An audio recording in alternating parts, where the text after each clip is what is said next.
committees, but we are now sitting as a joint in the joint session. I want to recognize all the chairpersons and all the honorable members that are here and also online that have joined us online. Most welcome to this session. Now, Honorable Teresa Mano, who is Special Rapporteur on Prisons, Commissions in Detention and Policing in Africa. John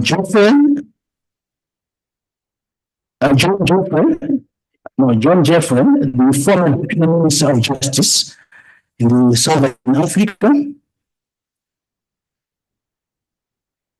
I also forgot from the beginning the Secretary General of the SADC Forum, the Honorable Sequoia. She is with us to join the meeting already. Honorable Secretary General, most welcome to this session. Justice Sylvester Kalembola, the Supreme Court of Appeal Judge of Malawi. Kufuor, the former president, I think he's coming from Malawi.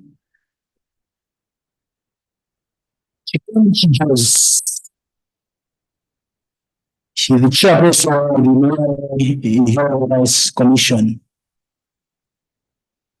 Mr. Arake Mekota, who is the facilitator in this session, and all other resource persons that are in this room that they have come with the ANICA. Staff from the SADC Parliamentary Forum, my colleagues, most welcome. Staff from the national parliaments and all other distinguished guests that are in this room and those who have also joined online. Ladies and gentlemen, as I did mention that we are beginning today's session with a few remarks before we go into the real business. The real business, and a time will come when the aim and the objectives why we are gathered here, I think it will be explained. But for now, it is my honor to invite the Secretary General of the SADC Parliamentary Forum, Ms. Bono Sekoma, to give us the few remarks from the SADC Parliamentary Forum point of view. Your Excellency, Madam Sekoma, you have the floor. Director of Ceremonies, I hope you are able to hear me. Yes, we are able to hear you, Madam SG. Okay. Thank you very much, Director of Ceremonies. Honorable members, dear colleagues, distinguished participants, experts who are among us, allow me to kindly stand on the protocol that has already been established. Good morning, bon dia, and bonjour. It's with immense pleasure, honorable members, that I address this August session as a prelude to the consideration of the Prison Oversight Model Law Framework. Honorable members, this joint session of standing committees of the SADC Parliamentary Forum, as you're well aware, has always been a pivotal platform to advance critical themes in a cross-cutting manner. At the SADC Parliamentary Forum, we strongly believe that committees should not operate in silos, and that ideas must be exchanged and ventilated between members of parliament as peers, especially on themes which concern all committees. Honorable members, I wish to thank you for your diverse participation today. Your attendance as delegates of the SADC Parliamentary Forum member parliaments augurs well for the deliberations to follow. Honorable members, as we gather here today, we are poised to address the SADC model law on prison oversight. Hello, there's an echo.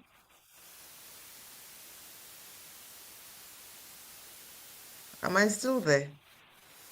Yes, go ahead, H. Go ahead.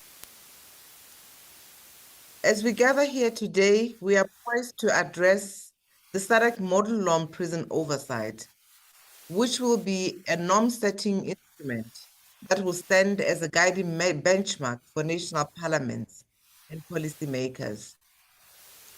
As I start, I wish to respond to a common question posed by interested parties concerning prison oversight.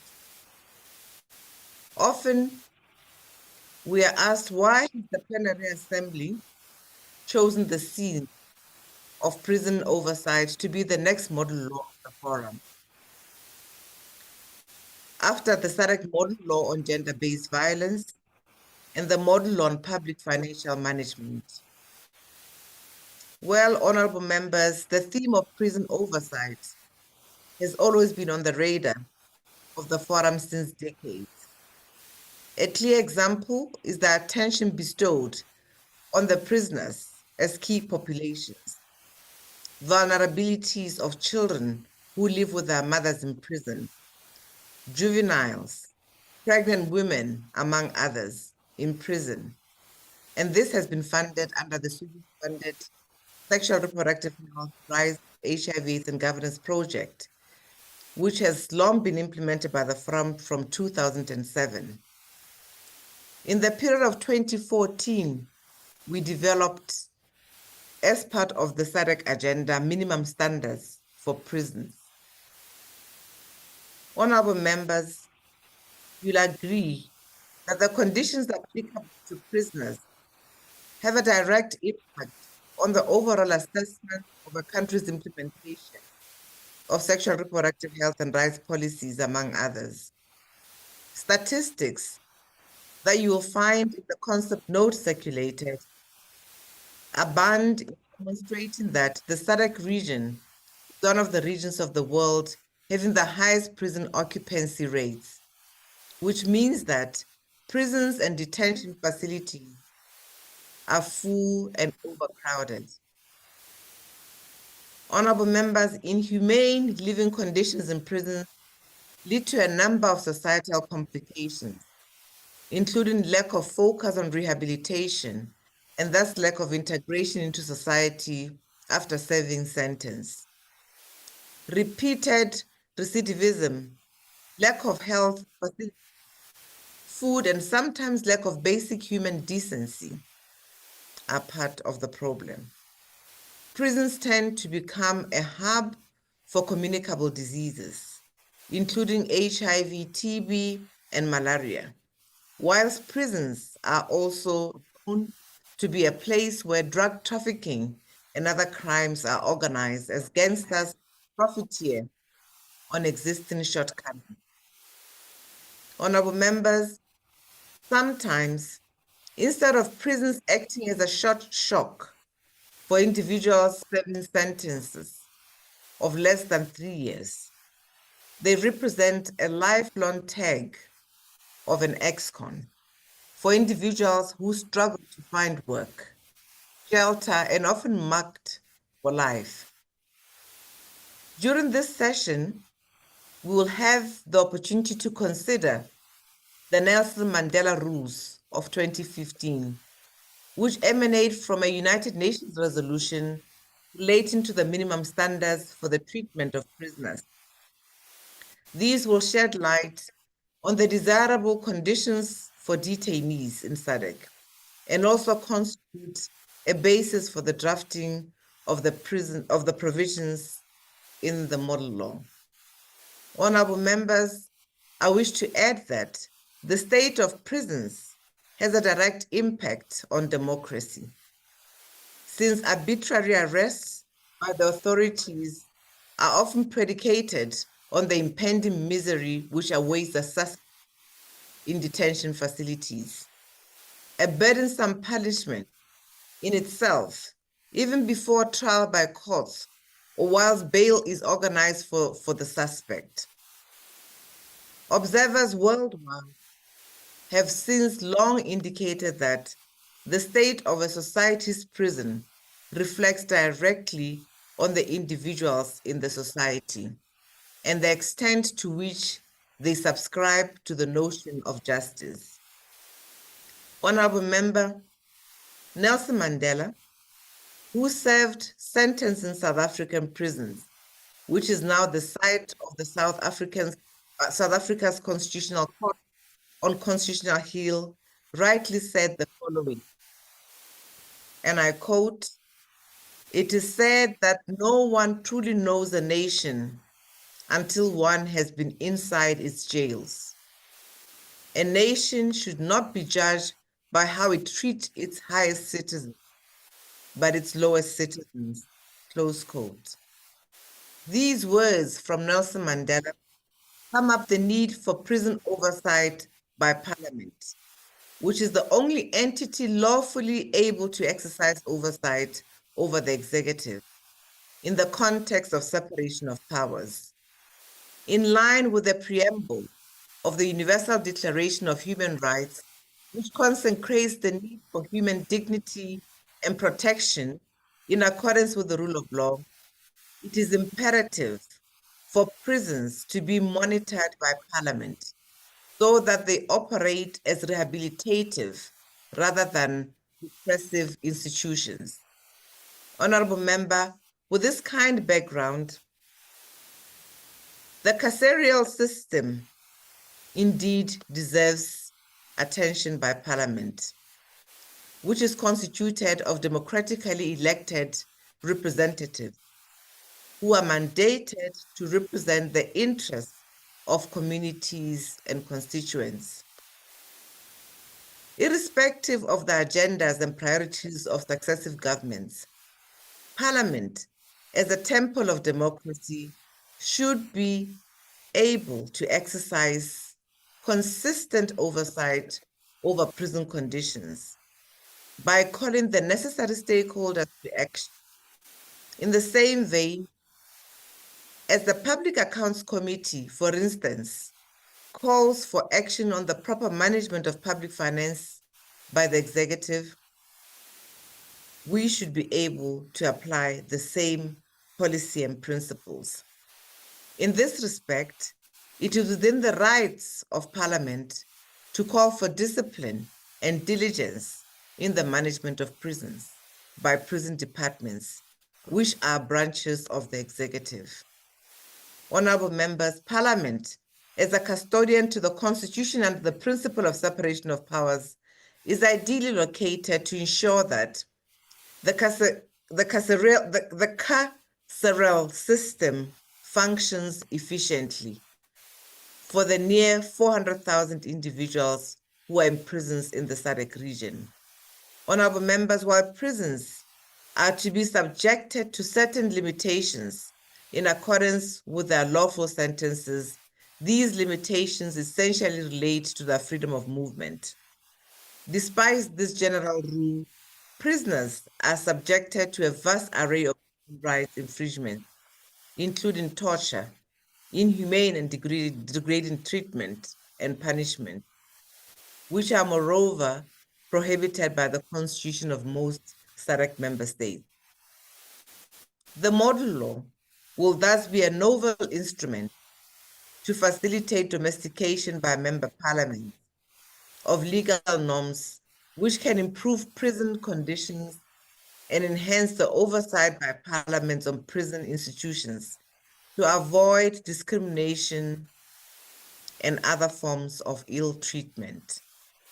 Honorable members, the joint session is thus held for different committees to contribute to the reflections around the provisions which should be contained in the model law to provide protection to prisoners from a human rights perspective and rights-based approach. Whereas the golden thread of the model law will be to promote parliamentary oversight, possibly through a dedicated parliamentary committee on prison oversight.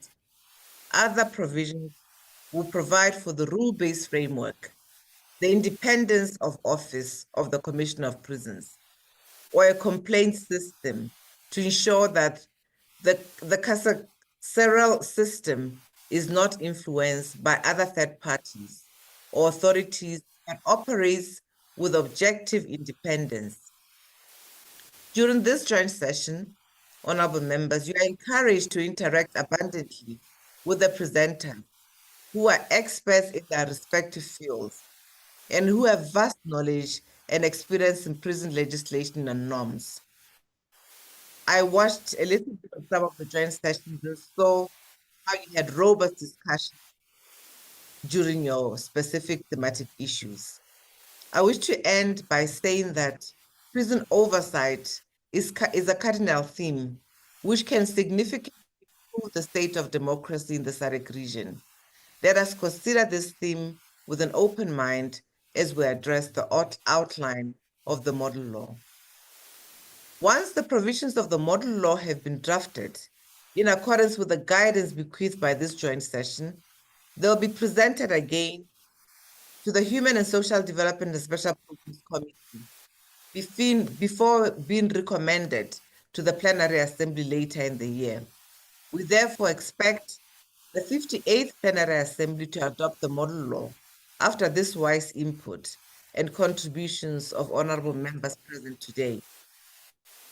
I wish to close by thanking our experts and our consultants who are our draftspersons from Southern Africa Litigation Center, and also thank our media practitioners who have been flighting a lot of news regarding what is happening during committee sessions. Do so in this joint session. I'd also like to thank the Secretariat who have been on hand to make sure that this committee session and the joint session is seamless. And lastly, thank Sweden, our donor, who is contributing to the joint session under the Sexual Reproductive Health and Rights HIV/AIDS and Governance Project, which started in 2023 to 2026, as well as all the partners present today that are acting as facilitators, some of whom have been with us in other processes of our model lawmaking process. They've always helped us as the forum to fulfill our mandate, and therefore in this regard, they will enhance our capacity to fulfill the mandate in prison as ordained by the Assembly pursuant to the Foreign Strategic Plan of 2024 to 2028. With these words, honorable members, I wish to thank you for your kind attention, and I wish you all a pleasant joint session today and tomorrow. I'm unable to be with you physically, but I'm following deliberations online. Of course, if the power situation allows. Thank you, honorable members.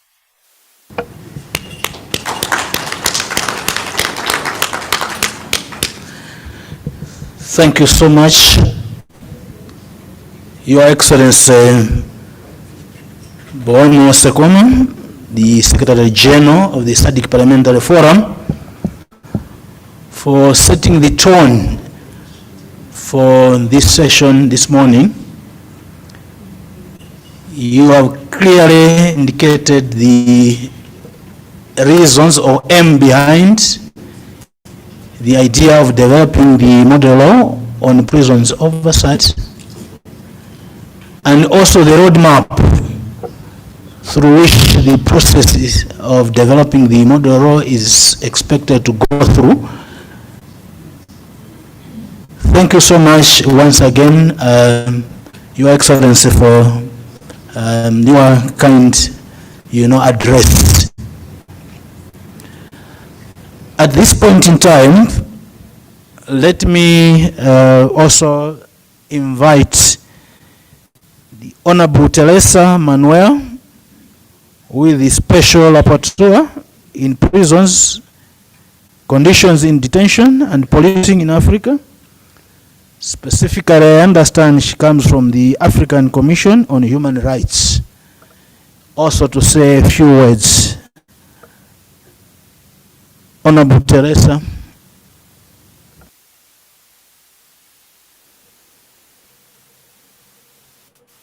Muito obrigada, senhor mestre de cerimônia. Muito bom dia a todas e todos presentes neste fórum. Senhores presidentes das comissões permanentes do Fórum Parlamentar da SADC, eu tenho retorno. Senhores deputados da SADC, senhora muito digna secretária-geral, caros convidados, todo o protocolo cumprido, muito bom dia. Ouvem-me, por favor?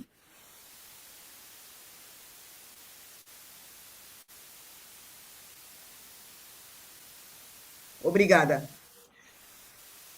Agradeço o convite que me foi formulado pela organização para participar deste grande fórum, cuja finalidade é a produção de uma lei modelo para permitir a fiscalização dos locais de detenção por parte dos parlamentares dos nossos países que integram a SADC.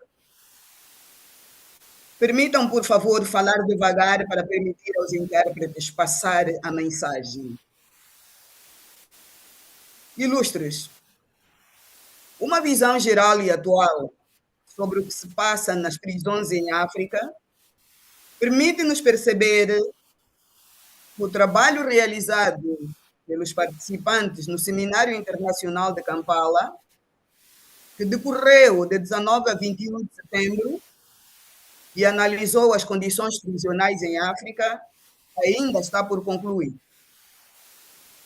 Nessa época, e já lá vão quase 29 anos, a Comissão Africana dos Direitos Humanos e dos Povos, em colaboração com a República do Uganda, representado ali pelos seus serviços prisionais, e seus parceiros, citando aqui alguns, a Reforma Penal Internacional, a Fundação Iniciativa dos Direitos Humanos, a Cruz Vermelha Internacional, sentaram-se à mesa para discutir as condições nos locais de detenção e fizeram várias recomendações.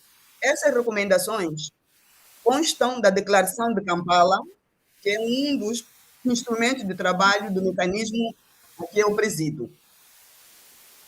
Então, trabalhamos com esse e outras declarações pertinentes a nível dos direitos dos prisioneiros, entre os quais a senhora secretária-geral indicou as linhas diretrizes de Robben Island, mas também a comissão produziu outros instrumentos, e aqui apenas cito dois, que são as diretrizes sobre as condições de detenção, custódia policial e prisão preventiva em África, mais conhecidas por diretrizes de Luanda, isto em 2014, e os princípios sobre a descriminalização de pequenos delitos em África em 2017.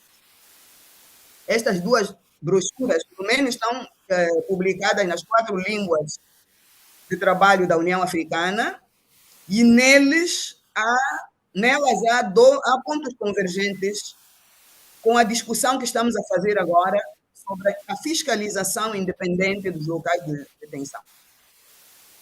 As diretrizes de Luanda têm os números 6, que orienta os Estados a estabelecer medidas para promover a transparência no que diz respeito à custódia policial. E isso inclui inspeções por parte de autoridades judiciais e órgãos independentes. O número 15, a linha B, prevê a obrigação de cedência de registros dos prisioneiros às entidades com mandato para visita aos locais de detenção.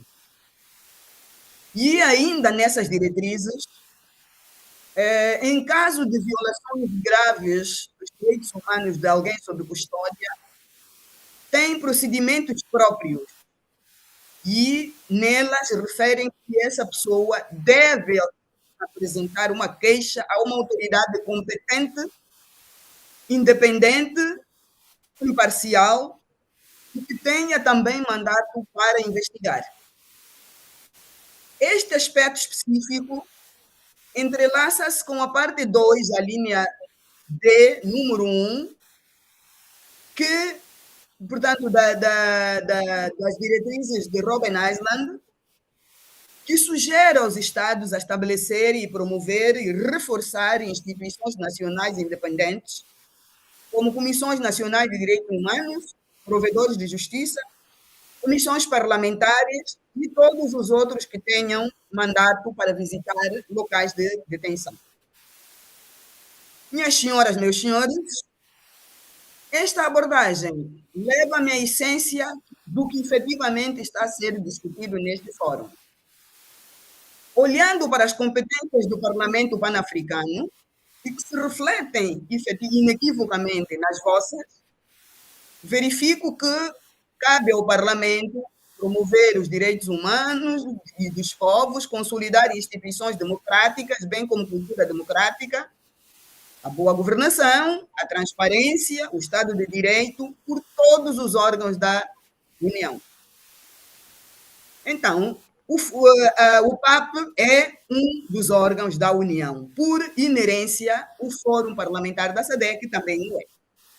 E na Constituição, nas diretrizes do Fórum Parlamentar, reparo que, com agrado, 2 objetivos que me servem de referência. A promoção de direitos humanos, igualdade de gênero, boa governação, democracia e transparência, e outra, a promoção da paz, da segurança e da estabilidade. Realmente, com estas atribuições, o Fórum vai constituir-se no garante da eficiência e da eficácia no processo de supervisão dos locais de detenção. Aliás, disse-o agora a senhora secretária-geral que todos os parlamentos nacionais têm essa missão. E reparo que têm também uma comissão com a faculdade de visitar os locais de detenção. Sei que os países da região fizeram opções em relação aos órgãos ou organismos externos com competências para acesso aos locais de detenção. Alguns optaram pelas Comissões Nacionais de Direitos Humanos, outros pelas provedorias, outras pelas magistraturas judicial e do Ministério Público. Não menciono aqui as inspeções internas, aquelas que são realizadas pelos órgãos que controlam as prisões, inspeções feitas pela polícia ou pelo Ministério da Justiça. Falava da opção dos Estados, aqui devo também trazer à colação o facto de poucos Estados membros da nossa região terem ratificado a OPCAT. E, por isso, não têm essa obrigatoriedade de criar um mecanismo nacional de prevenção, que é um outro órgão de excelência para a supervisão dos locais de detenção. Mas os exemplos da África do Sul, das Maurícias e de Moçambique poderiam ser replicados, porque estes países têm um mecanismo nacional de prevenção, alguns deles coincidem com a Comissão Nacional de Direitos Humanos, mas ao menos têm essa função específica.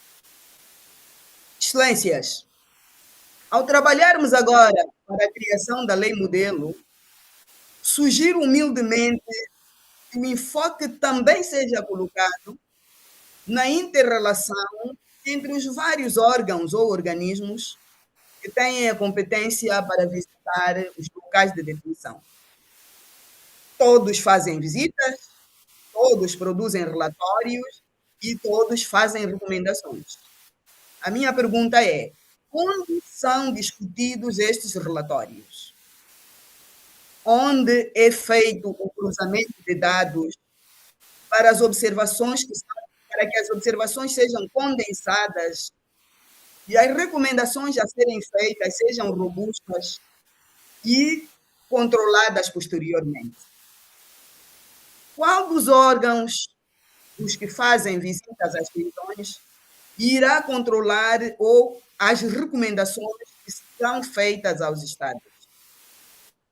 Ora, o que se pretende é que a fiscalização aos locais de detenção seja um instrumento para a mudança, no sentido de que as constatações feitas se tornem um problema e algum órgão do Estado tenha uma resposta eficiente a esses problemas.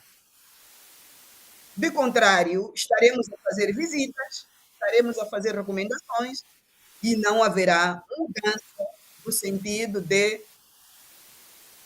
olharmos com alguma seriedade para os problemas que as prisões e os reclusos nelas internados vivem. No princípio, também falei dos princípios sobre a descriminalização dos pequenos delitos. Desculpem meu pleonasmo. É exatamente esta descriminalização de pequenos delitos outra força-tarefa para o Fórum Parlamentar. Porque a superlotação das prisões tem a montante prisões efetuadas por factos, falo de atos ou omissões, que constituem pequenos delitos e não deveriam levar pessoas às prisões. Estes pequenos delitos, esses factos, essas omissões, deveriam ter outro tratamento a nível social e não ao nível penal. E chamo isto à colação porque a competência para criar e eliminar crimes, minhas senhoras e meus senhores deputados, é exclusiva dos parlamentos. Estou em crer que uma fiscalização minuciosa retiraria do sistema das prisões a maioria dos prisioneiros, porque alguns estão ali por delitos pequenos, delitos resultantes do seu status pessoal. E repito, e que a resposta não deveria ser criminal, mas social. Outra responsabilidade que também recai sobre os parlamentares é a aprovação da verba para que as instituições prisionais possam cumprir com o mínimo em relação às necessidades dos recursos em qualquer estádio. Este tem sido o grito das instituições que velam pelas prisões e pelos seus residentes, os prisioneiros. Paro aqui para dizer que a Comissão Africana dos Direitos Humanos e dos Povos iniciou no ano 2023 um processo que vai nos levar a um estudo sobre as condições nas prisões africanas. Quais são as razões que levam tantas pessoas às prisões? Que medidas os Estados e os parlamentos poderiam tomar para minimizar isto e também fazer observações e sugerir aos Estados algumas questões. E o que eu acabei de dizer, a falta de verba para que as prisões possam cumprir com o mínimo para o respeito dos direitos dos prisioneiros, por vezes mora na falta de atribuição de verba suficiente. No fim, minhas senhoras e meus senhores, e não menos importante, gostaria também de sugerir que possam encontrar meios legais, disposições normativas que pudessem conferir aos parlamentares da SADC para exigir de forma firme o respeito pelos direitos dos prisioneiros. Isto levaria à responsabilização daqueles que assim não procedessem. Devo agradecer mais uma vez o tempo que me foi dispensado para poder partilhar a visão da Comissão Africana sobre as questões relacionadas com as prisões, a superlotação e o respeito pelos direitos dos prisioneiros. Muito obrigada mais uma vez fico à vossa disposição caso haja alguma questão a ser colocada.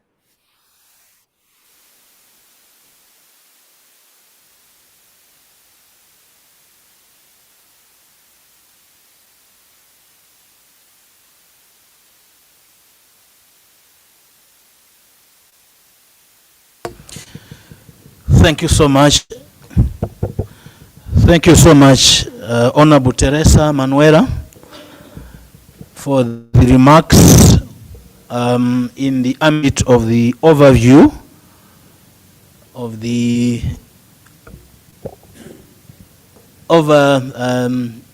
model law on oversight, prison oversight. At this point in time, according to the program, we will now be commencing the real session for which you have been gathered here. The questions that Honorable Teresa had asked would be asked from the honorable members and the delegates in the course of the session that we are about to commence now. At this point in time, I will be handing over the mic to the lead facilitator or the lead resource person, Anneke, now to facilitate the sessions that are coming after that. I thank you so much, honorable members, for the official opening ceremony that we were together. I think it was okay. I really enjoyed the session. I thank you so much. Let me invite now Anneke to take over the proceedings of the session. Thanks so much. Good morning, everyone. We're very excited to be here. Can I ask, before we move on to the formal session, sorry, perhaps our technician, can you push a little bit of volume? Sure. We can hardly. Thank you. Okay. Good morning, everyone. Before we start with the next session, I would like to ask if anyone has any questions for Honorable Manuela. She unfortunately couldn't be with us today, and we are very grateful for her giving us her time in doing the keynote presentation. And this is a issue that is very close to her heart, that she has been working on for many, many years. And if there is anyone who have any direct questions relating to her presentation, please raise your hands.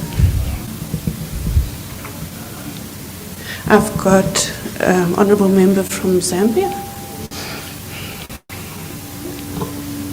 Yeah, thank you very much. Sitting here listening to the just immediate speaker, I can't just remember her name. Her name is like Portuguese. I'm interested in her representation, and my interest goes to the issue of overcrowding in prisons. And I acknowledge that every citizen is a client for prisons, because that's a final destination for those who are offenders, and others are there just because they're implicated in issues they're not aware. So what I want the facilitator to tell this meeting is as to whether in their meetings they have proposed the number of days which a person should be in prison, and the number of days that person's case must be heard by the courts of law and concluded. Secondly, what I want to understand from her, whether there is a proposal that within prisons there must be a portion for those who have been convicted and a portion for those who are still going trial. I submit. Thank you very much, Honourable. Thank you, Chair. I guess we deliberated the matter of the inmates. Some countries still call them prisoners. Indeed, you know, our leaders, when I'm saying our leaders, at the end of the day, the executive normally take decisions, as you know, majority rules. Sometimes those decisions are recklessly carried out by some, I'll say the judicial system as well, you know, because you can't separate correctional services from the judiciary and from it depends on countries. For instance, in South Africa, from the police service. The issue of waiting trialists, those who wait for years, for me, can be avoided. If we have we have a judicial system which works seamlessly with the police, I guess we'll be able to avoid these atrocities which are carried out. Even if a person, you know, is been caught. But I think the issue of human rights still remains. You know, we watched videos yesterday here. I must tell you that I was shocked to see what I saw yesterday. That some prisoners in other countries are treated worse than dogs. And some of them are innocent. Mind you, when you are awaiting trials, it doesn't mean that you have been sentenced. You might be found not guilty. Because the universal principle of law is that we are innocent until, I think that's a universal principle. Now, when we go out of here as lawmakers, I guess we have to raise these issues as well in terms of human rights. You know, we are punishing even those who are innocent. You know, and I think at this day and age, particularly in Africa, SADC for that matter, we can do better. We cannot treat people like animals, irrespective of what they've done. We have to treat them with dignity. Especially, as I said, you know, awaiting trialists. If they are not found guilty, you spend 6. Some of them, they've been waiting trial, you know, they're spending, I know one, not necessarily one, because we get these things, but I'll just mention one. One guy has been in a prison, awaiting trialist, for 7.5 years now. Now you ask yourself, is that justice? My parting short share would be, as well, in South Africa we've witnessed, you know, the apex court. I repeat here again, without shame, sentencing, you know, people without trial. Before you have been sentenced, you must stand before the judge or before the magistrate and take an oath.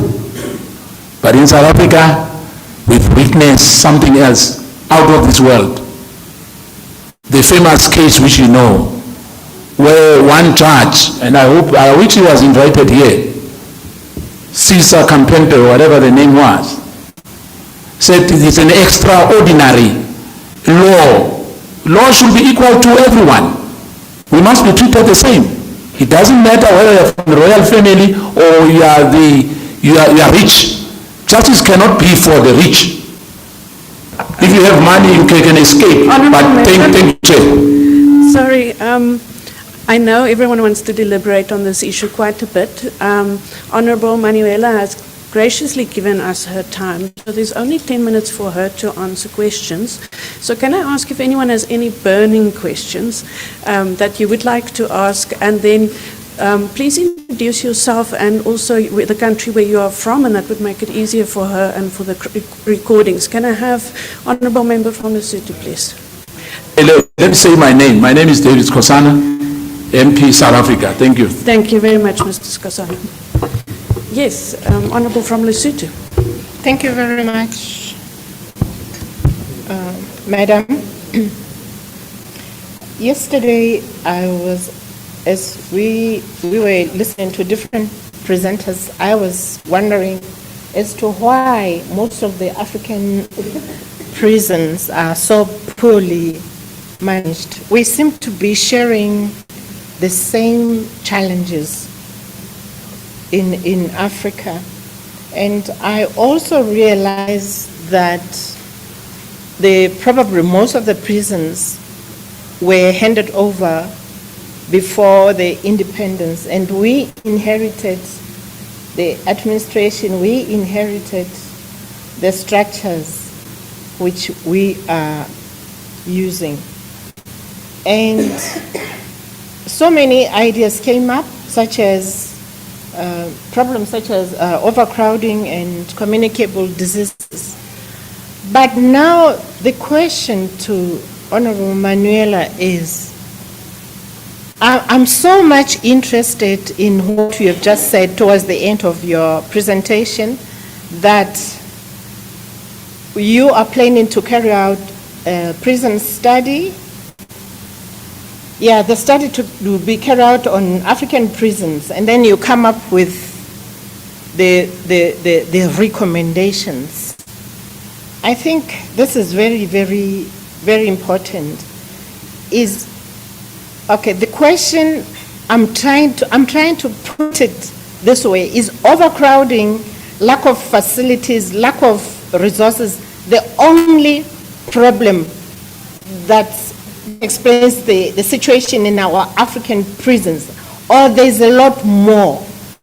So I support Honorable Manuela that I think there should be proper studies and then recommendations. And at what stage are the recommendations will come as we are working on the model laws? Thank you. Thank you very much. There's another member, Madagascar, right? Please ask your question. Oui, merci de m'avoir donné la parole. Je suis Rab Savatara, députée de Madagascar et ancien secrétaire du ministère de la Justice de Madagascar. Donc, ma question, en fait, c'est par rapport à la pertinence même de l'adoption d'une loi type sur le contrôle des prisons dans la région SADC, parce que quand Mme Manuela a parlé tout à l'heure d'une probable étude sur les conditions de détention au niveau des prisons en Afrique, je pense que dans la majorité des cas, nos prisons, comme a dit ma chère honorable de Lesotho tout à l'heure, c'est des prisons qui datent de la colonisation. Donc, c'est des infrastructures qui sont vieilles. Et quand on fait les calculs par rapport aux normes européennes ou aux normes occidentaux, si je prends l'exemple de Madagascar, on n'est pas en surpopulation carcérale, mais ce sont nos infrastructures en fait qui ne peuvent pas contenir l'ensemble des personnes détenues. Pourquoi? Tout simplement parce que je disais que la majorité de nos prisons sont des vieilles infrastructures. Et c'est normal que si les prisons datent des années 60, il y a une augmentation de la population et logiquement, il y a une aussi augmentation de la population carcérale parce que les délinquants, ils augmentent aussi. Donc, il faut vraiment voir en fait cette pertinence de l'adoption de cet projet de loi type parce que il faut, à mon avis, réfléchir d'abord sur comment faire en sorte que les établissements pénitentiaires qui existent actuellement puissent respecter les normes minimales. Parce que c'est deux choses interdépendantes. Le système judiciaire et le système pénitentiaire ne peuvent pas être séparés. Et il faut, je pense, réfléchir sur des peines alternatives à l'emprisonnement d'abord. Parce que tant que on a des infrastructures qui ne respectent pas les normes, on a des infrastructures qui sont vieilles, On a des infrastructures, on a des personnels de l'administration pénitentiaire qui sont en manque de ressources, manque de formation professionnelle. Si on veut instaurer, obliger les parlementaires à exercer de contrôle, c'est quelque chose quand même d'inacceptable parce que comment peut-on contrôler alors que des préalables à ces contrôles ne sont pas aux normes, ne sont pas respectés? Donc, je pense qu'il y a des préalables qu'on doit mettre en place parce qu'il serait difficile de faire le suivi, l'inspection de nos établissements pénitentiaires car c'est vraiment quelque chose de complémentaire et interdépendant. Les conditions de détention et les infrastructures et après les suivis et le contrôle que nous devons faire. Merci. Thank you very much. Can I hand over to Commissioner Malihala if you want to answer some of those questions? Obrigada, senhora Neque. Eu devo agradecer as reflexões que foram feitas pelos senhores deputados. Porém, pelo facto de terem sido feitas a maior parte em inglês, as 3 primeiras em inglês e a última em francês, eu vou pedir a vossa paciência para que me sejam enviadas por escrito, para que eu possa responder de forma correta, porque com a interpretação alguma coisa pode ter passado. Se me permitirem, portanto, eu ficarei até ao final da sessão e envio à senhora Neque as respostas que me estão sendo colocadas. Mas percebi que a maior parte das questões foram relacionadas a comentários em relação àquilo que disse, e principalmente sobre esta dificuldade de seguir, dos deputados seguirem as recomendações, uma vez que há esta fusão, há esta inseparabilidade entre as prisões e o sistema de justiça. Eu gostaria de comentar isto com um bocadinho mais de robustez, mas por escrito. Obrigada.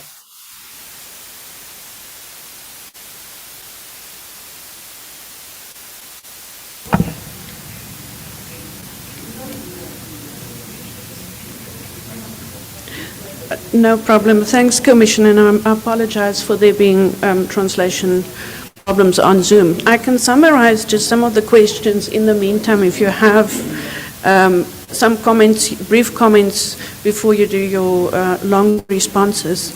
The first question from Honourable Member from Zambia was really in relation to whether there are any guidelines on the number of days people can spend in prison and the number of days before the trial should be concluded so that one can actually reduce the number of people in pre-trial detention. There was a question also about the guidelines on whether or not the convicted persons and persons awaiting trial are separated in facilities to ensure that, well, there's a range of issues around that you can speak to. The Honourable Member from Lesotho raised a number of concerns relating to overcrowding and how that can actually be attended to and whether there are specific examples of how that can be addressed. And then the Honourable Member from Madagascar also had specific questions around the older infrastructure of prisons and how it is even possible to do sufficient oversight when one is stuck with such old facilities that violate the basic minimum standards.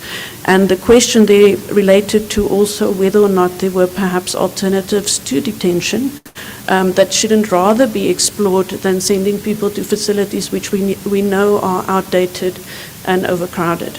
I don't know if I summarized everything.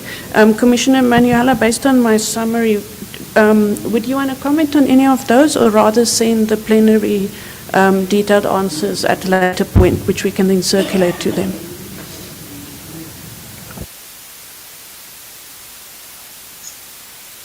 Vou enviar mais tarde por escrito.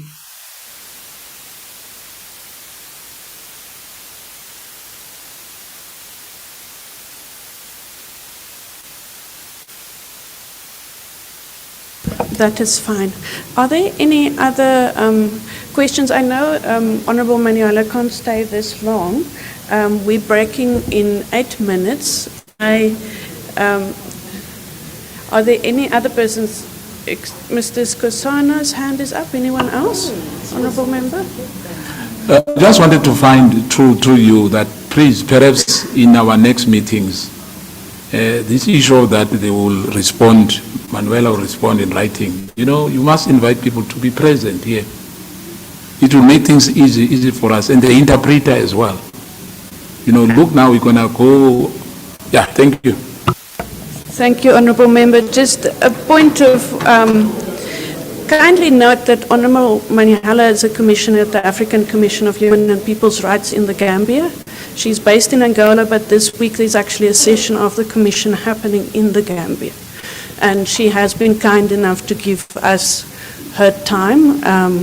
And there will be many other engagements going forward as the model law is developed, where I'm sure we'd be able to interact with her directly. Any other comments? Otherwise, I would invite members that we actually break for tea before we start the next session, which will have lots of space for you to ask questions. Honourable from Zambia, did you have your hand up? Thank you. It appears now the meeting will be at sea. Yeah, because before we proceed discussing this issue, we need to be clear what we are trying to approve. So now, if we are at sea, the presenter will send this meeting into an academic exercise, because we need to be clear what we want to achieve, and also we need to appreciate what was their outcomes when they had their own deliberations before we came here. So it is very important that this meeting is informed before we move forward, so that we can understand as to what we are trying to achieve. Absolutely. That was actually part of what was going to happen after tea. So we were going to have the opening remarks and the keynote, and then actually start the day's deliberations properly.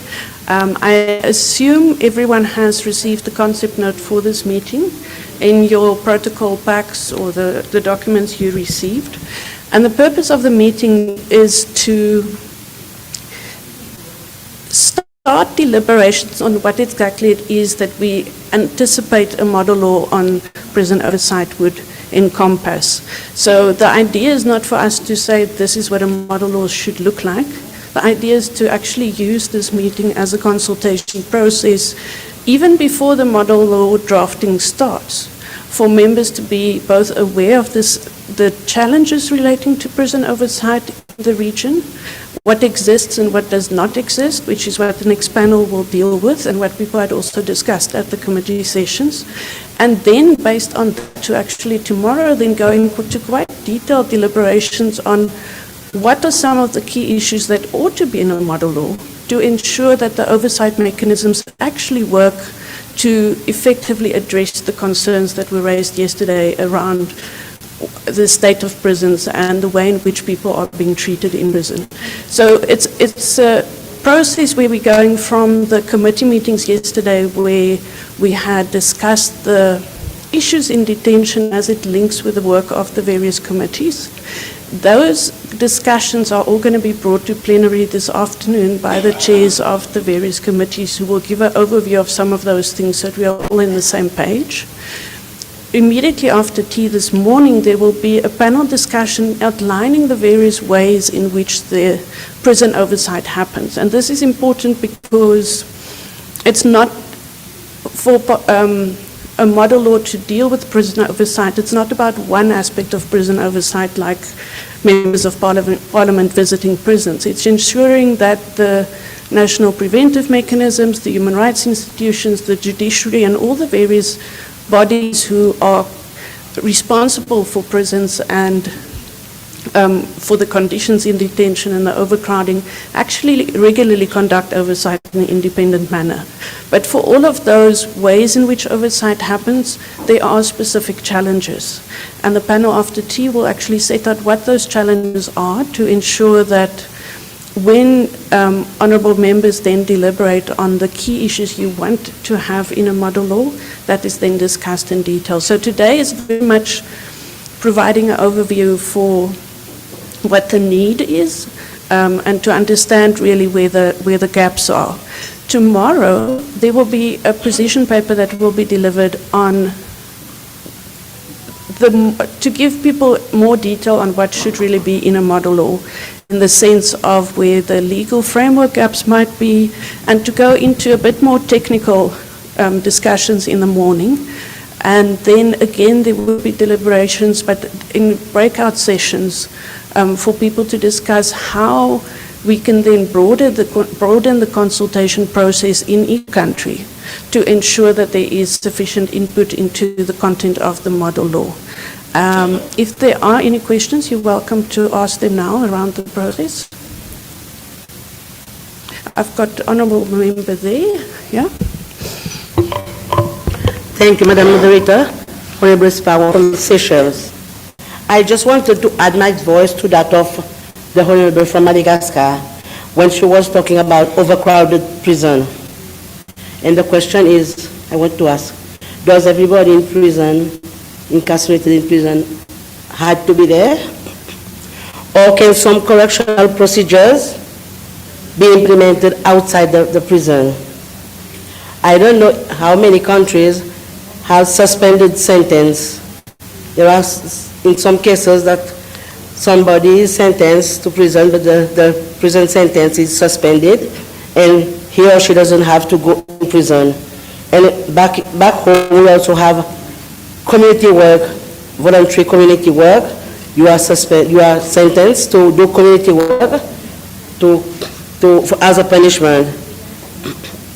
And she also, this is an issue I wanted to point out when she talked about alternative to detention. These are something maybe we should be thinking about to help reduce the number of people that are in prison. Thank you. Absolutely. Thank you, Honourable Member from the Seychelles. Are there any other questions?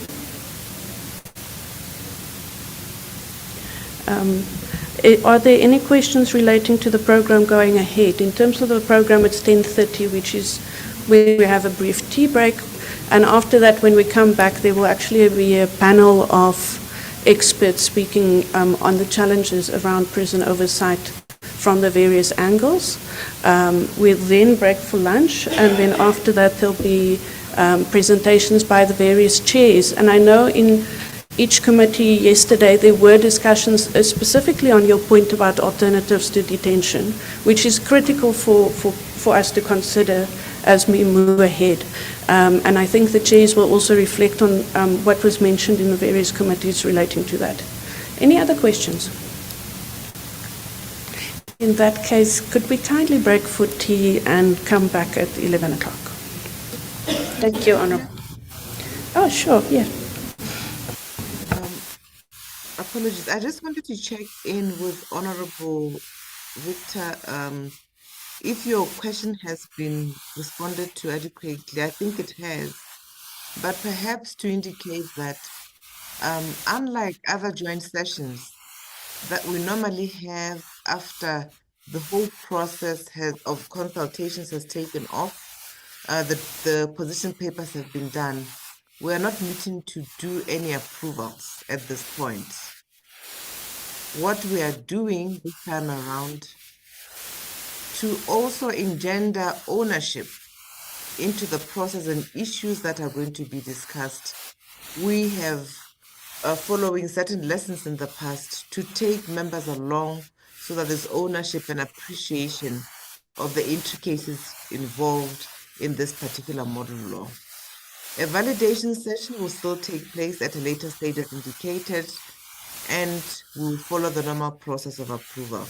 But at this point, we have tried to give as much information, to give members as much exposure as we can, to ensure that committees locate themselves in the issues and the process, and they're able to look at the value addition and also look at issues that they think can have offshoots and relevance in the mandate. So I hope that is assisting honorable member. And therefore, if we look at the concept note, I think the sequence of events are very clear. And this should really land us in a good place ultimately after the 2 days, where the consultants would have gathered input from yourselves. You'd have also been able to engage with the issues adequately, and they would feel confident that the position paper and the framing of the model law has your inputs and that you own the process. I hope that helps, Honorable Member. Just a departure from how we normally do to how we've vetted the program this time. Thanks, Secretary General. Honourable members, are we fine? Any other comments before we adjourn for tea? In that case, we'll see each other back here at 11 o'clock. Thank you.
Honourable members, if we can start, please.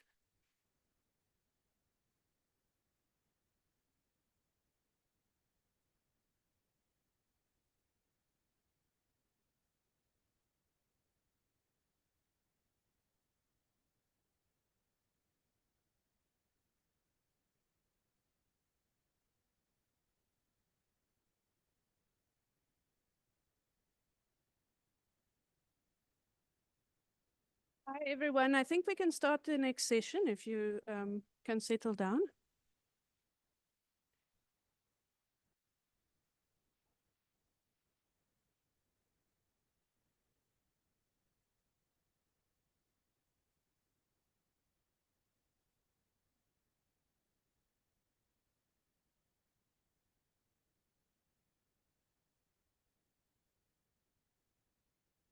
Yeah. Because I can't see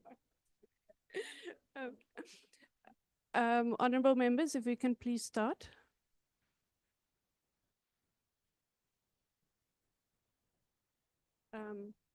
Thank you everyone for being here. We're starting the formal deliberations, so let me introduce myself finally. My name is Anneke Meerkotter. I'm a lawyer. I'm the director of the Southern Africa Litigation Centre, and I'm one of the consultants working on the development of the SADC model law and prison oversight. I will be leading some of the conversations, and I think just to start off with, but we're very lucky that we have a room full of resource persons who are steeped in the different ways in which oversight can take place, and I'm going to ask them to speak about their experiences. You would have seen, if you, in the concept note itself, that there are a number of existing mechanisms for prison oversight across the entire region. And the idea of prison oversight is nothing new. If you go back in history, even back to the 17th century, when there were prisons, there started being initiatives by judges and civil society to visit prisons and to ensure that conditions in detention are upheld. And it's always been recognized that if you have facilities in which people are detained and from which they cannot leave, it's important, and where they themselves are unable to complain often about the conditions they're facing, it's very important for there to be external oversight, specifically to ensure that people are not tortured. And this is why many states have signed, well, most SADC states have signed the Convention on torture or against torture, and the optional protocol which deals with national preventive mechanisms. But irrespective of those new conventions, the idea of prison oversight is not new. And it started off in most of our jurisdictions with judges visiting prisons. This is not always provided for in the law, but usually it is. But it has been a practice that at some point have dissipated a bit in some jurisdictions. And you can understand the importance of a judge visiting a prison, because you cannot actually send someone to 10 years imprisonment without knowing what you're sending them to. So it's and for judges also, in terms of the separation of powers, which the Secretary General explained this morning, they are able to be an independent arm that visits prisons. In some jurisdictions, this role is fulfilled by prosecutors. And in all of our jurisdictions, there are now, over the past 2 decades, also national human rights institutions, whether it is the Ombud or the Human Rights Commission. And these institutions in the entire SADC region are legislated to conduct prison oversight. They specifically in the laws, in some places, even in the Constitution, it says that their role is to visit places of detention and to ensure that there are no human rights violations in those facilities. In reality, national human rights institutions, to be honest, aren't often visiting prisons. Sometimes the reason would be budgetary constraints. And this also leads to the issue about how independent bodies are able to exercise that oversight, and the extent to which the governments include in budget processes sufficient resources for them to do that independent oversight. So we have national human rights institutions, and a key issue, I think, for parliamentarians is whether you receive the reports that these institutions have of their prison visits. So, for example, in the legislation, what's provided for is a judge would visit a prison, or prosecutor would visit a prison, or an official visitor would visit a prison, including MPs, and they would make comments in the visitor's book. And the hope would be that the head of that facility would then translate those comments to the head of the correctional services in the country and to the minister, and eventually that information would be provided to Parliament. In reality, there's many flaws in that system, and people are unlikely to report comments made that directly affects them and are critical of their own work at the facility. So the idea of prison oversight is for us to actually figure out, and why there's a model law is to think about how we ensure that there's improved prison oversight, and how we ensure that parliamentarians receive the information they need to conduct that oversight. So we have an esteemed panel here with us today. There are a number of countries which have independent monitoring bodies. In some countries, these are called independent prison visitors or prison visit committees. In others, there's a specific judicial inspectorate or inspectorate of prisons.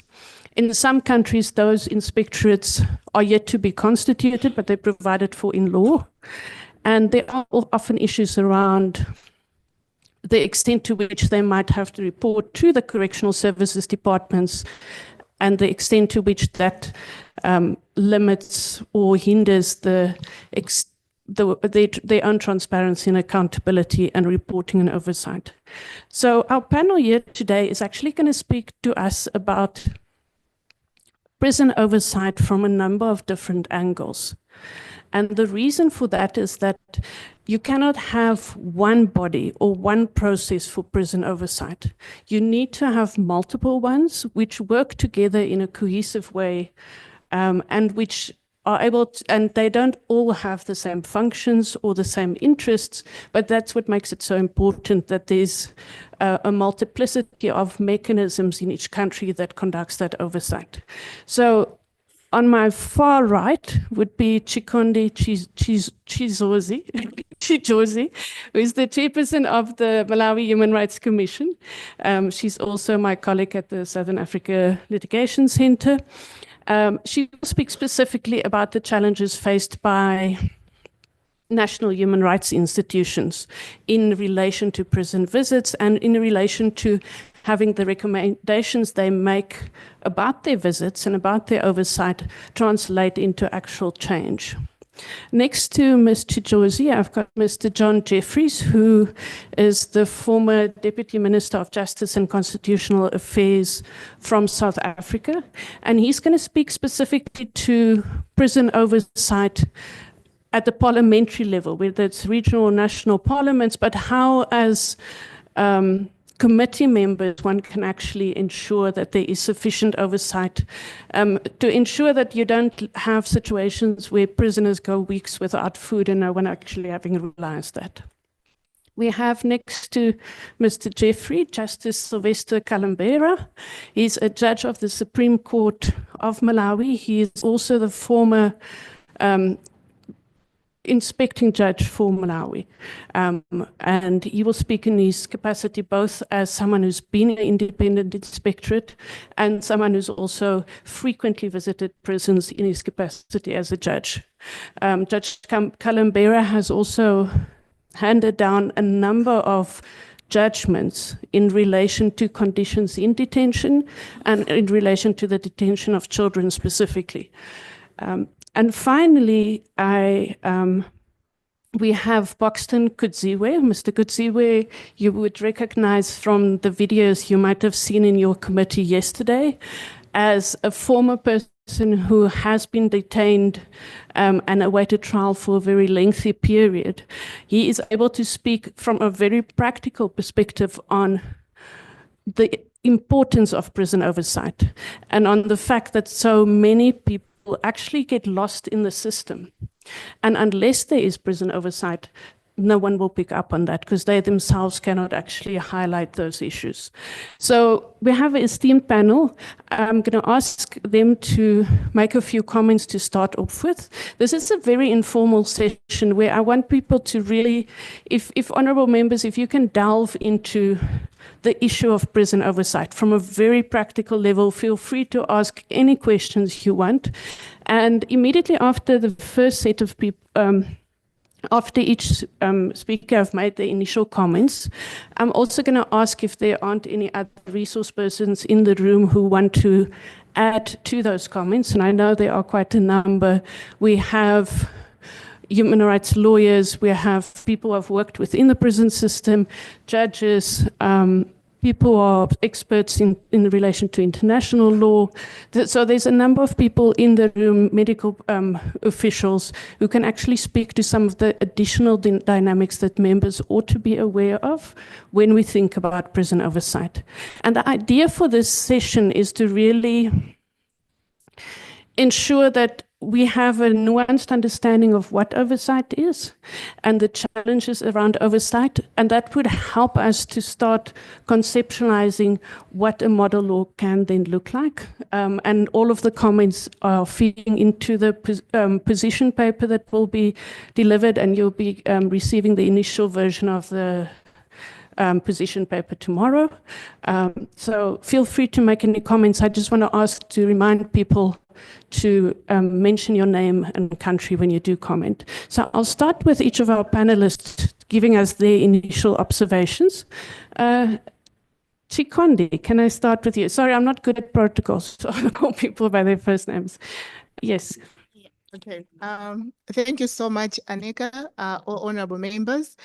I think I'll start the discussion by going back to when I was being interviewed to become a commissioner for the Malawi Human Rights Commission, and that was somewhere in 2019, 20. One of the questions that I was asked during the interview was, do you think the commission is doing well? And at that time, of course, I had prepared for the interview. So I went through the Human Rights Commission Act. I looked at the mandate that the commission has, and also looking at what the commission had done then. And prior to the interview, I was involved in a human rights investigation. I was looking at extrajudicial killings by the police, because at that time, we had received reports that around 40 people had been killed by the police in circumstances that looked like it was extrajudicial killings, because those that were being targeted were those that had served sentences. So after they finished their sentences, the police will call them as if they are investigating, and then they will take them in the night. They will take them to a place, put a mask on their face and shoot them. So there was one guy who had survived the shooting. He was taken to the mortuary, and at the mortuary, they discovered that he was still breathing. So they put him in a ward. He was treated for 5 months in the hospital, and then he was released. So he was one of the informants that gave us the information about what was happening. So out of the 40 people that had died, and having done interviews with the families, the question that one of the questions we asked was, did you go to the Human Rights Commission to report? And out of the 40 cases, only one had gone to the commission to complain. And that was 5 years before we did the interview, and they had not received any feedback from the commission. So I gave that example to the panel to say, when I look at this, I don't think the commission is doing enough. And when I look at the mandate that the Human Rights Commission has under the Human Rights Commission Act and the Constitution, I feel the commission has a lot of power and it's not doing enough. So fast forward, I joined the commission as a commission, later on as a chairperson. And now being in the commission, I discovered why the human rights commissions, in particular in Malawi, but also having looked at the legislative framework in the SADC region and other countries, the main challenge with the commission, the human rights commissions, in terms of discharging its mandate, even in regard to issues of oversight, is the limitations that are embedded in the legislative framework itself.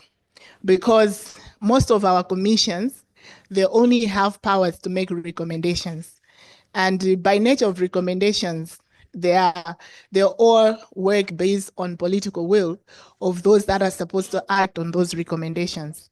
So as a commission, we've seen the challenge in the fact that as much as we have a clear mandate under the Human Rights Commission Act to visit places of detention, and that our visits, we can conduct them without giving notice or at any time, any given point in time. And we have done those visits. But the challenge is when we make recommendations for reform, there is little or no action at all. And as a commission, we're supposed to report to Parliament on the activities that we have undertaken within our mandate. And all these issues are raised to the members of Parliament, to the committee that we report to, in regard to the conditions that we find in prison. And I think for those that saw the videos yesterday, you got a fair picture of what our prisons look like. I myself have had a chance to work in prison since I was 19. So it's been 20 years of working in prison. So I know the challenges. I was going there as a paralegal, doing legal aid clinics with prisoners. And I know firsthand of the challenges that the prisoners face, despite the fact that I've also visited as a commissioner into the prisons. But over the years, I've observed that the issues have remained the same. The 20 years that I've been going into prison, I've noticed that things have remained the same. In any event, things have gone worse. There are things that have changed in some areas, like Anik was talking about detention of children. We've had good judgments where the courts have pronounced that children shouldn't be detained. And when you go into the prisons in Malawi, you will not find children in detention. And that has been because of litigation that has happened. But now when you talk about the actual conditions themselves, there hasn't been a lot of change. So my appeal, I think, to the members of Parliament is that we need to look at the legislative framework of our NHRIs. Because if we just give them the mandate to make recommendations, and when you look at the constitutions that give the NHRIs powers of investigations over human rights, there are broader powers, and all the principles under the Constitution, they hinge on protection of human rights. And the importance of NHRIs cannot be overemphasized. But what we have done is to make our NHRIs to be lions without teeth, that we roar and say, oh, this, oh, that. But then at the end of the day, we're not able to bite.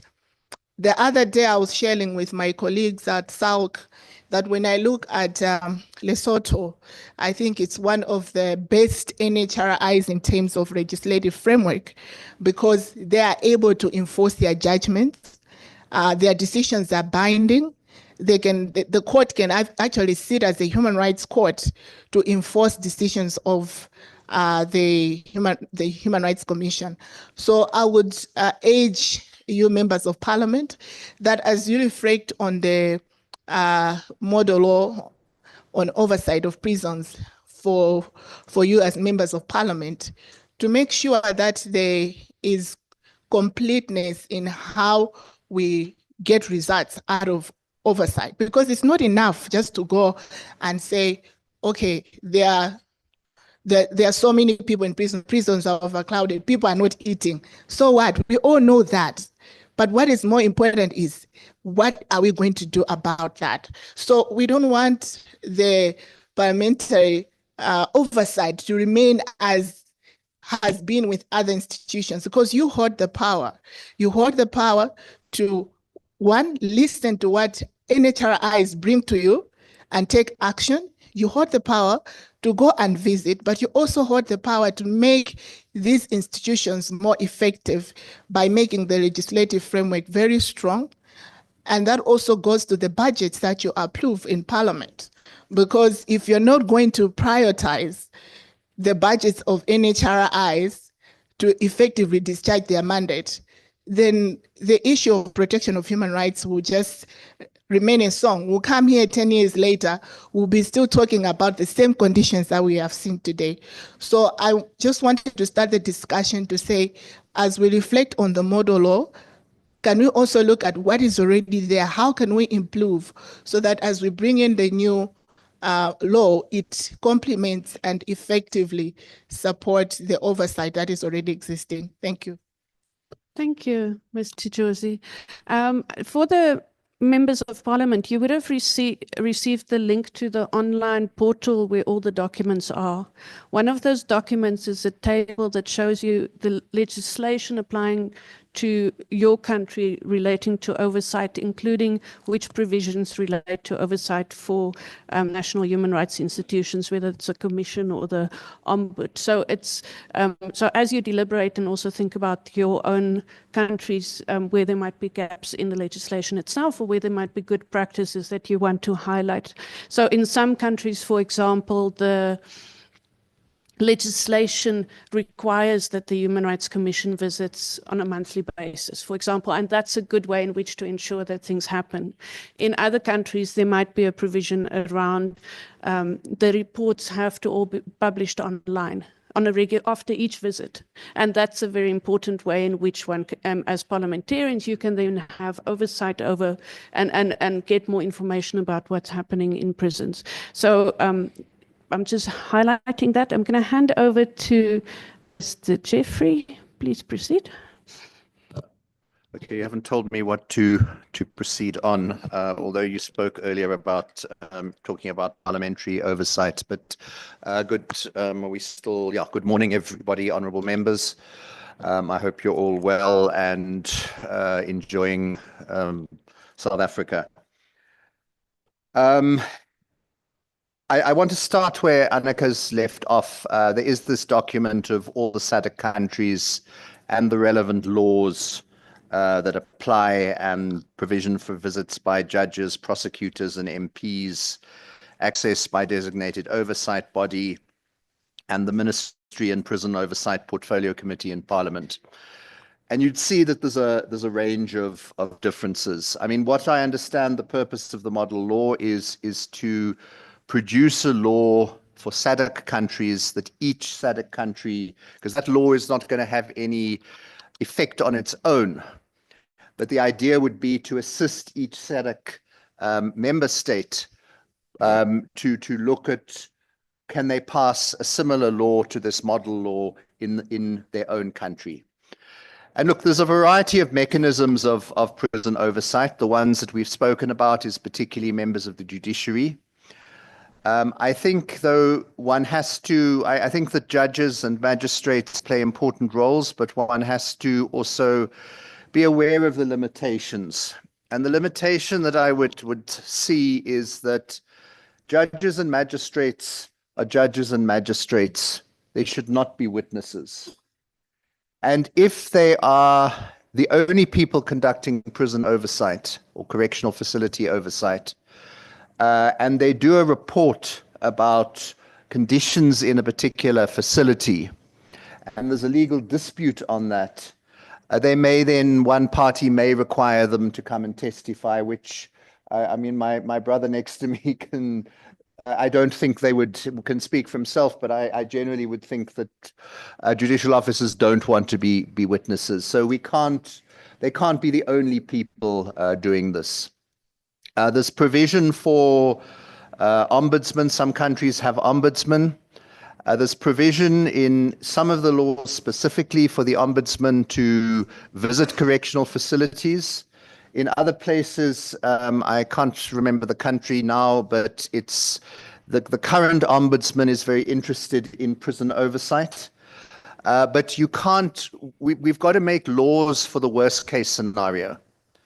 You can't make laws for the best case scenario. And you can't leave that up to an individual's own interests, because maybe the next ombudsman won't be interested in prisons and won't go off to visit them. Then some countries like Malawi and South Africa have a judicial inspectorate, and that's also a model to be looked at. The one issue with South Africa was that was taken to court was the need for this inspectorate to be independent. Now, it's headed by a judge or a retired judge, so nobody was questioning the independence of the individual judge, but the issue was the actual institution, was that sufficiently independent?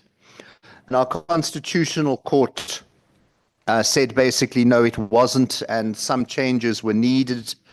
They've been done, but more, there's meant to be a further revision of that law. But in the independence of the people monitoring the prisons is important.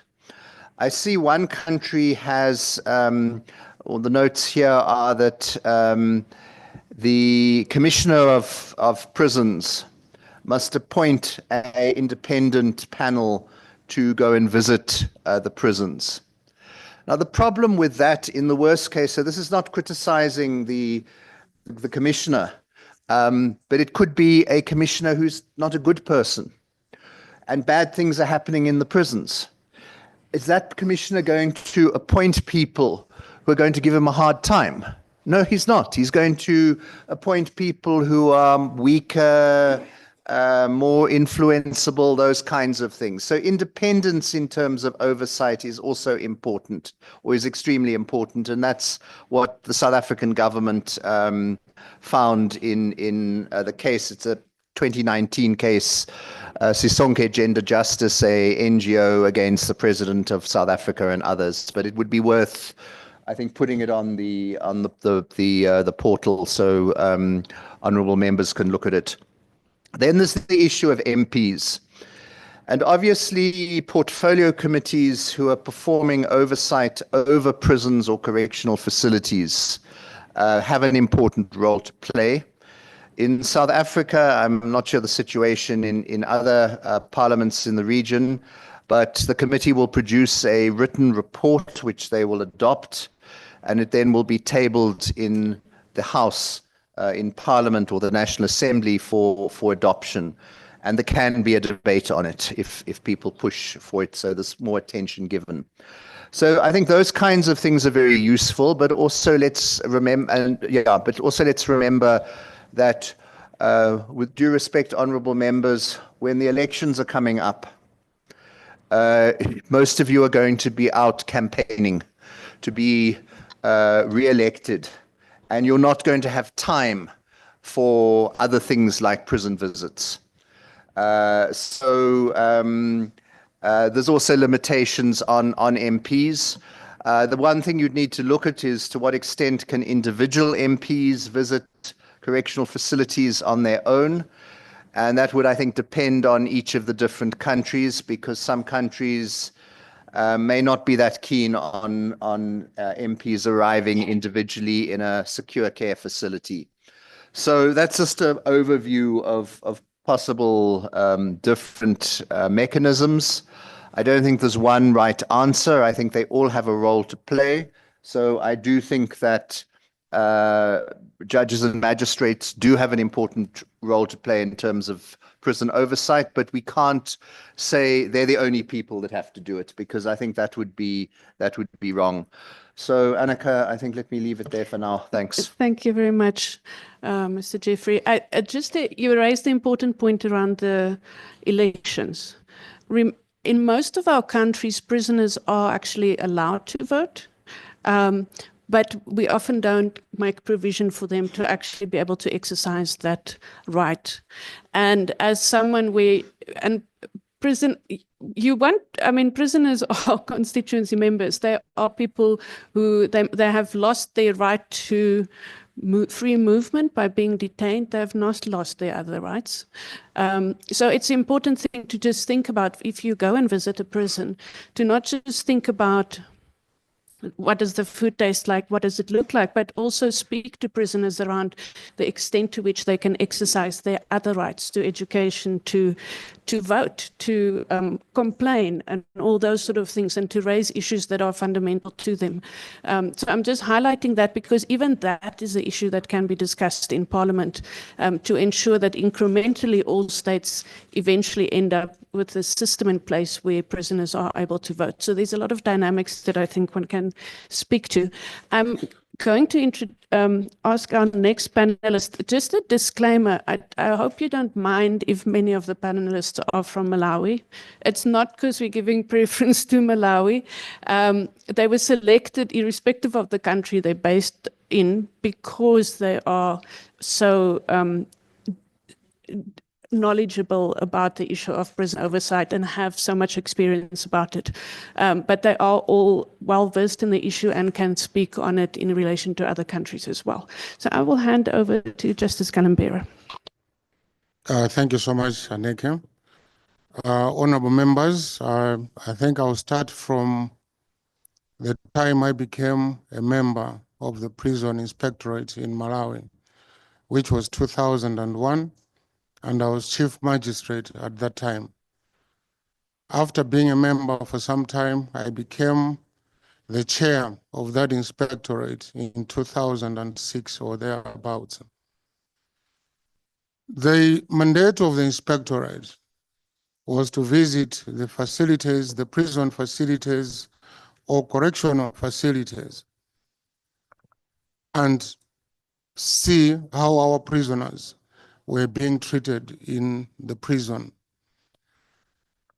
And after visiting one or two prisons, you come to the conclusion that when you visit one prison, you have visited them all. The issues which happen in our prisons and in most of the SADC countries are similar.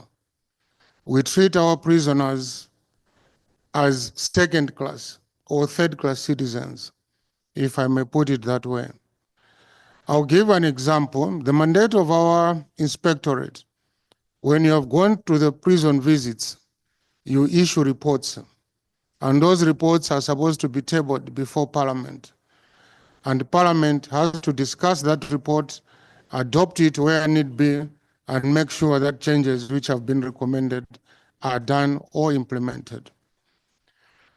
In my first report as a member of the inspectorate, it was tabled before Parliament. And in that report, we had recommended that according to the minimum international standards, prisoners also deserve to have 3 meals a day. Our parliamentarians went to town saying, do they think prisons are hotels? Prisons, they can't be hotels. Even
you'll be shocked. You watch the video clips, some of you, but you see this live, and it is very shocking and harrowing. Once you have seen that, I believe that when you go back to your parliament, you are going to think soberly about what to do for our prisoners. A prisoner loses the right to liberty, but they still maintain all their other human rights, human dignity. Our courts in Malawi and in other jurisdictions, they have made decisions that the conditions in most of our prisons are cruel and inhumane. They take away the humanity of our prisons, of our prisoners.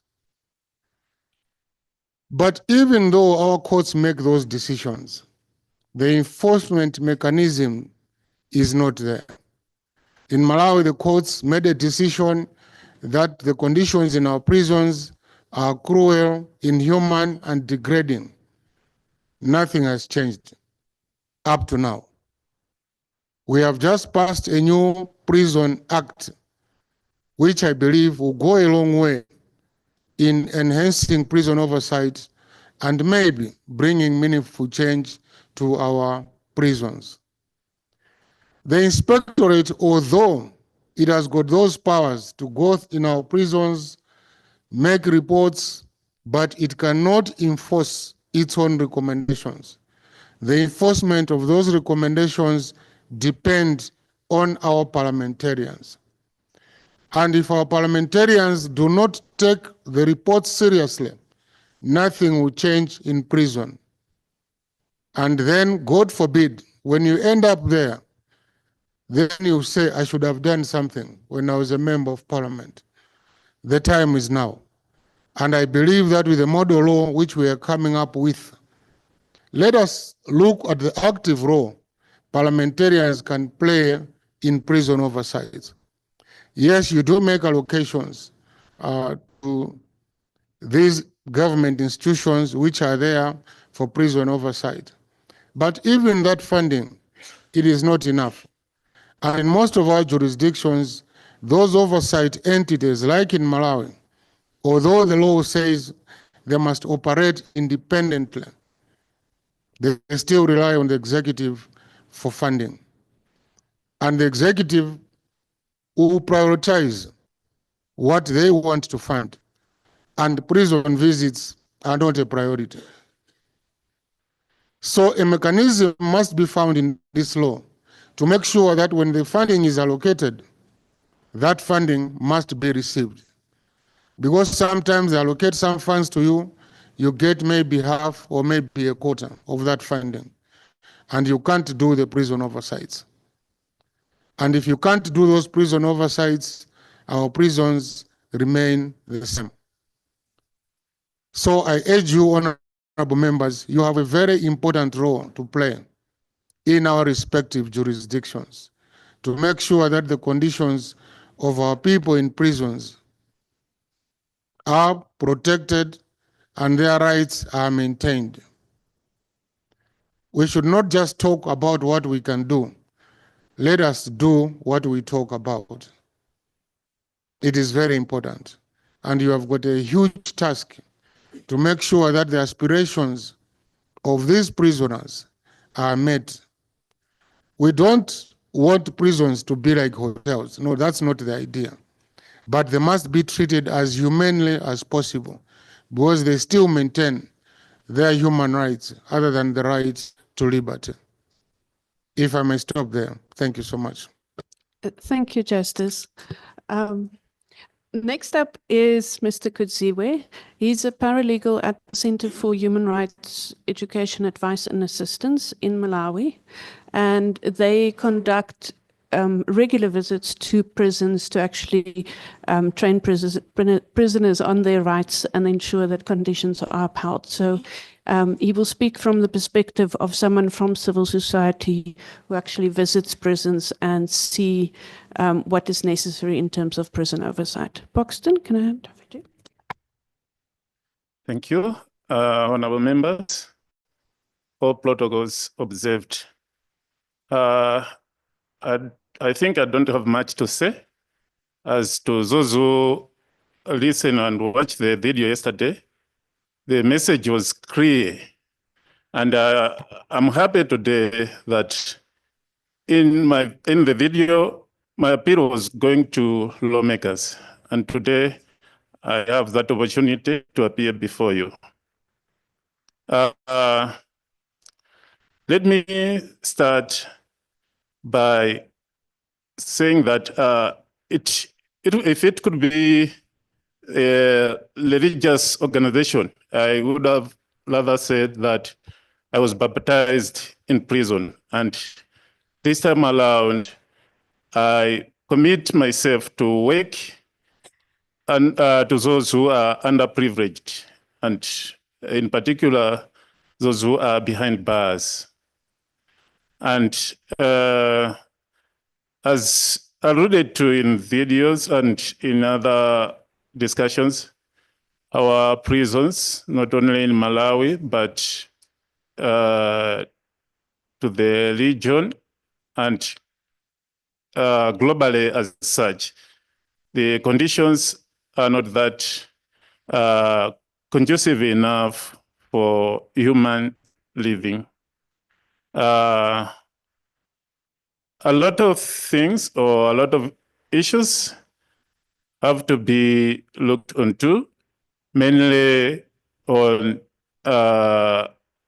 conditions and as well as the process whereby someone is taken into prison. Let me borrow that statement from one of the honorables here who said that we are all clients to prisons. So as we are deliberating and looking forward onto model laws, it's my appeal to you, honorable members, to this House, to consider or take on board all those issues going around and some of the findings from Prison Inspectorate and other bodies. I don't know how often you honorable members do take your time to visit some of prisons.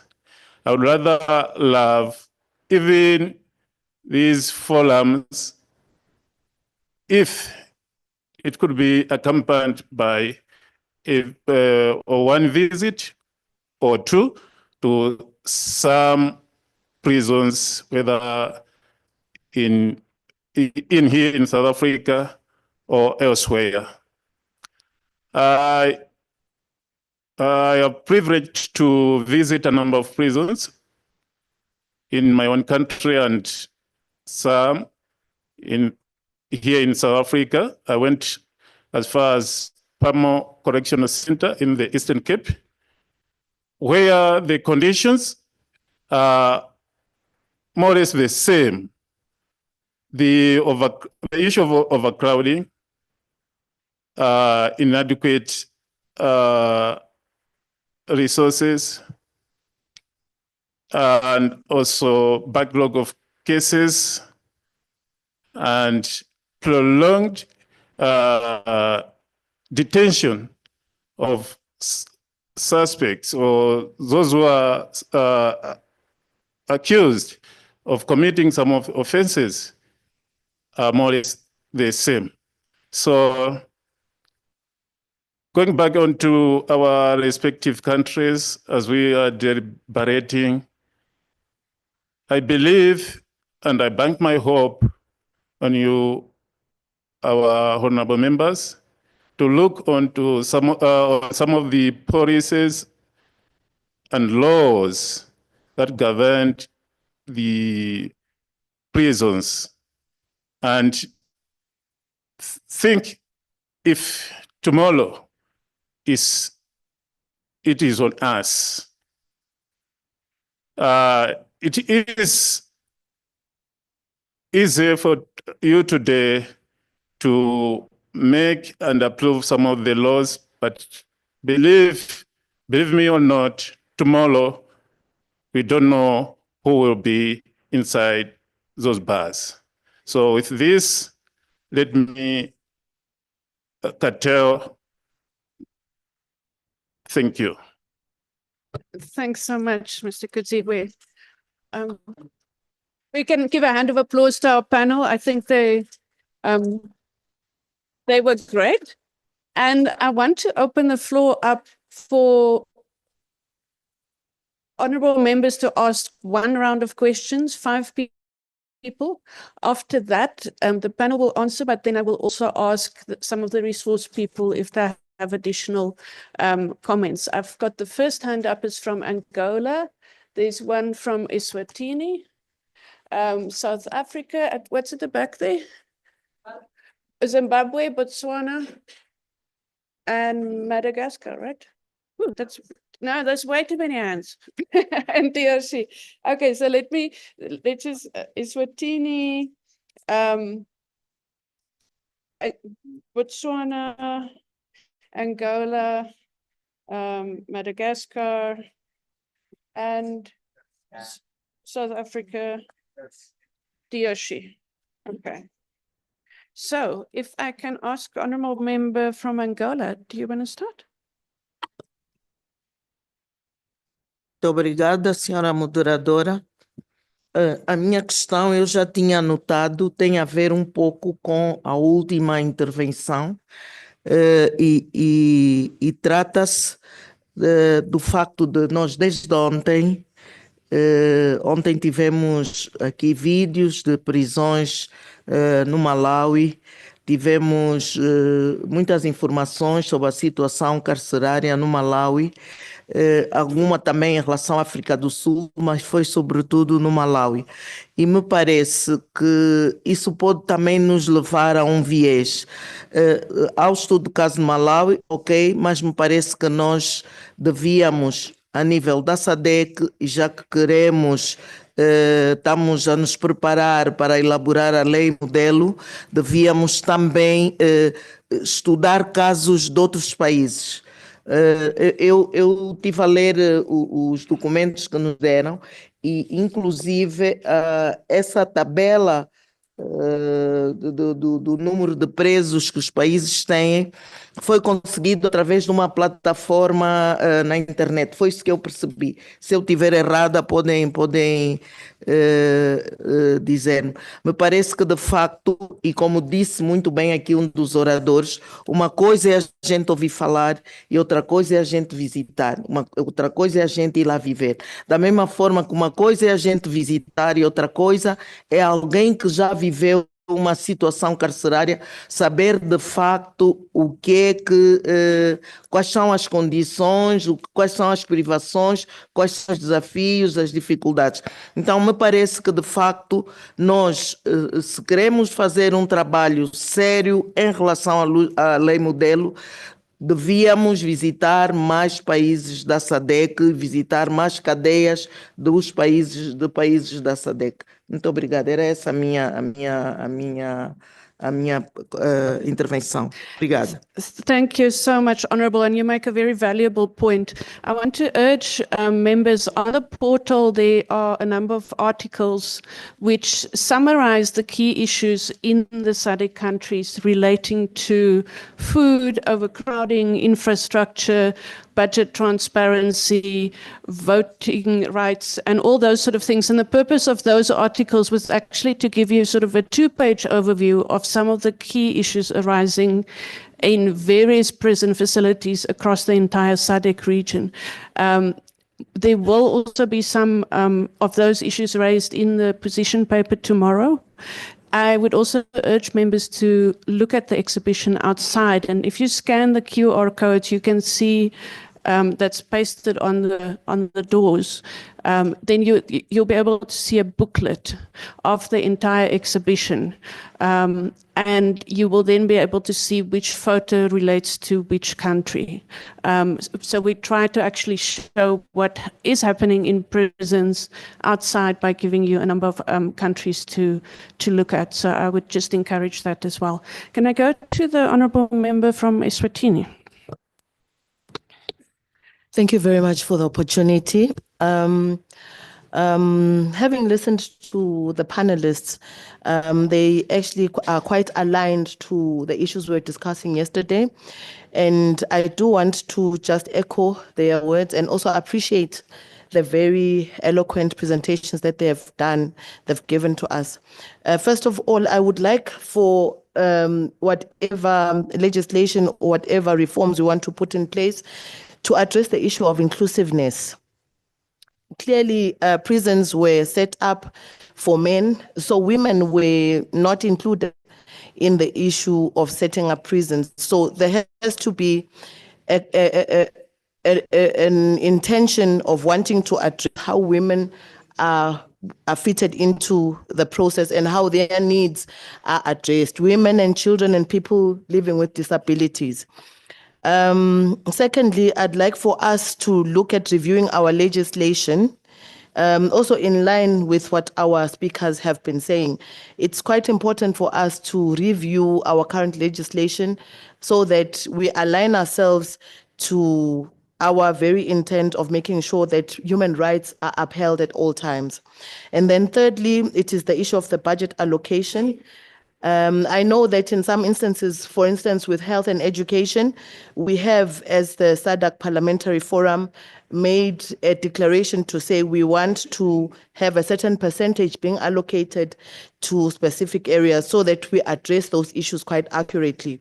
And so that the political will is not only a talk show, but it is followed by the necessary budget support. So I do suggest that we do address it also from a budget allocation perspective, because the issue of cost is a reality for all our member states.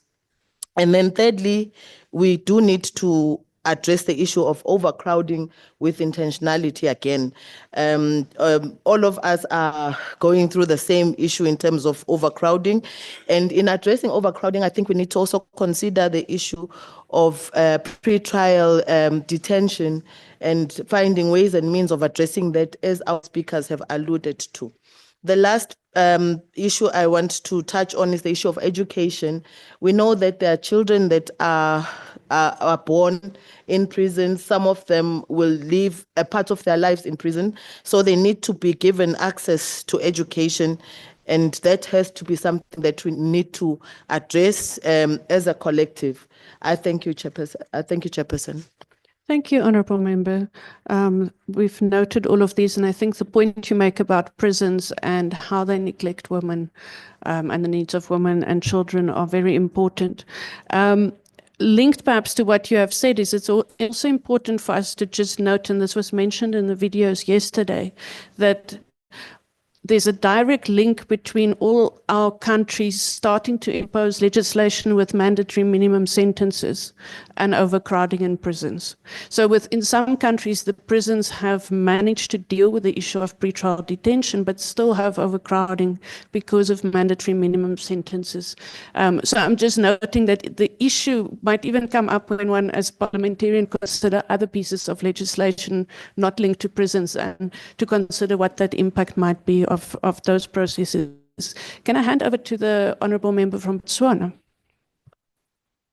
Thank you very much. And I also want to thank the presenters for the presentations that are certainly very informative. I just want to highlight a point that was made by, I think it was the first presenter.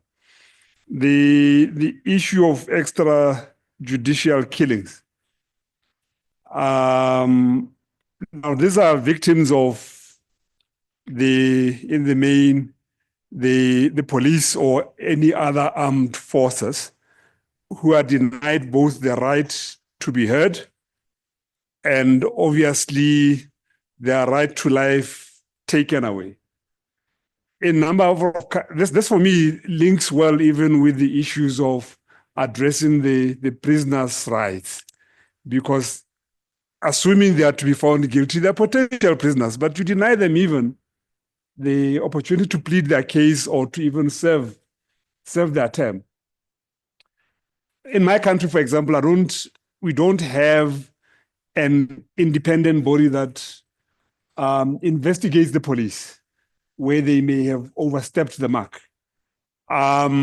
What really, from your experience, and I did hear you mention some of the best case, or rather what you think are good laws, such as Lesotho. Which country seems to have a good law and a system that works? So it's two-pronged, a good law and a system that works. And I was also going to just ask about the Lesotho one as well on protecting the rights of the prisoners. A lot of the time, the laws may be good, but what are the bottlenecks with regard to implementation?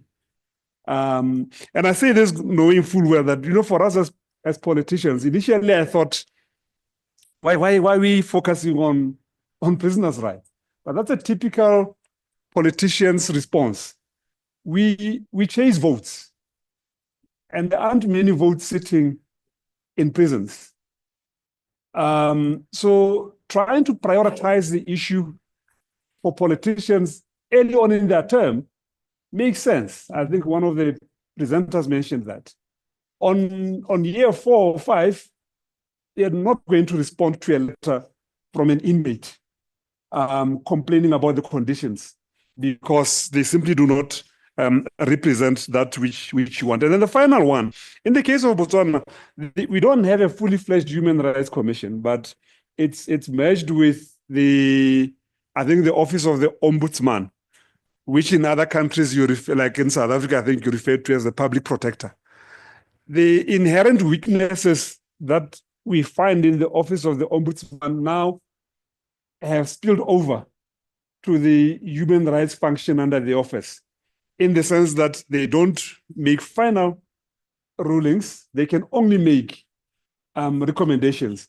So do we have examples of countries that have transformed or gone beyond or transitioned from a body that is only making recommendations to taking proper effective steps? Thank you.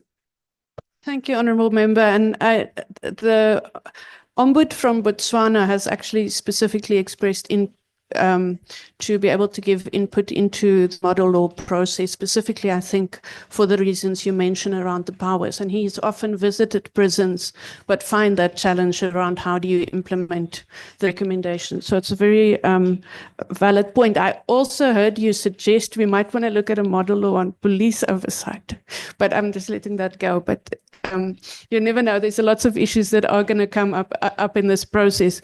Can I ask the Honourable Member from Madagascar?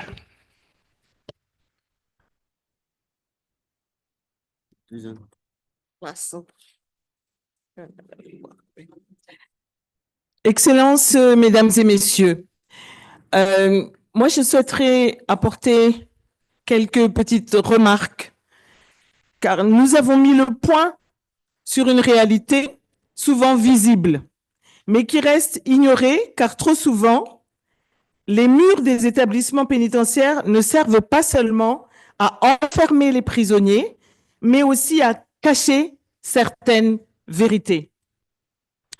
Mais suite à nos engagements au sein de la SADC, c'est à juste titre que nous nous penchons en ce moment sur l'élaboration de la loi type afin de surveiller les dérives carcérales. Et c'est pour toutes ces raisons que nous avons évoqué hier que la surveillance des prisons doit effectivement être renforcée afin de limiter les dégâts, si nous ne pouvons pas les stopper définitivement dans l'immédiat. En effet, les prisonniers, malgré leurs fautes, ont des droits inaliénables. Mais sans surveillance ni contrôle et suivi, selon des critères, comme par exemple un audit des budgets alloués aux prisons, surtout à l'alimentation des prisonniers, ces droits sont trop souvent bafoués et dans l'ombre. Il nous incombe, dans notre rôle de député, d'examiner et surveiller ces états de fait autant que possible. Il est de notre devoir de dénoncer les abus, mais aussi de prévenir afin d'anticiper les différentes dérives systémiques. quelques ONG locales ou des associations indépendantes peuvent nous aider dans cette démarche et nous prêter main forte. Ainsi, nous pourrions sans doute améliorer, ne serait-ce qu'en partie, les conditions carcérales dans nos pays. Et éventuellement, on pourrait aussi arriver à ce que les individus responsables de ces violations rendent des comptes. Cela permettrait de rappeler à tous que l'état de droit ne s'arrête pas à la porte de la cellule ou à la porte de la prison. Il faut avouer que surveiller des prisons est loin d'être un luxe et que ce n'est pas chose facile. Mais pour nous, qui sommes des parlementaires, cela doit être une obligation morale et légale envers nos concitoyens et nos pays respectifs. Nous avons le devoir de veiller à ce que la justice ne se transforme pas en vengeance ou que la peine n'aille pas au-delà de ce que prévoit la loi. Et dans tout cela, nous ne devons pas faire fi de la réinsertion sociale, car ce processus est également parsemé d'embûches.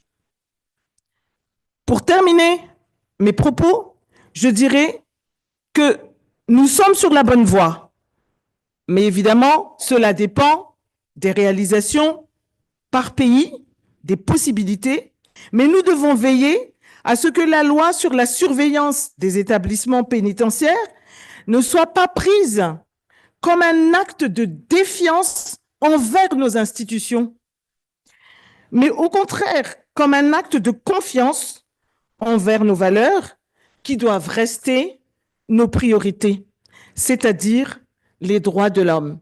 Merci. Thank you, Honourable Member. And you made, I think I've taken note of your point around auditing prison budgets. That's a very critical part of oversight and emphasizing the rule of law and all the other sentiments you expressed. These are well noted. Can I ask Honourable Member from the DRC, Democratic Republic of Congo?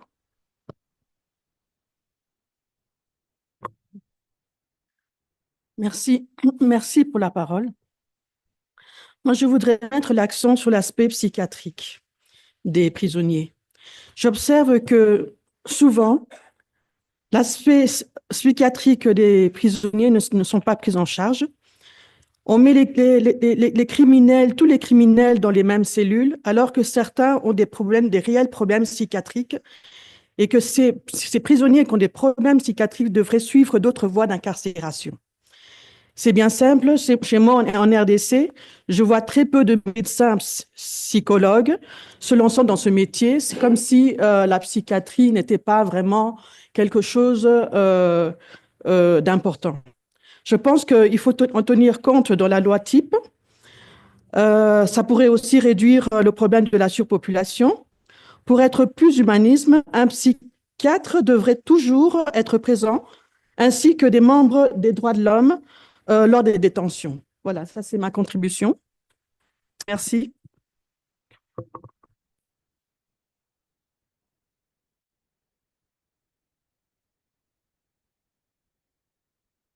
Thank you, Honourable Member. That is absolutely critical. Can I, Honourable Member from South Africa? Thank you, Chair. Once again, I guess my colleague from Botswana as well was crying loud, you know, about the issue of having not an oversight body of some kind. You know, in South Africa, we call it IPID. And I think it helps as well, though there's some glitches, because there's no perfect solution in all these so-called independent state institutions, from the judiciary. I mean, you find that there's interference. Most of you knows as well that not even far from where we are, the Chief Justice is been suspended. And I must say that fortunately we have a former justice with us here, that they err as well. You know, they make mistakes, whether it's Quebec's court or what. Some people don't deserve to be in jail. I must emphasize that. In South Africa, we've got 25% of the so-called reprimanded culprits as we speak. We have 243 prison in this country, about 160 inmates. 25% of those inmates are reprimanded. And some of them, I can guarantee you, they'll walk free after a few months or years. Now, I'm saying when I look at the videos here, in terms of human rights violations, you know, in the past we used to have prisoners cooking their own food, working in the fields. You know, there was no budget. You know, like the former justice was saying, prison is not like you're not at home. You're not like in a hotel. Indeed, you're not supposed to be in a hotel. I mean, those prisoners who are like in a hotel are in your so-called first world countries and some Scandinavian countries. You go to Norway, it's a different ball game. You know, the correctional service there, it's like an elite. You know, your family can come and stay with you for a weekend. They come on Friday, leave on Monday. You know, and in our continent, I don't think in our lifetime that will happen. And in fact, I know that I was not a popular one when I was raising these issues to say perhaps we need these young men and women. That as parliamentarians, we must only serve 2 terms. Like the presidents, you know, countries are different. You know, maybe they can come up with some ideas. You know, the young ones, maybe they can come up with some ideas.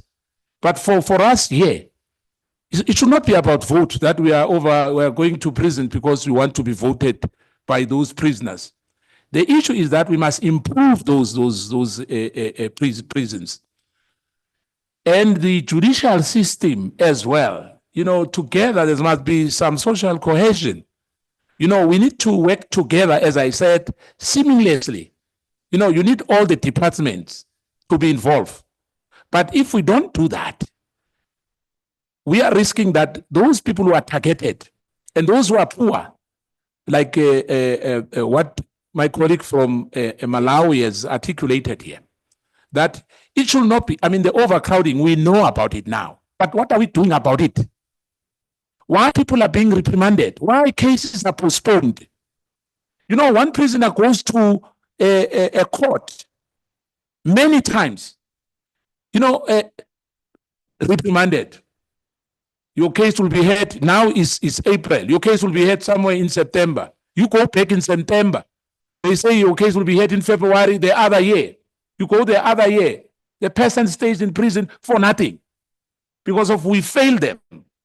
You know, our people sometimes when they sit in those posh offices, they forget that even those so-called criminals, as I said earlier, you are innocent until proven guilty. I know the chair we are rushing, you know, I will have said much, but I'm saying as lawmakers, let's try to improve the conditions. It should not be about budgets. As I said earlier, I know there's the issue of finance all over Africa as well. But I'm saying we can do better. What is displayed outside here, what we've seen on the view, it's a shame. Thank you. Honourable Member, thank you. That's so valuable, and I want to just emphasize that issue. We always lament about overcrowding, but there are actually many easy mechanisms we can put into the model law. For example, requiring that prisons send the numbers for people who are on pretrial detention to Parliament and to the judiciary on a regular basis, so that they can actually assess whether there are people who have been incarcerated for lengthy periods, whether there's blockages in the system, all that sort of things. There's many oversight aspects that as parliamentarians you can demand, because that information is key, and you don't even need to leave your office sometimes to be able to get the information you need to start making recommendations around what's happening in the prisons. I'm going to acknowledge, I think the last honorable member, unless I left someone out, the honorable member from Zimbabwe. Thank you, Madam Convener. Prior to the video that we watched yesterday, video of a boy who was refused to food for 2 weeks because someone wanted to rape him. After he was raped, he then get infected with HIV AIDS until his death without any assistance. Then my question is, how can we protect the vulnerable persons in our prisons through the modern law? How will you hold prison officials and staff accountable for their actions?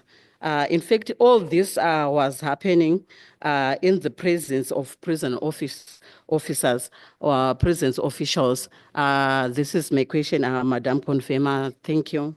Thank you very much. And I think it's critical for the panel to deal specifically with that, because even during the oversight process, it's the vulnerable voices who aren't heard, because if you are being abused by someone who's in charge of your cell or by a prison warder, it's very difficult to complain or to raise the issue without there being a backlash afterwards against you. So I think even when we think about the practicalities in the model law, how can we ensure that there are mechanisms in place for vulnerable groups to complain without that fear of repercussion afterwards? So I'm going to ask our panel to give feedback on it. Can I ask?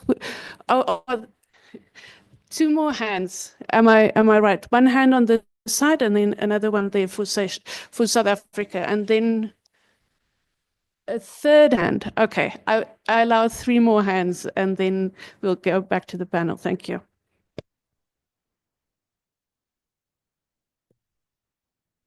Okay. Program Director, thank you for the opportunity, and thanks to the facilitators for their presentations. My question is directed to Chikonde. As a lesson and information sharing regarding conducting the visits, even without notice, how have you managed to make the relationship work between you and the prisons so that you are not blocked on the basis of prison internal security reasons or other possible reasons? Thank you. Thank you. Honourable Member from Eswatini. That was Honourable Member from Eswatini. Thank you, Madam Moderator. Maybe I would just have, the first question is, how do you have an oversight role on an executive that prioritize its budget in terms of prisons facilities as they are concerned, in terms of the building and maybe in some facilities that we probably need in the prisons? Secondly, maybe in the concept of this conference, according to the model law that you're trying to draft, I guess we're trying to change the prisons from being mortuary to sanctuary. At the same time, I would have a question. What hinders the random checkups in prisons as far as our oversight is concerned as members of parliament? Because it seems so difficult and such that when you get there, you find out everything is prepared, is run in a very frequent way, such that when you understand that you've got a different concept. But yet practically, when you hear from the insiders, it's so overwhelming, so difficult life for them. That's why I'm asking, why is it so, do you have to make arrangements before you just make a checkups? Thank you, Moderator. Thank you very much. And the final question from the Honourable in South Africa. No, thank you. I just want to make quick 3 points. Our intention here is to really come out with a law that will assist us to deal with the challenges in prison. And I want to be pragmatic in dealing with the issues, especially the issues that have been raised by our panel. The fact of the matter is that we need to find an innovative way to sell this to our member state countries. And for me, the question is, what is the current impact of the overcrowded prisons have in the entire society in our member states? And I think if we frame the question like that, you are likely to get a better outcome. Because I can tell you now, yes, we talk about the issues of human rights for prisoners. For some of our member states are enshrined in our constitution. But if you were to make an argument without really just opposing it with the impact in the entire society, you are not likely to get the outcome that we want to get. And I think if we move from that premise as member states to sell this so that we can improve living conditions, I think that will assist us a great deal. And the second point that I want to make is that we also have influence as members. And again, when we make these recommendations, they must speak to the broader society, not just prisoners.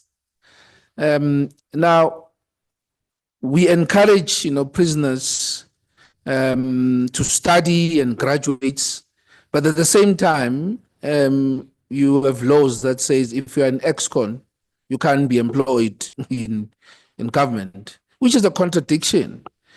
And that is why, for example, in South Africa, in my own country, the rate of people who reoffend is more than 90%. Because even though people have these degrees from prison, but you discourage them from getting work, I think we must deal with that because, again, it will help us not only to deal with the prison conditions, but to deal with the rehabilitation part of prisoners. Because these people have no prospect then if you are going to educate them using taxpayers' money, and then when they get out, they're not allowed to be employed, they will reoffend. So I think, for me, those are just points that I want to make that must assist us to craft this law. And it must not just focus on prisoners, because we are likely to hit a brick wall if our focus is going to be that narrow, given the perception about prisoners from our member states. Thank you. Thank you, Honourable. And I think you just proved why this process is so important, doing it slightly different from what it had been before, because it's easy to argue why there should be a SADC model law on gender-based violence. It's much harder when you come to prison oversight, and having these conversations for us to actually just figure out how this will be pitched, the entire process, before we even start. I think that's absolutely critical. So thank you very much. I'm going to hand over to our panel to respond. Thank you so much, honorable members, for the questions and comments. I picked up a few that I'm going to attempt to respond, and then my colleagues will take over from there. I think the starting point for me would be, I think it's the sentiments that we heard yesterday, and I think they've been repeated today on making prisons a hotel. And I remember when I was appearing before Parliament a few weeks ago, where they were considering adopting the new prison act in Malawi, which was recently passed around 2 weeks ago. One of the issues that the members of Parliament also raised is, are we trying to make the prisons a hotel? And why I want to address that issue is, imagine all of us being here. We're at a hotel, right? And we're closed up in here to stay here in a hotel, in our rooms. We never leave. We just stay here for a year. In the circumstances that we are, we don't have the liberty to go out. We just stay here at the hotel. How would we feel? Would we feel fine in the circumstances that we are? Would we feel that we are human enough to stay in this hotel without the liberty for us to go out? and to speak to our families whenever we want to speak to our families, or be with our spouses and do whatever we want to do, our aspirations, everything that we do in life, but we're in this hotel, would we be okay with that? I think if we do an honest response, for many of us will not be happy to be here for a year without seeing our families. So when we speak about making a prison a hotel, you understand that the most important thing that is taken away from a prisoner is their liberty.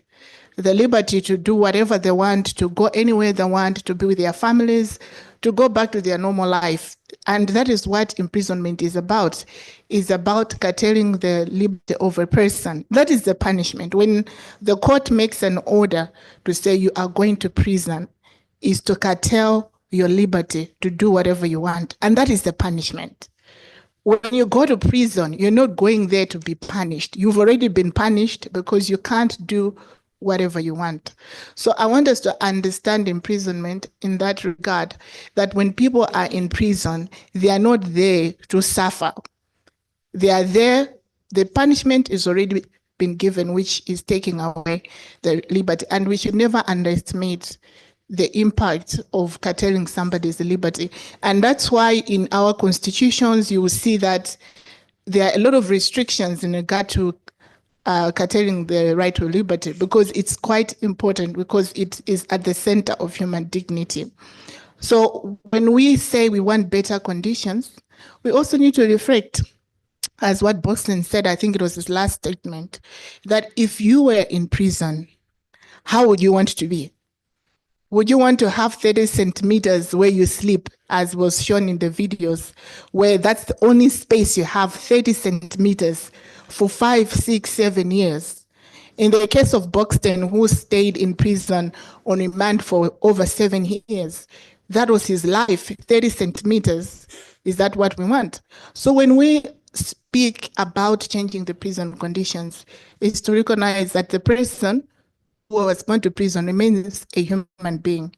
And we have punished him by sending him there for the time that he will save without having all the liberties that he could have had if he had his liberty not curtailed. The second issue I wanted to address was on the issue of inclusiveness. I think one member had raised that. And also there was another, I think, comment from Zimbabwe on protecting vulnerable persons.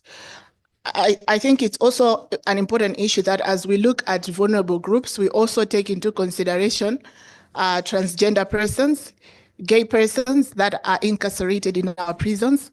I know there's a move of anti-homosexuality around our region, a lot of criminalization of gay people, and we can't deny the fact that these people are in our prisons. Now, when you look at vulnerabilities, you'll see that in our prisons, it allows women to be separated. The women have committed crimes. There are women in prison who are serving sentences for murder, and there are men who are serving sentences in prison for murder. But you'll find that these two will not be combined. They'll be put separately. And why? Because women are vulnerable. The same thing with children. There are children that are serving sentences for murder, but they'll be separated from adults because they're vulnerable. And we've been advocating for people with disabilities to be protected as people who are vulnerable. The same also applies to people who are transgender, who are gay, because they are vulnerable. They don't lose their vulnerability because they are in prison. So as we speak about the model law, we also need to understand that as parliamentarians, we've passed laws that criminalize certain people, and these people remain vulnerable. And we also need to take into consideration their vulnerabilities in terms of them being separated, because they can also be victims of sexual violence, as we saw in the video yesterday. The third thing I wanted to address, I think it was, I can't remember which country, but they had asked about which country has got good practice. I think I had mentioned about Lesotho. I don't want to put the member of parliament from Lesotho on the spot, but I don't know if they have received reports from the Commission in Lesotho and how effective their mandate is as in terms of enforcement. But I have to say, and I agree with you, that having a law that mandates you to do certain things is not enough. Having good laws is not enough. It requires political will as well. I think the case that Anik was talking about, which Justice Kalembela did, where he made an order that no child should be detained in prison. And he had ordered that those children that were in prison awaiting trial should be sent to safety homes, and those children that were convicted should go to reformatory centers. At the time that the judge was making a decision, there was no single safety home in the country. So it meant there were over 100 children that he had ordered to be released in prison, but there was no place designated by government to put them. So what the prison did was to still keep the children even after the judgment of the court. So the children were actually released a year later after he delivered his judgment, because there was continuous engagement by the civil society organization that were involved in the case to say the detention is illegal. So despite the fact that when the judge was making a decision, the Child Care Protection and Justice Act was very clear that no child shall be in prison for any offense. But at the time, there were over 200 children that were in prison. So having the law, yes, it's not enough. It requires action. And I think it's something that as members, you can be able to enforce. I think as for those that were able to look at the electronic form that was shared yesterday, it's very comprehensive in looking at various groups of people, and also linking to what you asked about police accountability. There's also a section on torture and where you engage with the prisoners as what they have experienced. That can also be a form in which you can also exercise your oversight, despite whether you have good laws or laws that not effectively protect particular groups. And the other thing I wanted to comment on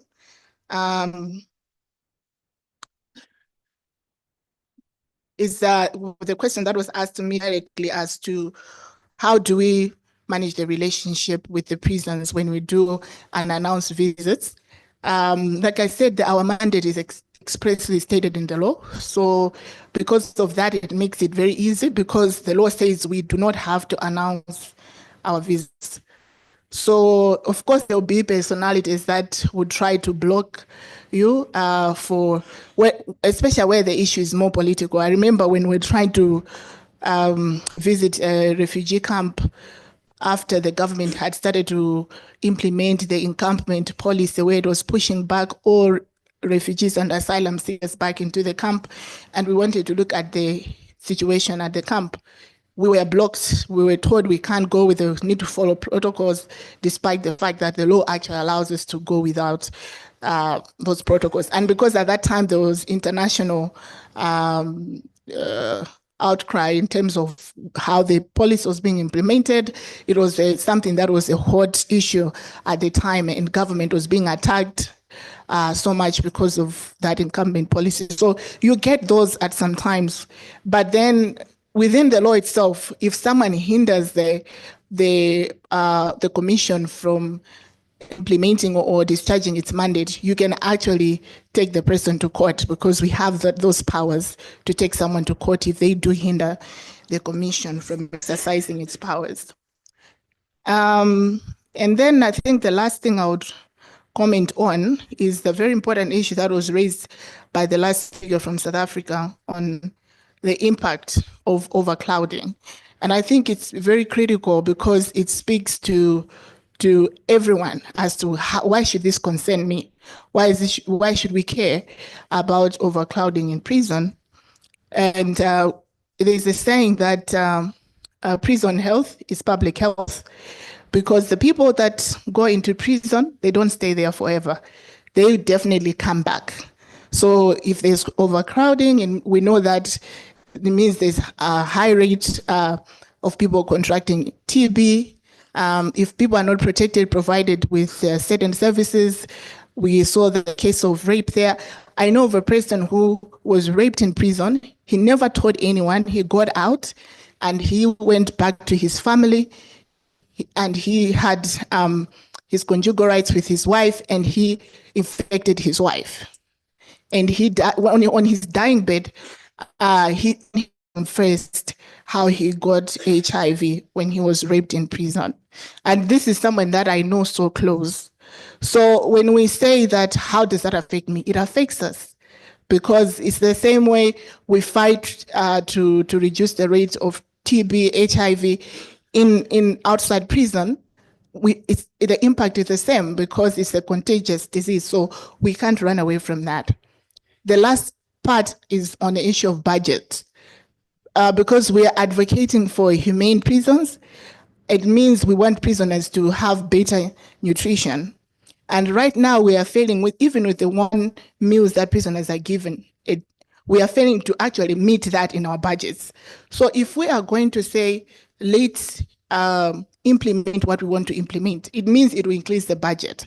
But if we are going to say, let's reduce the population in the prison by half, meaning that we don't need even to increase the budget, the same budget we have, we can still maintain the prisons because we have reduced the numbers. Because the evidence will show that people that are in prison, not most of them are repeat offenders. There are people who are there for minor offenses, those that are waiting trial. As South Africa has strongly spoken, why are we remanding people in prison for everything? You know, so if we're reducing the numbers, it means we are also reducing the pressure on our budgets that go to prison. So I think it's a reflection that we need to look at and relate to the everyday issues that affect us as we deliberate on the model law. Thank you. Thanks. No, I think my colleague has responded on the issue of the importance of good prison conditions for rehabilitation, and that's in the interests of society. So that's aside from the issues of human dignity of the inmates. I just want to raise, as I'm speaking to politicians and was a politician, the pressures that we are under. So you've got a public who, okay, they don't want prisoners to be dying of illnesses in prison, but they don't want people who've committed crimes to get out. So we get under pressure to say, tighten the bail laws. We've got too many awaiting trial prisoners, but make it more difficult for the courts to give bail. That's one, and we've been doing that in South Africa.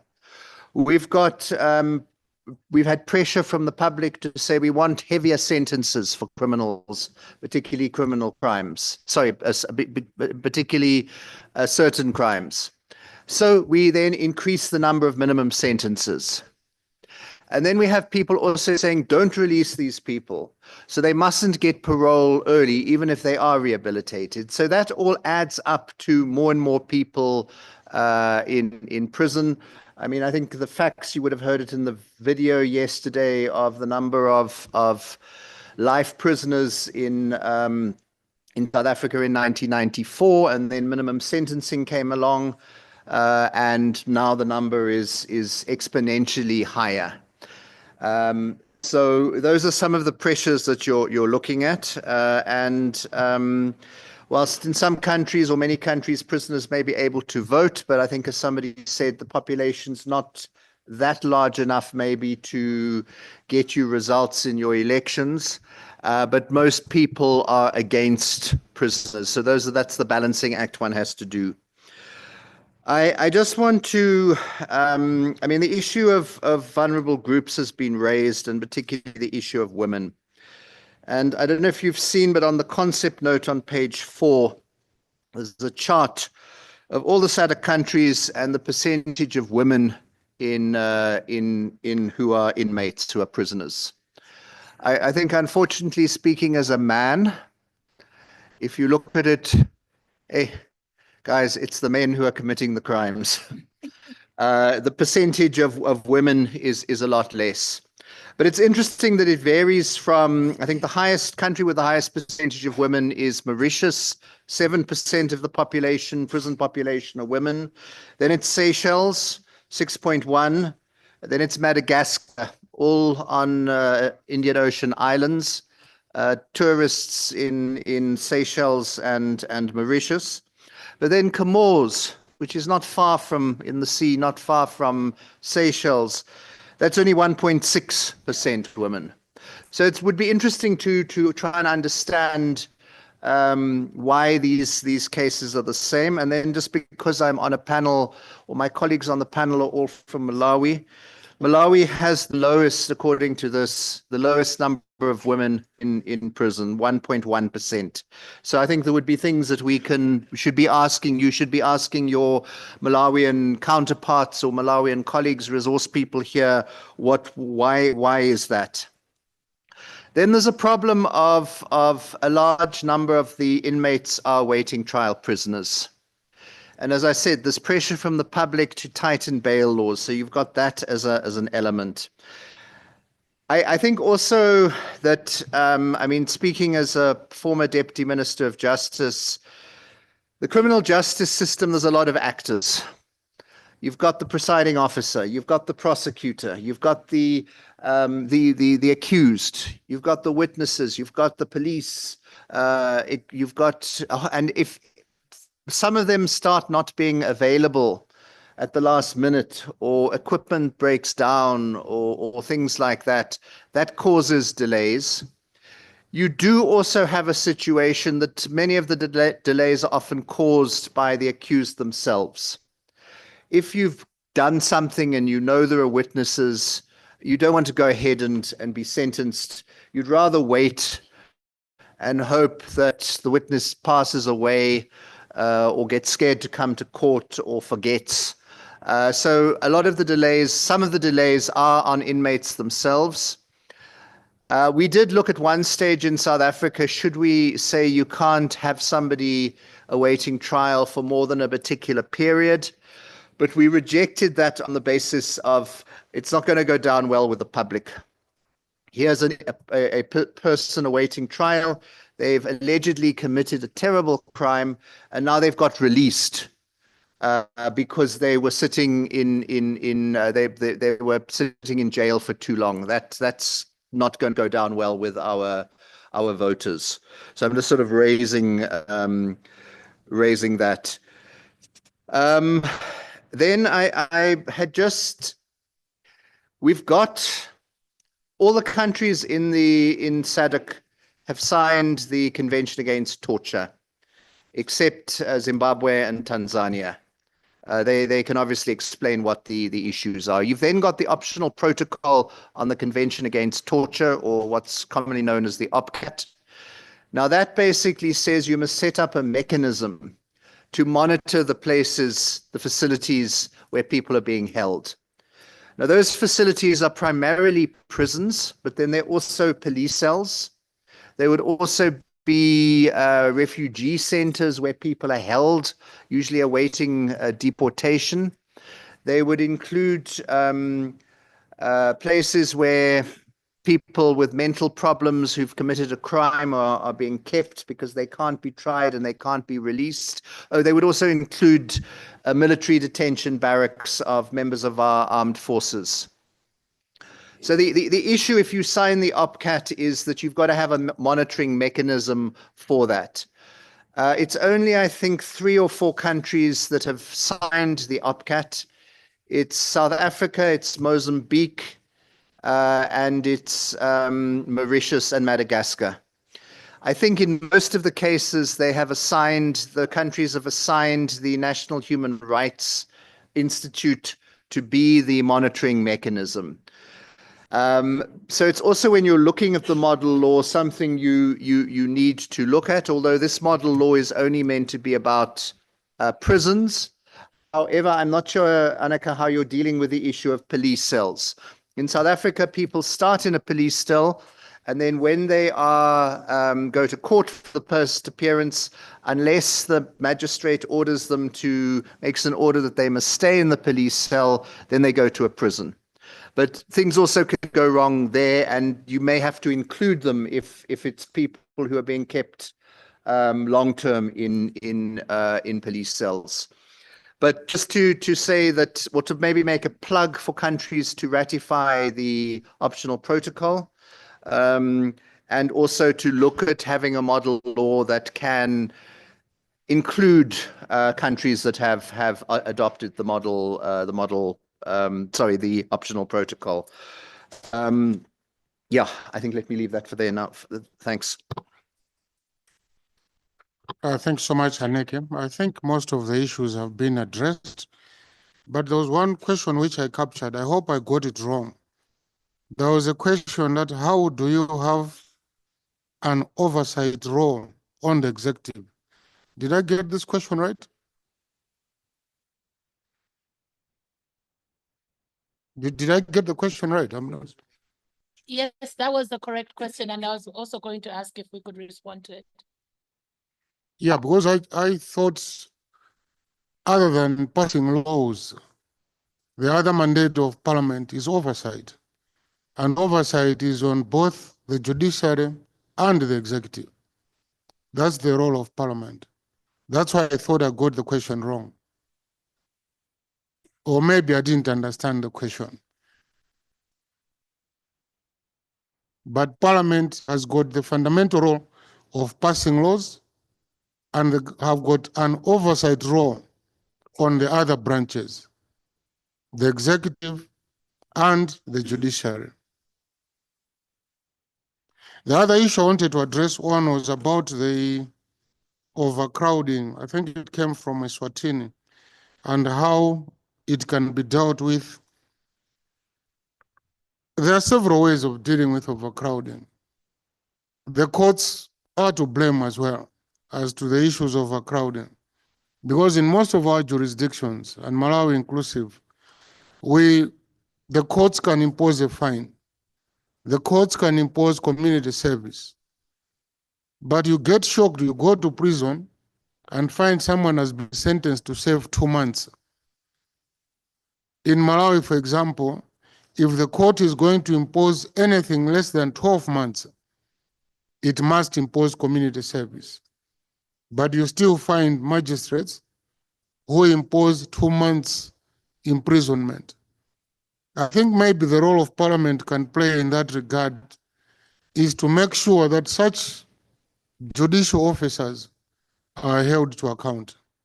Maybe the model law can put something about how to treat this kind of judicial officers. Was it 2 weeks in prison? I won one of the prison visits. I found someone serving 2 weeks. What happened? 2 weeks. So something must be done, and I hope the model law can address that, so that if I, as a magistrate, impose a sentence of 8 months with no justification, there must be some sanctions against me. And maybe we'll now start making orders which will decongest our prisons. Thank you. Thank you, Justice. And Jeffrey, you wanted to respond directly. Just this 2 issues, if you don't mind. The one issue was this question of the Justice referred to, of the oversight. My understanding was that the point that was being raised was that it related to the budget, and the minister will come to say how much money is being allocated. But the Justice is correct. It's still ultimately Parliament that has to approve the budget. And if you don't like something, you could be saying we're not prepared to pass this budget.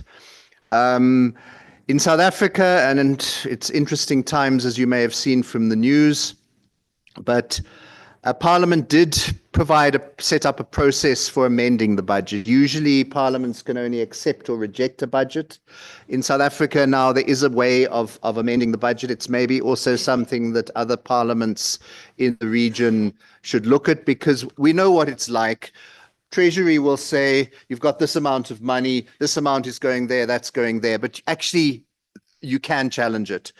The other point was just also responding to, or something I thought about when the Justice was speaking. There is an issue which has come up in our courts a little bit. I think it needs to come up more. But is there a minimum, is there a minimum period that you should sentence somebody to imprisonment for? Is there any point in sentencing somebody to 6 months imprisonment?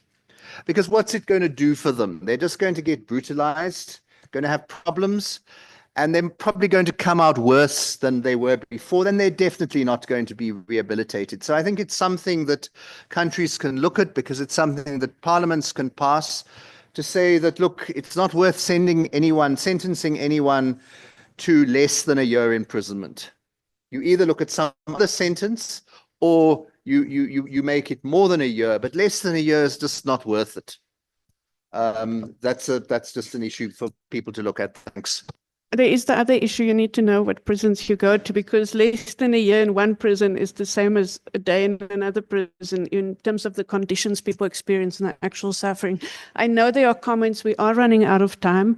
I want Boxton to respond. There's one issue just to mention around what Justice Kalambera had said, and that is that sometimes the courts are responsible for delays, but often when parliamentarians look at how to appoint judges to higher positions, the judges are asked about how often have you had delayed judgments, those sort of things. They never asked how often do you visit a prison. And we might actually, and they know they should visit prisons.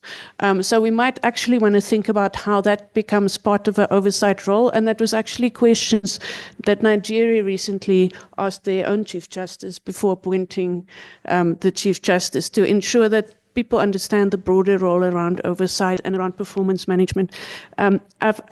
Boxton's going to speak, then I'm going to give the space to our resource persons.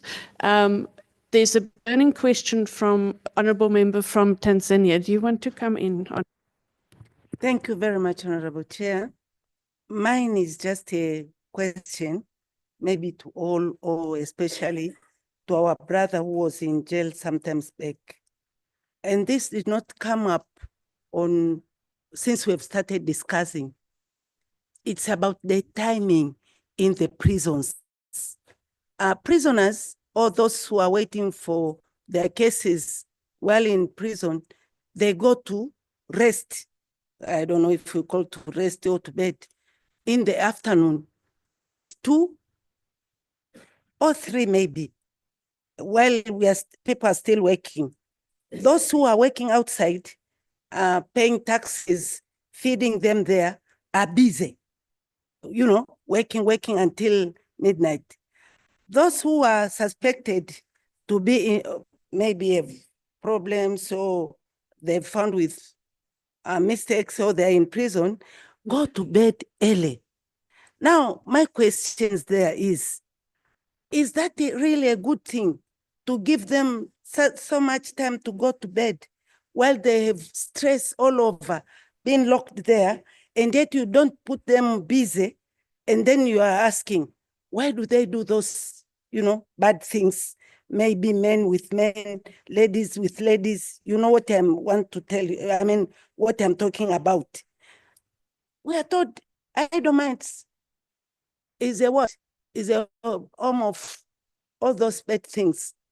Now I'm asking my dear son, my brother there, is the timing of allowing these people to go to bed, and I'm not sure if it is going to bed or that is a punishment as well, early. Is it okay? That is one thing. Another thing about this model law we are going to make, which I'm looking forward for it so much, is about the death penalty.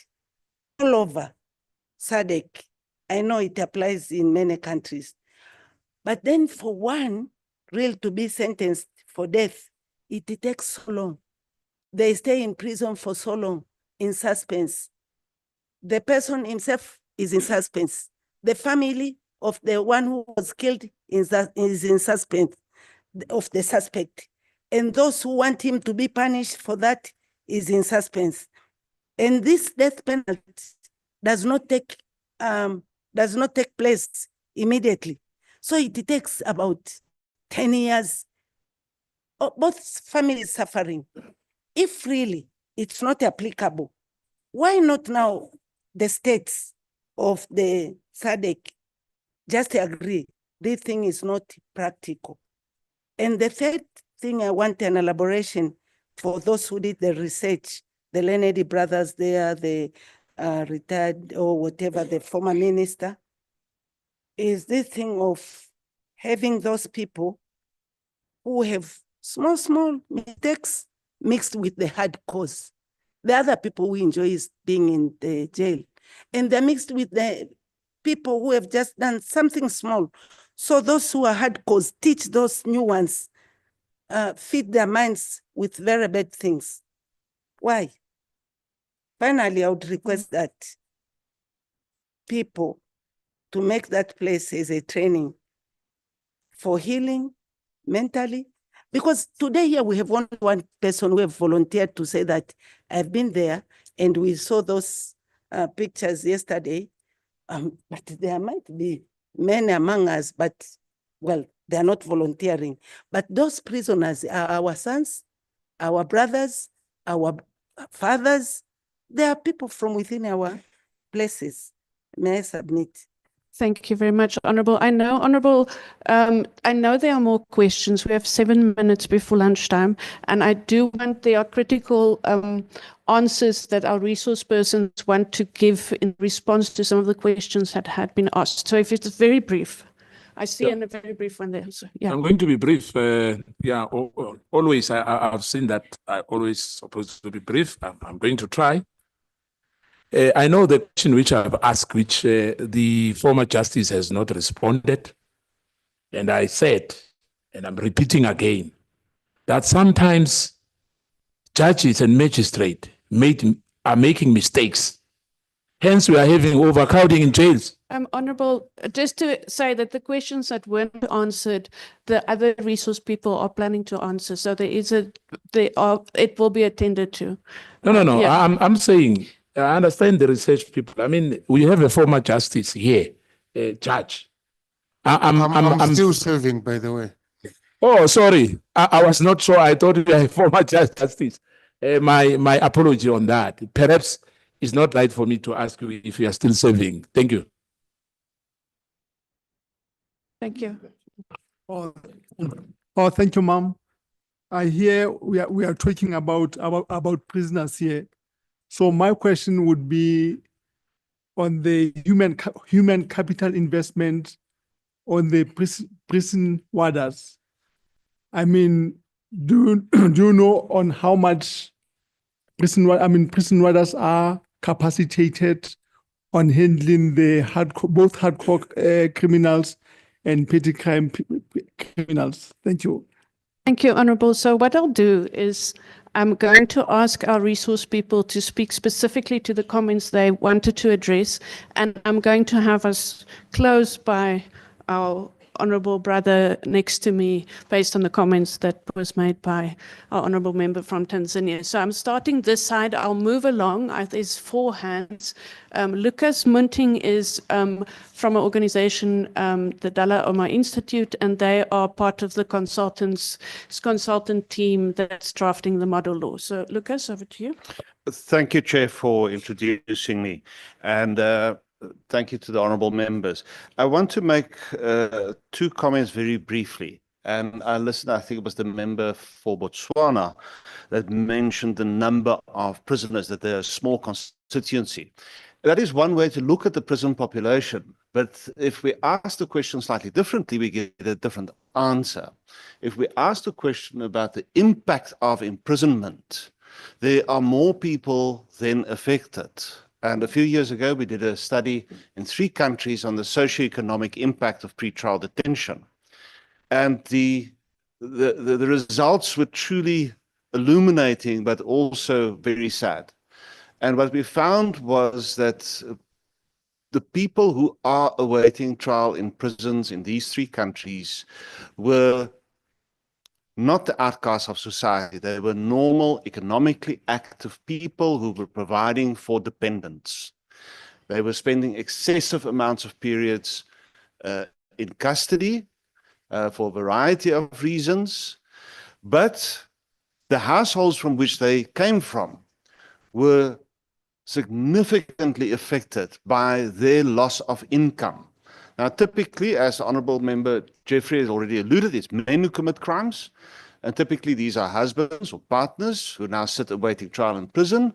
And the duty then falls on the wife or the partner, the female partner, now to pick up the load.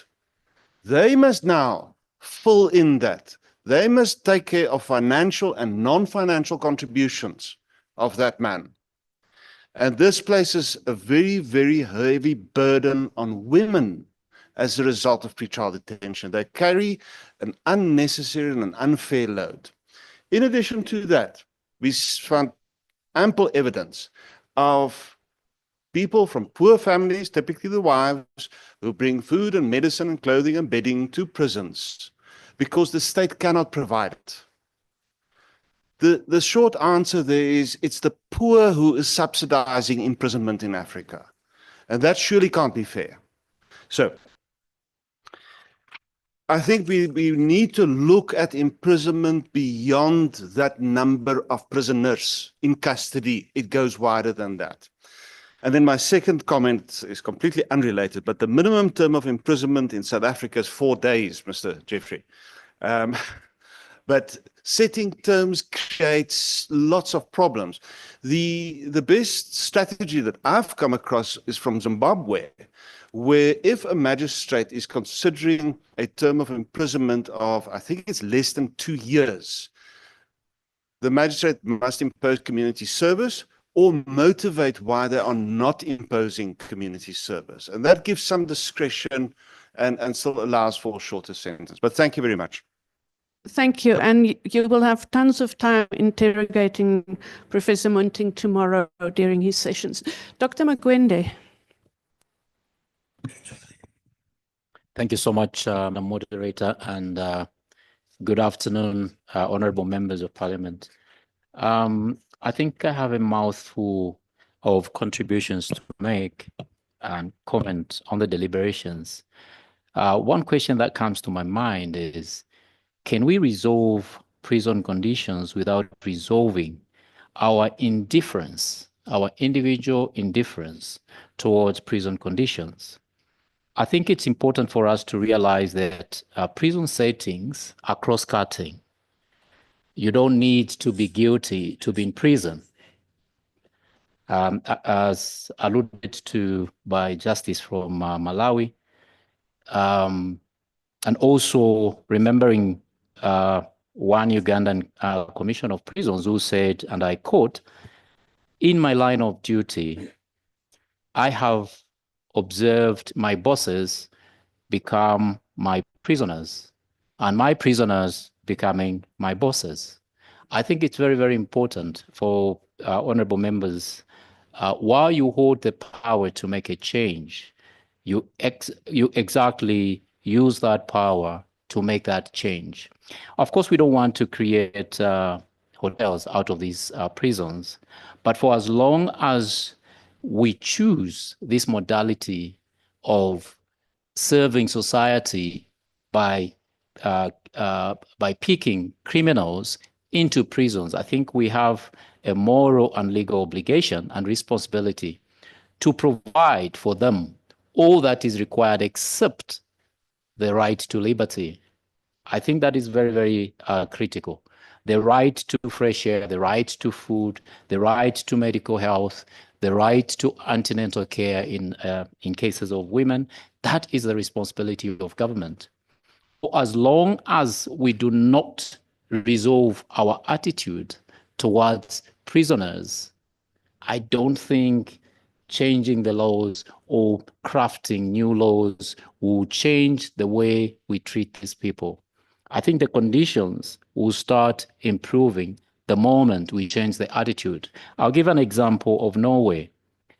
When Norway changed its attitudes towards corrections, when they started insisting on rehabilitation, recidivism, which is basically reoffending, reduced from 7 out of 10 to 2 out of 10, meaning their expenditure on prisons relatively reduced as well. And their overcrowding was controlled. And I'm sure a number of you honorables could be in knowledge of the fact that some of the prisons in our colleagues' settings are being closed because they are no clients, if I can use that term, while we are grappling with building new facilities because we do not insist on correction. We inherited infrastructure from our colonial masters that were meant for punishment, and we are using the same infrastructure to rehabilitate our inmates. I don't think we can achieve what we aspire to achieve by using wrong infrastructure.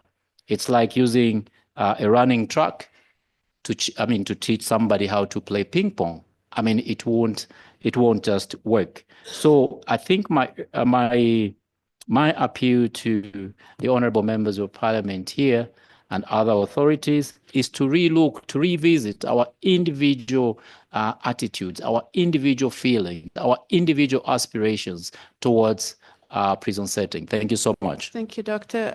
Judge Ntaba, did you have your hand up? Yes, thank you.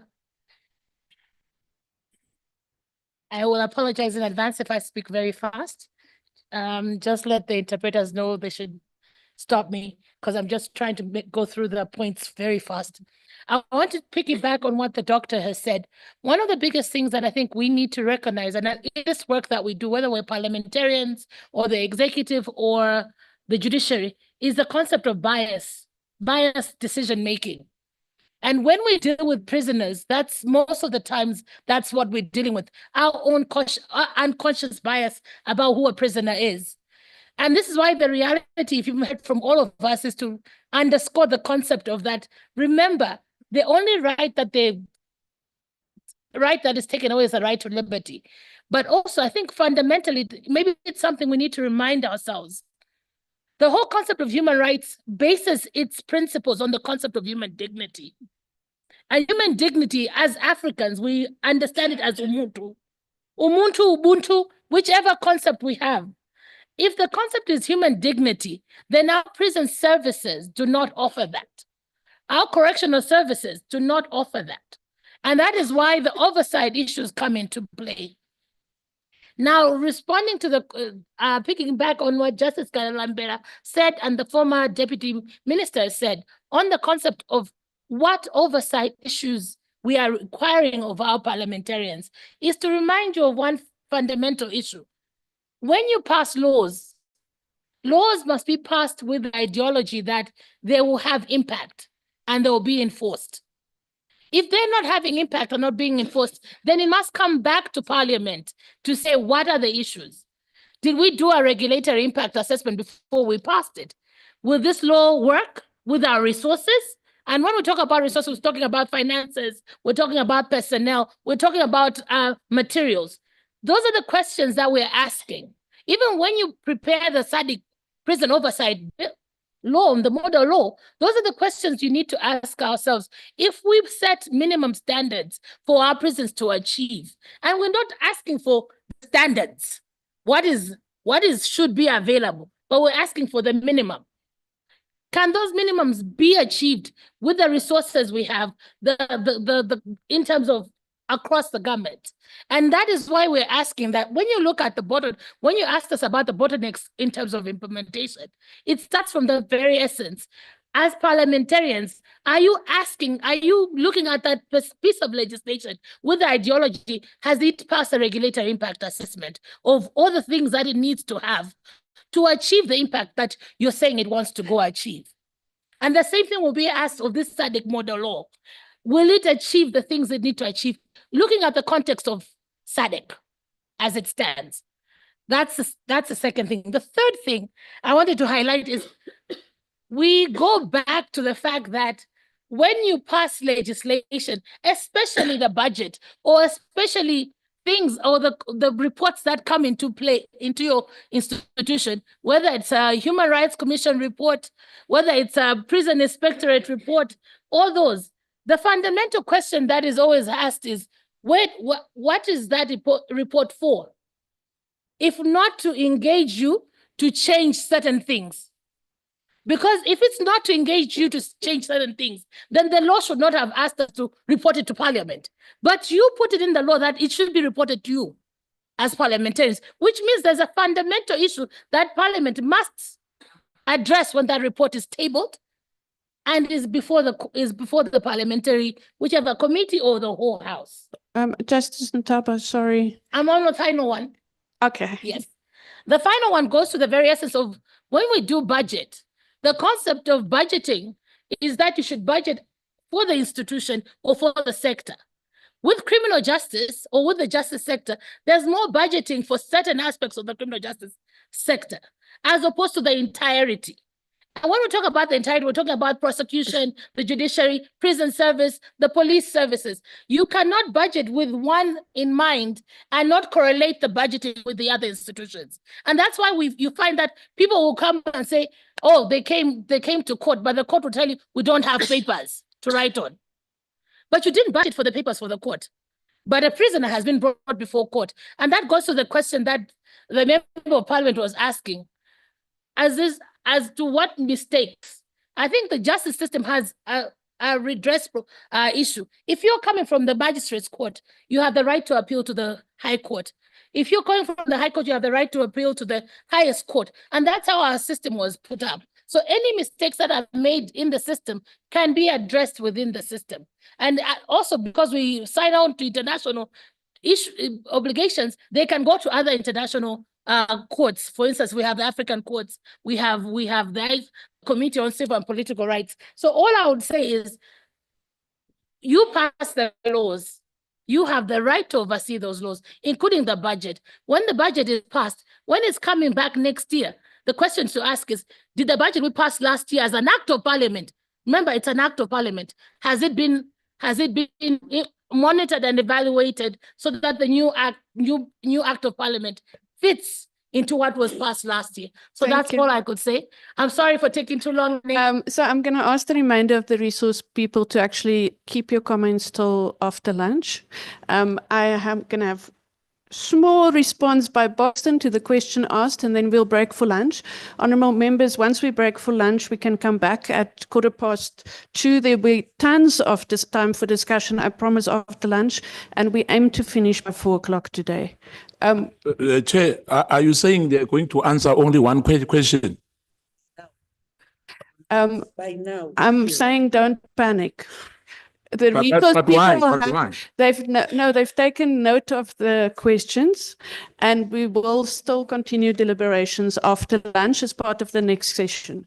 That's all I'm saying. Thank you. Allow me to start by responding to a question posed by honorable member about the timing of locking prisoners at around 2 or 3. Let me start by saying this, that the issue of imprisonment has been spoiled on terms of how we understand the concept of imprisonment, because sometimes we feel like long-serving imprisonment may change or reform the convict. On terms of timing, the prisoners who went to bed as early as 2 o'clock, they end up planning and staging some of the immorals within the prison, and some of them planning to commit other offenses when they will be released. So to me, I feel like the prison authorities have to look on terms of locking time, because I don't think it is in our laws. They just use it practically. So on the same is the issue of integration. I remember the honorable minister the honorable member from South Africa mentioned the issue of education. South Africa is the leading country in terms of education in prison, because it was there even the time of the late Dr. Nelson Mandela. But looking into the laws, they are still restricting those who have attained their education while serving sentences in prison to work into public institutions, of which it is still derailing the issue of reformation. And again, the issue of reintegration is also jeopardized because some of these graduates from prison, they have nothing to do once they finish serving their sentences. So what they can do, they involve themselves again to other offenses which they feel like they can keep themselves supported once out. You can agree with me that when a prisoner is released from prison, he lost almost everything. For example, my 7 years and a half, I lost everything, and even my wife was nowhere to be seen. So, what would I have done if I had no chances to be considered by some well-wishers? So, looking into all those issues, I may end up appealing to the honorable members to look into our laws on issues of reintegration, the support after care. Because in our prisons nowadays, even transport is not provided when a prisoner is released, like in our country. But previously, there were what we call free pass, where a prisoner was using a public bus company to go back to his or her or origin home. So looking into all these issues is my appeal, and I repeat, is my appeal. We are looking onto model laws. Please think of those who really went through the long arm of the law and they served their service on conviction and sentence, and they are totally reformed and they feel like they can be a very good citizen and contribute to the national agendas. Thank you. Thank you, everyone. Let's a hand of applause to our panel.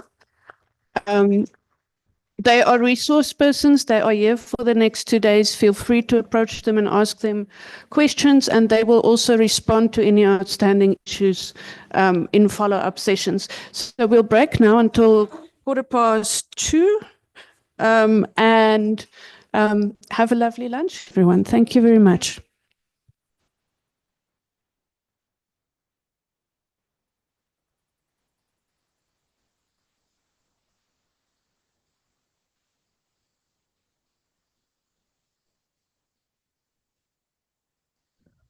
Great job. Send my virtual lunch. Have a great lunch, honorable members.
Yes. Not.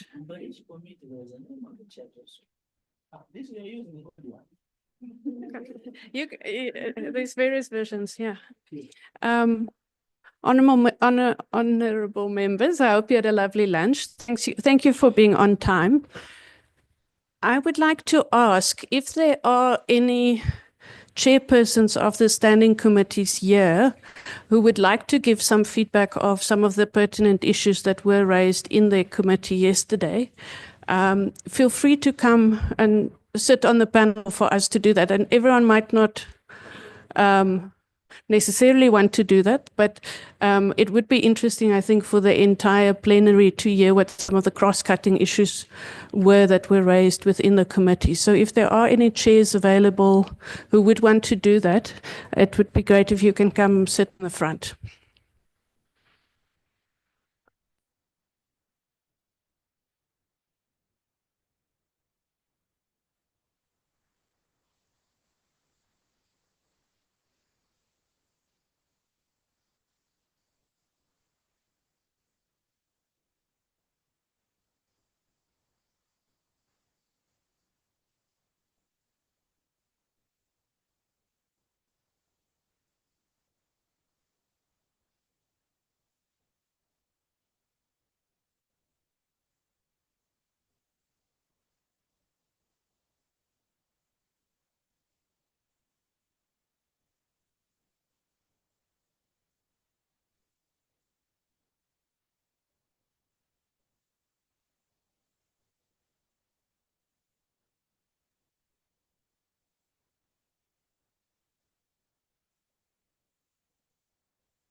Are there any other chairs? Please come to the front. Thank you.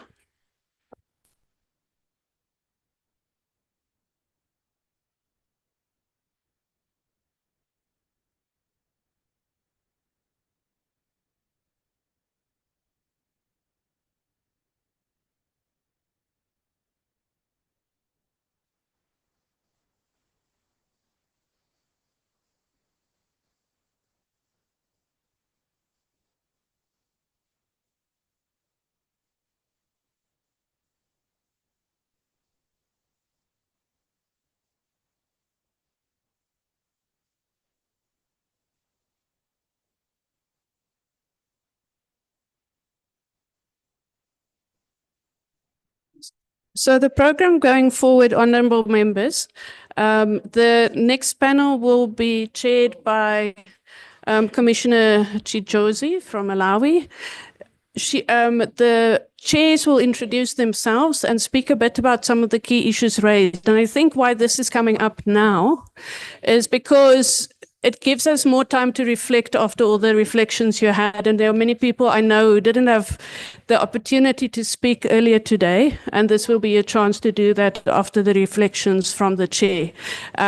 We will also ask the resource persons who had comments to make earlier to also come in just after the panel has spoken. So I'm going to hand over to Commissioner Chijozi.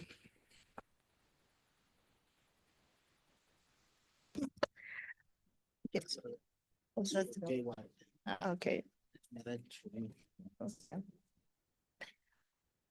All right, honorable members, welcome back to another exciting session where we're going to look at and hear reflections from the honorable chairpersons of the standing committees and representatives from the committees on their reflection from yesterday and probably also the discussions we had this morning, their perspective to the model law, and also looking at where their committees are merging or their cross-cutting issues coming from the various committees.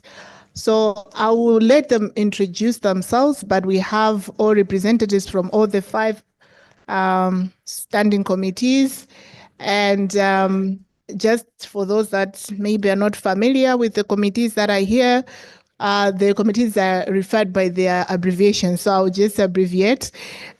So we have the chairperson, Honorable Marwanda for DGHR. That is Democracy, Governance and Human Rights Standing Committee. Then for Food and Agriculture, FANR, we have Honorable Jele. And then representing the chairperson for Gender, which is GEWAYD, we have Honorable Helen Manyeni, yeah, sorry, I couldn't pronounce that. And then for HSDXP, we have Honorable Kati.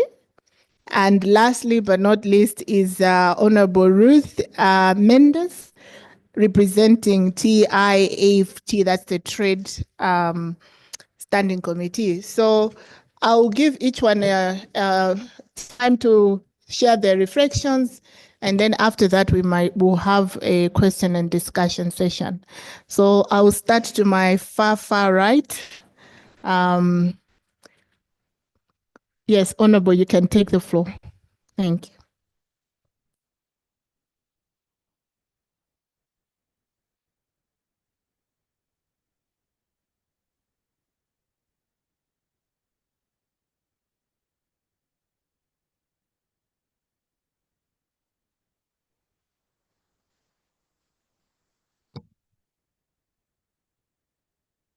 Bom,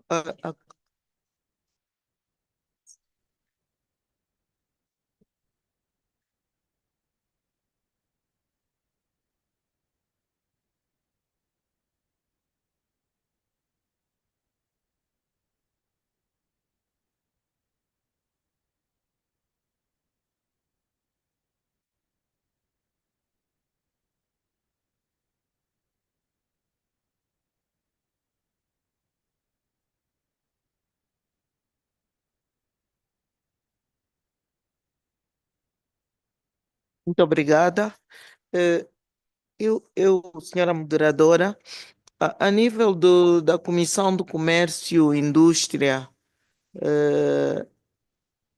Investimento, Finanças e Investimento, nós tivemos a oportunidade de ouvir a intervenção do senhor, do ex-vice-ministro da África do Sul, que abordou a questão relacionada com a fiscalização. Tivemos a oportunidade de ouvir 2 vídeos, um deles sobre a situação no Malawi e o segundo sobre a intervenção de juízes que se pronunciaram sobre a situação calamitosa que se vive nas prisões a nível dos países da SADC. Nós tivemos, durante os debates, e eu peço as vossas desculpas, porque de facto tem um documento que vai ser imprimido, eu pensei que tivéssemos mais tempo. A constatação foi, tivemos a constatação de que durante várias intervenções, de que 37% dos reclusos aguardam por julgamento, o que é um número muito elevado. Foi também sublinhada as condições das infraestruturas prisionais, que são obsoletas, que algumas delas ainda vivem, usam as cadeias coloniais, que não têm condições nenhumas para se poder viver. Para este desafio, a Comissão chegou à conclusão que, de facto, há toda a necessidade de construirmos estabelecimentos prisionais modernos e que deem uma dignidade aos reclusos. Não hotéis, mas eu vou aqui abrir um parênteses para contar o que aconteceu em Angola. Há uma cadeia que foi construída no ano 2017, e quem está atento à política de Angola sabe que o ano 2017 foi quando houve alternância de poder, não a nível do partido, mas depois termos um presidente que ficou em Angola que governou durante cerca de 27 anos, tivemos 37 anos, tivemos alternância e a cadeia tem condições tão boas que todos nós, as pessoas iam perguntando, no gozo, claro, se aquela cadeia estava a ser construída, foi construída para aqueles que tinham estado a governar até aquele momento. Portanto, tal é a modernidade dessa cadeia. Portanto, a tendência está a ser esta, construirmos cadeias mais modernas. Portanto, aqui a ideia é essa, é de facto, nas nossas realidades, pensarmos em construir cadeias que deem alguma dignidade aos reclusos. Nós também retiramos da intervenção do Dr. Jeffrey a apresentação sobre a importância da fiscalização das prisões para proteger os direitos dos reclusos e garantir a responsabilização das instituições prisionais. Isto só é possível se de facto tivermos leis cujas normas permitam que de facto se faça essa fiscalização, já que nós queremos cadeias que contribuam para a reintegração dos detidos, mas que são daí também a poderem participar no desenvolvimento da sociedade.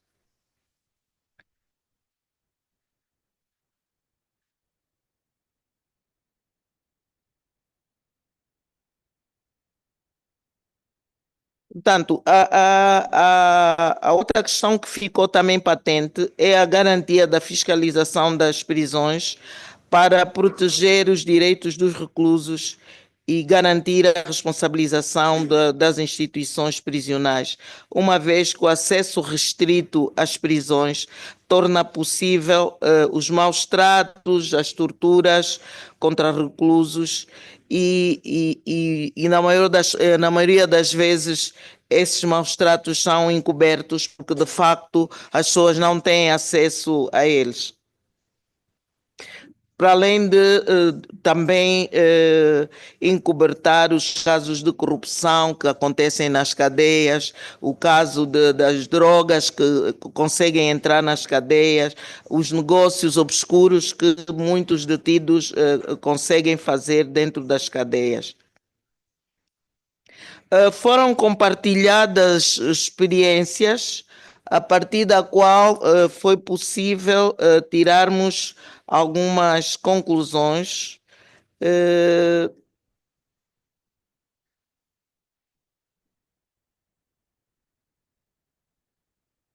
Peço desculpas.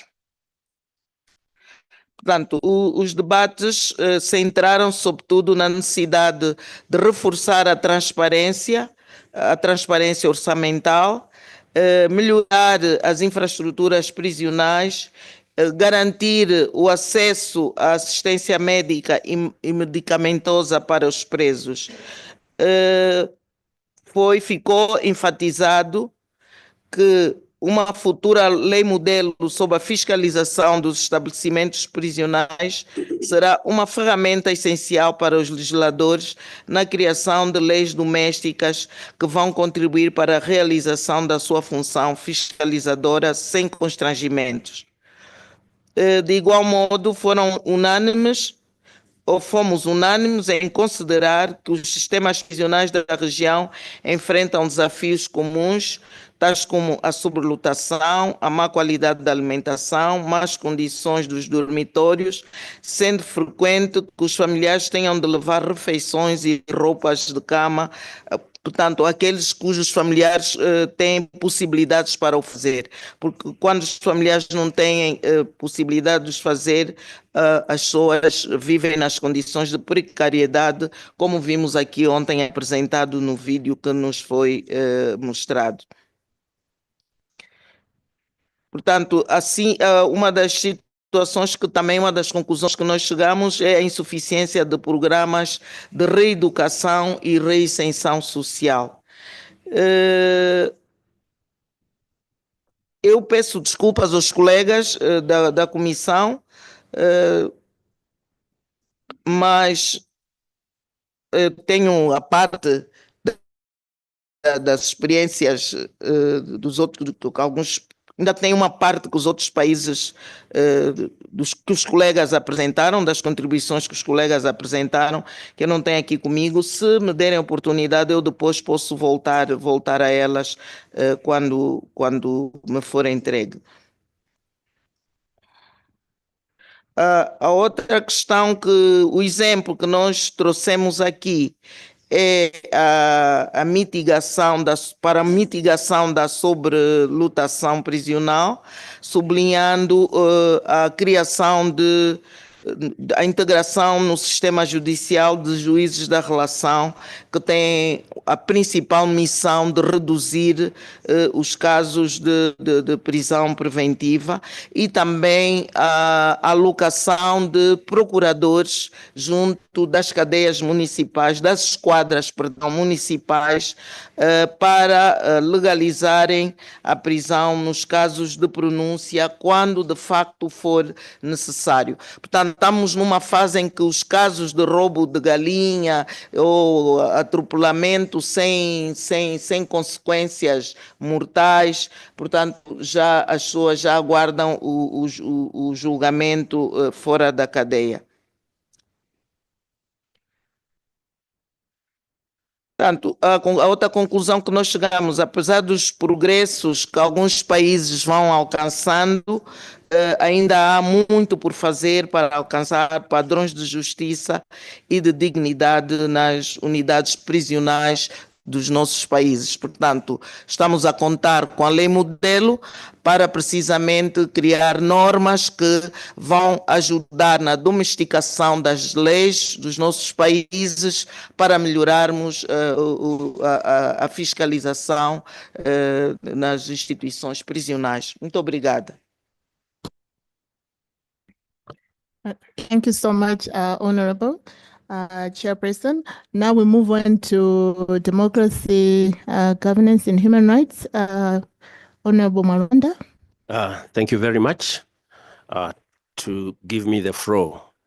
As DGRH committee, we were privileged to get the right information from the source, from the resource persons who are directly involved and in touch with prisoners. From the information we got, the information shared, it was from Malawi, where it was very painful to watch, but it is reality. We are all here and understand that our prisons are not a place where human beings are supposed to be kept. Yes, they are wrongdoers, but the condition of our prisons are not for humans. The condition of our prisons are so bad because of lack of resources, as we put it, but there should be a remedy whereby we can help and change the conditions for our prisoners. Even themselves, prisoners can afford to do a better thing for themselves if they are given a chance to do and prepare their place for them to live comfortably. The other problem which we noted as a committee, it was the delivery of justice. Because of most of the prisoners, some are kept on remand for quite a long time, which deprive them the right to justice. So if our judiciary can speed up the way they handle cases, this might reduce the pain for some of the prisoners, some of the inmates who are kept in prison for no apparent reason. The other problem which was noted is the overcrowding problem, which also requires us who are outside to make laws and pass laws which can control the overcrowding of our prisoners. There is some instances whereby one case can be given maybe 2, 3 different sentences. Let's take, for instance, one from, let's say, Johannesburg, stole a cattle, and you'll be given a sentence of 2 years. Then another person stole a cattle in Durban, will be given 1 year. So that disparity also brings a lot of congestion into our prisons, because our judiciary doesn't have the uniform to some of these cases which are supposed to be tackled. The other problem which we noted was the food. Prisoners are not given the right nutrition. Yes, we say prisons are supposed to be punitive as it's supposed to, but when you look at the food, it's not the food which human beings are supposed to live on. So when we are doing our model roles, we are supposed to take into account how our prisoners are supposed to be fed. If they are to go to farms and do their farming of their own food, let us prepare the law that will guide them to produce their own food, which will be more decent for a human being. There is a problem of water as well, which we noted that most of the prisoners doesn't have clean water, doesn't have water to bath, doesn't have water to wash their clothes. So hygiene is not there in prisons because of water. So therefore, all what the DGR committee was looking at was our prison need to be improved. We need to formulate a model law which will support our prisons, which will be suitable for our governments to finance. Because if we come up with a law which is very good, but our government cannot finance, that will render us redundant. It will be like we are doing nothing. So we have to make a model law which will align with our resources. We shouldn't be sitting here and thinking of somebody to come and do that for us. We have to stand up for ourselves and make our prisons a place to rehabilitate the wrongdoers, not only to punish them, because we want them, once they come out from the prison, they should be better persons than they went into prisons. That will only be achieved if we treat them right and we give them the right food, right accommodation, and we give them back the dignity. At the end of the day, we'll have a different people, a meaningful citizens than they went in. But if we concentrate on the punishment alone, then we are doing nothing apart from putting it back the same people we sent to prison. Thank you very much. Thank you so much, Honorable Marwanda. With your permission, can I share your story that you shared with us? Or you want to share it yourself? Because I feel like your story is very powerful. Okay, thank you very much. It happened to me because sometimes we feel like prisons are built for those who always do wrong. Sometimes you may find yourself in a long path by not knowing. I was driving from South Africa. Then I was passing through Zimbabwe, where I reached a police checkpoint where they asked for my documents for the vehicle, my driver's license. I handed in, they checked everything was okay, and they gave back my documents where they put the license, I think, between the documents. When I was receiving the documents, the license slid down. Then I drew, not knowing that I left my license behind. So I had Mozambique. I reached Tete, where I was asked to produce the documents of the car and the license. I started checking. I had my documents, but I didn't have my license. Then I was told I was driving a car without a driver's license. So I tried to explain, to no avail. Then I was taken to a cell in Tete, where I was kept for 3 days just because I didn't have the license. So this entails that sometimes you may see that you cannot do wrong, you are very careful, you won't end up into prison, but circumstances may take you there. Therefore, we are supposed to be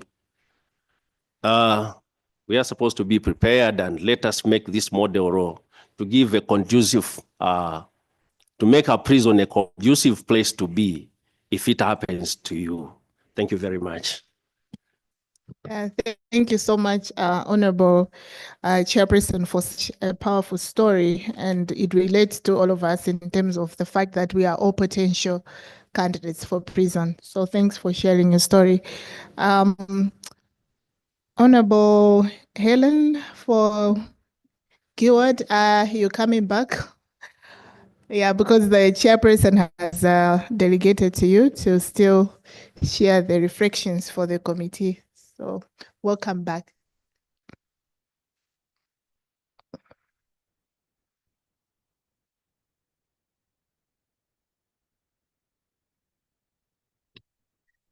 Good afternoon, honorable members. Sorry, I thought the owner of the seat is back, so I went back to my seat. In fact, what we discussed yesterday as Women Committee, we are having the same problems across. But as women, we were talking about women in prisons. We are talking about children in prisons. We are talking about how they're being incarcerated. We are talking about their treatment, the treatment they receive while inside, especially when women are pregnant, but inside prisons. We were totally talking about women, but not saying we are not talking about men. What we have observed is that there are no health facilities for women. We all know every month and women need to have monthly periods, menstruations. But you find that there are no sanitary pads inside prisons. It means those families who can afford will be the ones who will bring those sanitary pads. But others who are reeling under poverty will never have that, which means their families are going to struggle. We find that people are giving birth inside prisons, and those children, if there are no families outside to come and take them from prisons, those children are going to grow inside prison. And imagine how are they going to live, and imagine how are they going to grow. So we were saying, at least they should be how these pregnant women, starting from pregnancy, they should be released to go home. They somehow, how can they be monitored? But she should be home to give birth in peace. We know that she has done something, but think of pregnancy and think of the unborn child. We were talking about these little girls who are born inside prisons, and they're always playing around, and you know how some people are to them. So you are also saying, why can't we let these kids to be taken home by families, to be raised home? And we find that there are people who doesn't have those families who can take care of their kids. You find that it's just poverty reeling within the family. And if you think of taking somebody's child while yours is so difficult, and while yours you cannot even offer any food. So we are saying it's important to have this model law so that we can have some issues which are protecting our women, which are protecting our children. We know that sometimes women can kill or they can do anything bad.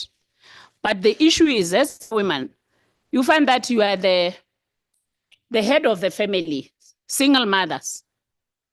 But if you take that single mother, you are bringing the kids into the prisons. What are you saying?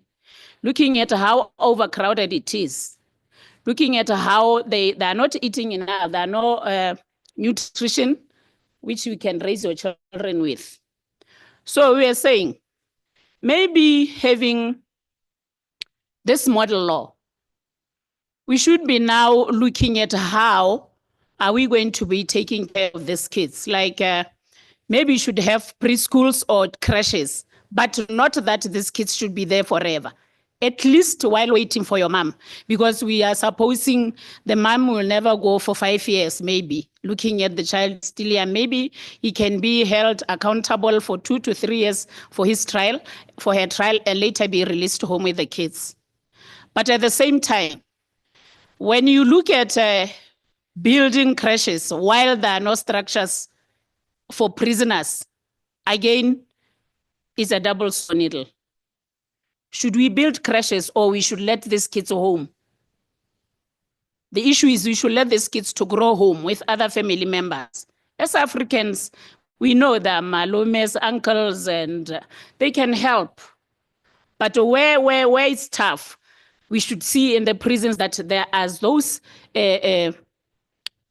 what do you call it? I'm trying to say having like crash, but we know crash is expensive. And who's going to work in crash? Are you going to take the same prisons again? And the same prisons we are going to say now they're sodomizing our kids.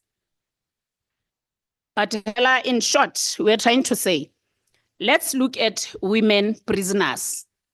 We are not saying we should be handled with hand-loved hands.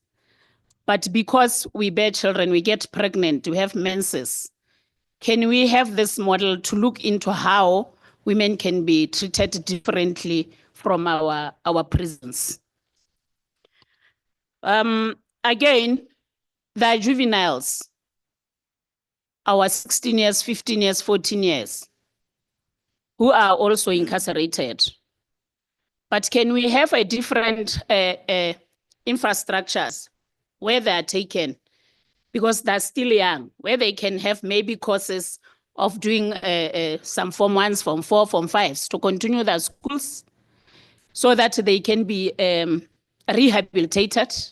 Because we know that if you keep them like that and there's nothing done to them, it's like, no, we are sitting here, but from here I want to graduate to go to maximum. Maximum in Botswana is that prison where the big walls, it's called maximum prisons. It's a big walled prison where those hardcore thieves are, there were hardcore criminals are there. So we are avoiding to mix these juveniles with those hardcores.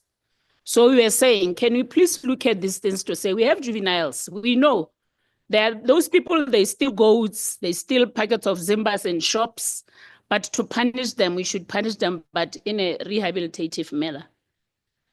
I submit, I think those people who were there, even the chair, where whatever I left, they can add on my submission.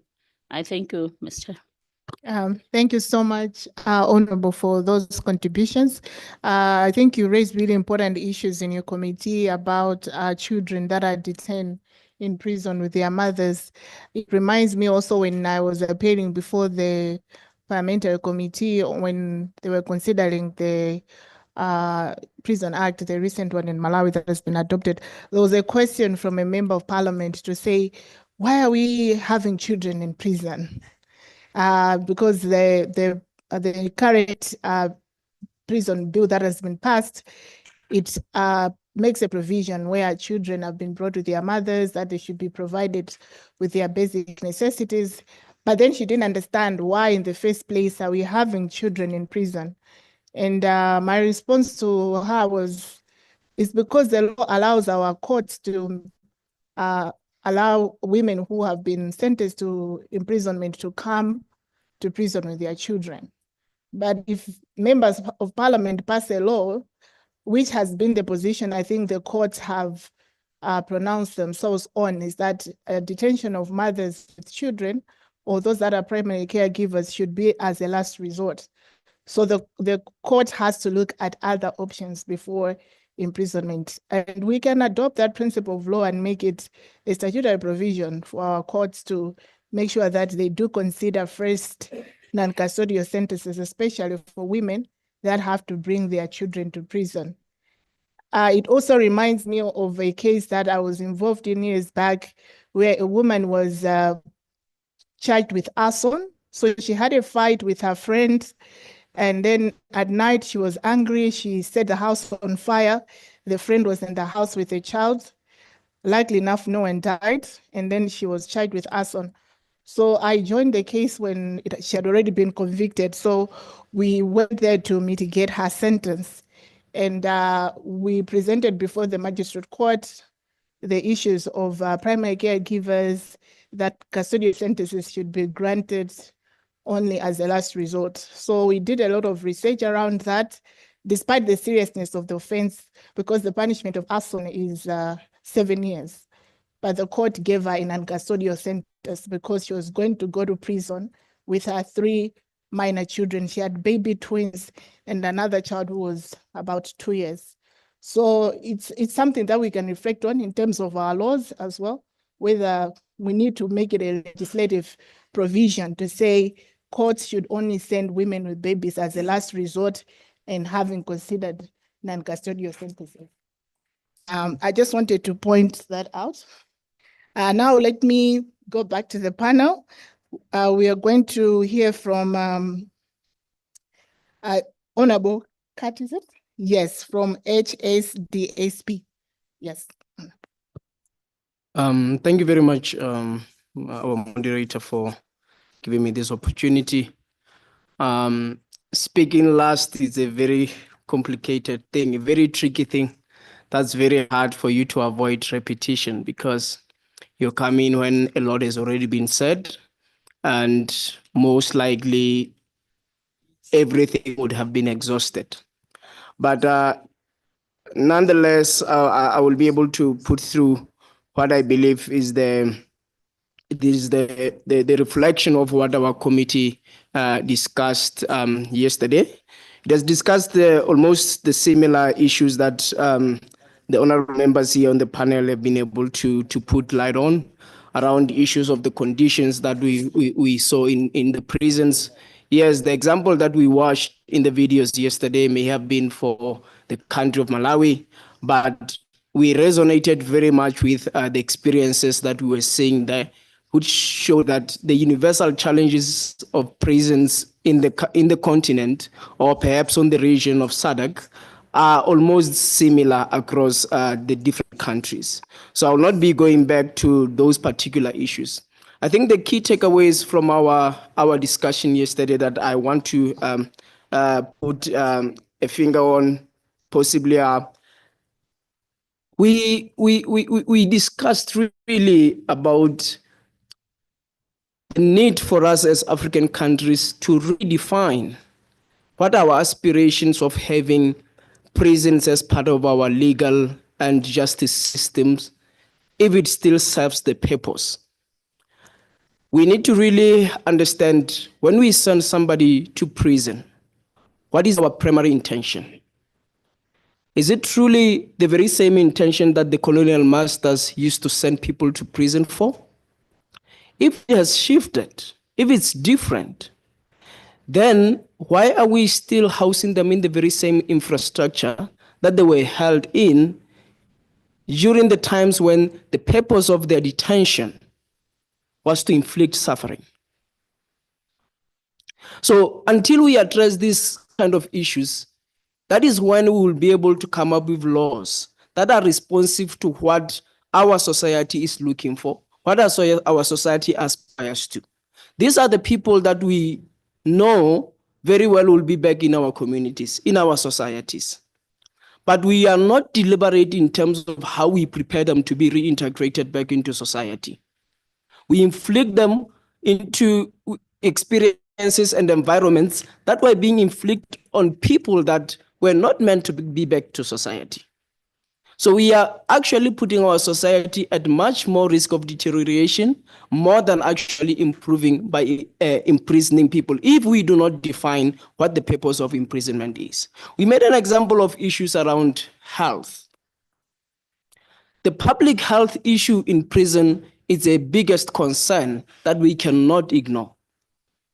We know very well that with the congestion that we have in our prisons, communicable diseases like TB, they find that environment a breeding place to actually spread. We put a prisoner who will be released next week in the same cell and in the same condition with somebody who will be released 10 years to come. And imagine if one of them has TB, the one who goes back into community, if we have not provided them with enough health care, they are simply bringing that out to the community. The very same society we felt was better off without these people. There is issue of HIV and AIDS. We were very surprised of how we condemn certain kind of crimes and violence against humanity, but that seems to have been normalized behind the walls of prison. Sexual violence. We all know across all prisons on the continent, perhaps in the world, that there is sexual violence happening where inmates, violence against inmates via rape happen. But for some reason, it seems like that environment, we have said it is okay that this can happen, whereas there are people who are in the same environment because they committed the similar crime. So we just give them free access this time to say, okay, you're in prison because you raped a young girl. Just come in prison, you'll rape those who nobody will ever say anything about. What are we saying? What are we saying about this young boy who stole a matchbox, went to prison, got raped by a hardcore criminal, then later on goes back to prison, goes back to community? We are destroying them psychologically. We are creating more non-fearless people who are likely to be reoffenders. We are housing them in the same environment, whereas their rehabilitation needs are different. That's why prisons do not even have rehabilitation programs, because we have everybody in the same place, and these people do not need the same rehabilitation program. One other thing that we did talk about was, yes, the fact that there is no difference between prisons and jail. And I really wonder if honorable members who are here do understand the difference between the two. There is difference between prison and jail, or at least there should be a difference. Prison should be a place where people who are convicted have to be at. Jail should be housing people who are waiting trial. Is that the same in our? Is that happening in our respective countries? Definitely not. They are in the same place. We have seen statistics that are very, very disturbing of people in prison waiting trial whom the justice system doesn't actually deliver justice for them. So the model law that we are motivating has a lot of areas that needs to be looked at to ensure that we are building a model law that will respond to the real issues that we are facing in our legal system at the current moment. Then we talked a lot about also alternatives to incarceration.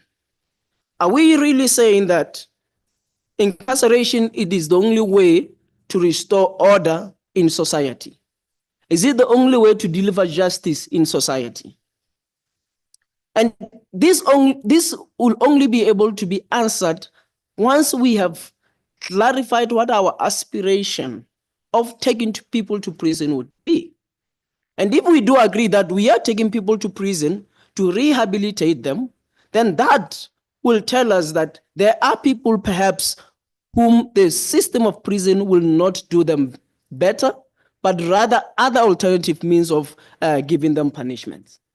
And honorable members have already put a lot of ideas that came up across all the committees, including issues around community service. There are minor crimes that we have no reason to be congesting prisons by taking everybody into prison, whereas there could be punishments like community service. So these are things that we talked about. And one other one that really speaks to the example that honorable member from Malawi did speak about, prisons are cross-cutting. it does not matter whether you're innocent or you're guilty. You can find yourself in prison. The fact that there are people waiting trial in prison, it means these people have not yet been proven to be guilty. And we have seen through experience that some actually, after spending months in prison, under such environments, they end up being acquitted. But they were in prison. So when we talk about this environment, let us not see prison as a place for where we throw everybody who has to be judged, where we throw animals, where we throw people who are dangerous. It is a place where any one of us can go. And it is not a place where we need to go instill fear in people, but rather to go instill principles of good society. That is a place where somebody, when they come back from there, we need to be very confident that this is one person we can trust in terms of upholding the values of our society. But the results on the ground say differently. They are the most fearless people. Because of experiences they have gone through, we kill their conscience. So we are not reforming our societies in the way we are in prisons at the current moment. I think the last thing that I would want to mention really was on the issue of resource allocations. If we also, which will be the role of oversight, parliaments do the role of oversight. From my committee, we did not really hear any country that committed or perhaps that really put forth the strongest oversight program that exists in prisons. It means that's an area that has been overlooked for quite a long time. It is a high time that the model law does introduce different mechanisms in which oversight can be performed in prisons by different stakeholders, not necessarily by parliament. We did hear examples where there are members of judiciary in other countries who actually do oversight in prisons, which to me was an exciting thing to hear, to say, these are the people who actually make decisions of sentencing people into prison. It is only logical for them to go back and see the environment in which the people they send to prison live under. They are the very same people who actually can, and we have seen by examples of the videos that were shared with us yesterday, that they have been able to take out people who did not deserve to be in prison. It was shocking for me to know that there are some people who were found in prison who had no record in terms of why they got to prison, who brought them, what offenses they made, but they were found behind the walls of prison. So if oversight is not strong enough, we are going to be missing these kind of cases where people will be left to rot behind walls, whereas they are innocent, or perhaps because there are cases are just tracking and no trials are being made. So it is important as parliamentarians that when we do our role of budget allocations, we should not do this in a skewed manner, where law enforcement agencies like police, they are provided with all resources for them to go out there, catch criminals. But we forget that after they do catch the criminals, the judiciary has to act on these particular criminals. If the judiciary does not have resources to do its job, police would have done their part. That is why we'll have a lot of people in prisons and no trials happening, because we did not tally the resource allocation across all the stakeholders that are involved in justice delivery. So these are things that we should also be conscious about as members of parliament. We also need to ensure that we also confront some of the stereotypes about incarceration. It seems to be a popular belief that the longer you put somebody in prison, the likelihood of deterring such a person to reoffend or perhaps other people to commit the similar offense. But evidence that's out there suggests otherwise, that people perhaps are looking for rehabilitation more than punishment. So these are things that came out during our discussion, but I concur with everything that the honorable members already have shared. I just didn't want to do the repetition of the very similar things that have been mentioned. With that, thank you very much. Thank you so much, Honorable Kati. If it was in church, you'd have said, "Amen, brother." Preach on. Yeah, that was really powerful presentation from there. It also made me reflect on my first experiences when I was working in prison at the age of 19. I mentioned earlier on, at that time, the Malawi prisons were keeping children in prison. And I think Victor Mhango, when it comes to comment on the discussions here, would agree with me that at the time there were over 100-something children in the prison. And what we noted was the children, when they were walking, they couldn't walk straight.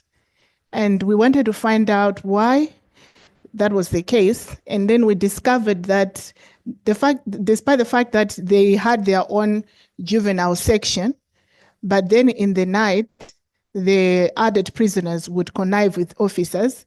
So they would take the children to the adult section where they'll be sexually abused. And many of them were in that state because they had been excessively abused to the extent that they could not walk straight anymore.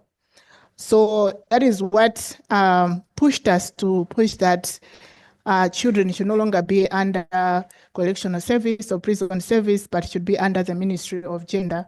And that's why there's been a move around children not to be incarcerated because of the vulnerabilities that still exist even where children are isolated within the prison premises. So that reminded me when you said, are we saying that those who raped someone, they can go and freely rape those that are in prison if we don't care about what's happening in prison? And the other thing I wanted to share, reflecting from what he said, is the issue of, if you noted the information, the table that was provided on country information, you notice that Malawi has the lowest remand population, I think around 17%. By the time that I started working in prison, it was almost 50-50. It was about 45-47% remand population, and that is around 2009. And to now we have reduced it to 17%. And one of the contributing factors to the reduction has been the oversight that was provided by the courts in terms of the courts going to prison and conducting camp courts. So camp courts are where the court actually go and sit in prison and deal with cases that have not moved. So courts were going almost in every prison. That included magistrate courts and high court. And that substantially reduced the number of people that were on remand in prison. So it's something that we can also reflect on in the model law as well as to how we can also strengthen the oversight, making it maybe mandatory, as Anik was saying, when you are considering judges appearing before you for appointment, you ask them, how many times have you visited prison? What have they contributed to reduction of prison overcrowding? That could be something that can also support reduction of overcrowding. Okay, so we are going to hear from the last chairperson, who is Honorable Jere from the, is the finance? Food. Yes, food and agriculture, yes, FANR, Honorable. Thank you so very much, Program Director. From the Food, Agriculture, Natural Resources, Climate Change. Yes, we had a fruitful deliberations yesterday, whereby we look at the most thematic areas, climate change, what is its impact on food security when we speak of jails. We, as a committee, we discussed that in length, that it impacts immensely when it comes to food security, because when you are a prisoner or when you are imprisoning, you end up not getting malnutritious food. So that is the impact that it causes. And the infrastructures, when these prisons were built, they were built a long time ago, such that they are dilapidating, they are very old. Hence, there are no ventilations. That results to probably getting the prisoners getting sick or getting exposed to some diseases, chronic diseases, airborne diseases, just to name but a few. That also results in food a shortage, the drought. When you speak of climate change, nobody's not being affected. A speaker from from the Kingdom of the Lesotho alluded to that things have drastically changed. When we speak of climate change, it is now raining in an abnormal manner. And when there is drought, the drought is so severe such that food production is being compromised. So those were the things that we discussed. And we even came up to suggest that those facilities or those prisons where they have got ample land, they can grow their own food, maybe to supplement. We also came up with if the model law that we want to enact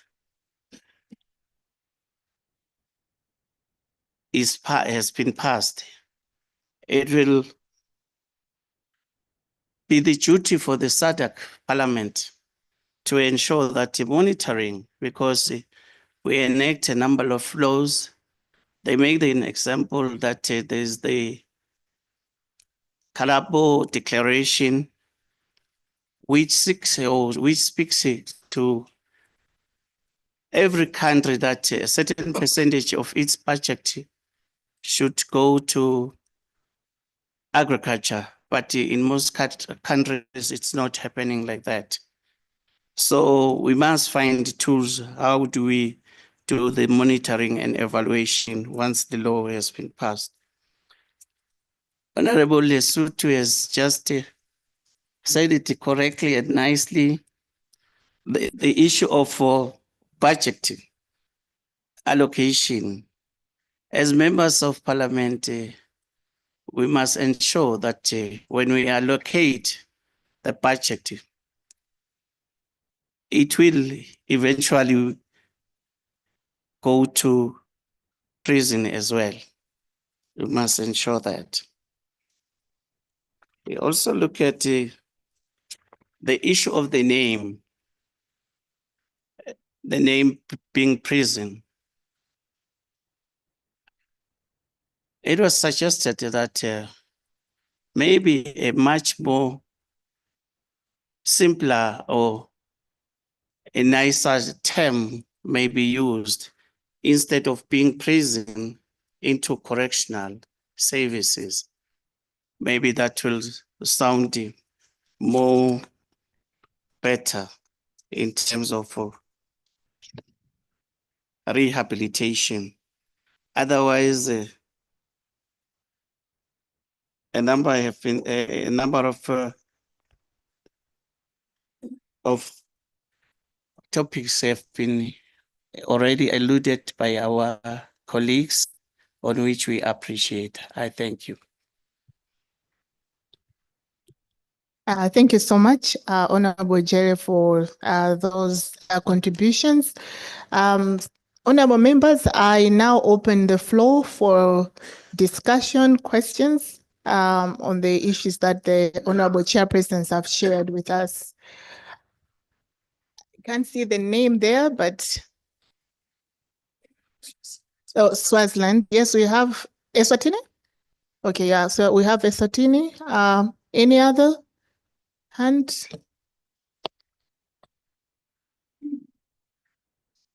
Okay, as people are reflecting, I can give you honorable member to take the floor. Thank you.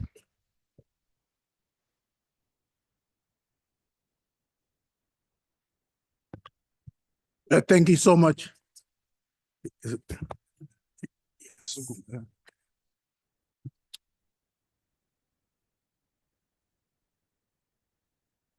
Thank you so much, Madam Moderator.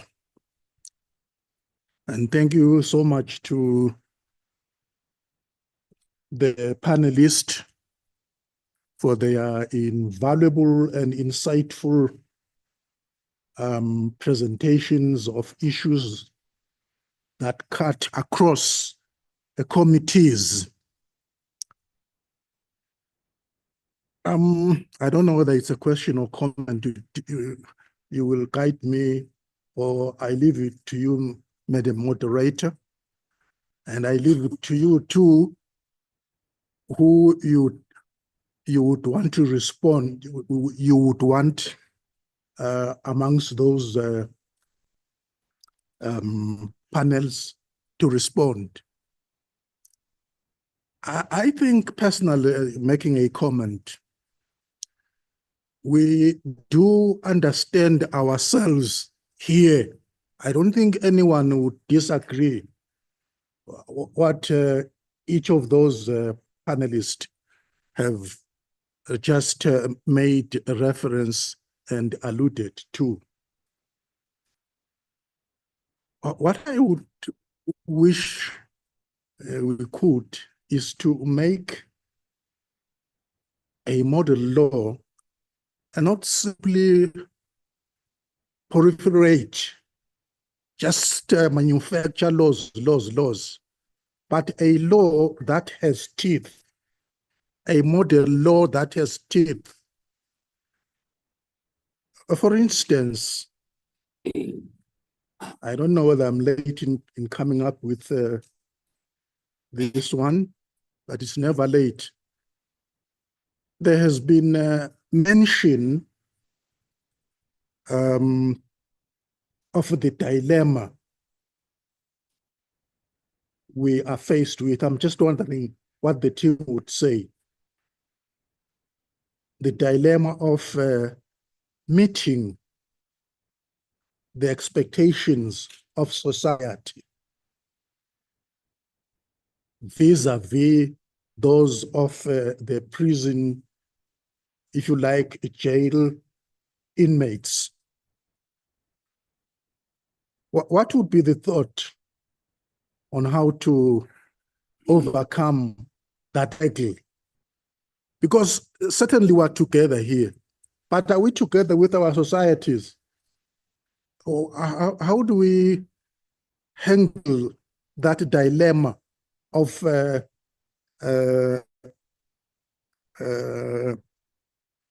mindset, the paradigm shift that still exists, and it has existed from time of colonization? It's just that question or that comment.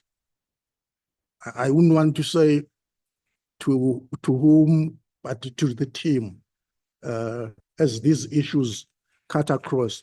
How do we bring on board the societies that we are supposed to serve so that we strike the right balance and we're not being seen to be negatively skewed, but we are taking interest at both levels? The other one, I'm happy they have made a reference to it, is the issue of resources. Again, one would simply say, let the model law ensure that jurisdictions do commit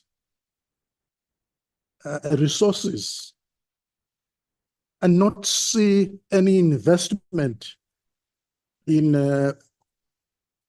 uplifting the standard of living of inmates as a liability and unnecessary expenditure.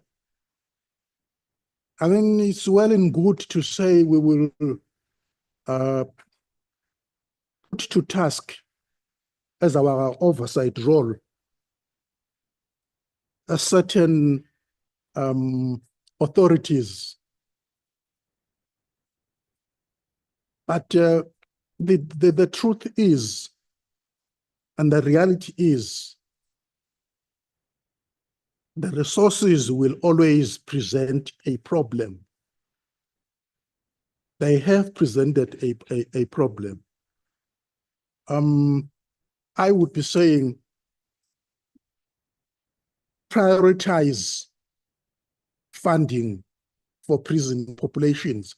Like, for instance, this case of children being born and brought up in a prison jail environment is horrible. We can't have a situation like that. But maybe it would be, well, I think I've said that it is wrong, but then it's for the judiciary to be more responsive. They are part of the wider society, if I may put it that, to be more responsive in terms of their sentencing modalities, so that there is due consideration and diligence where, for instance, an inmate is pregnant or has given birth while inside. I mean, keeping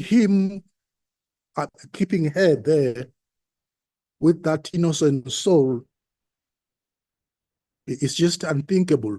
But again, yes, there was a mention of the fact that we have oversight role over the judiciary.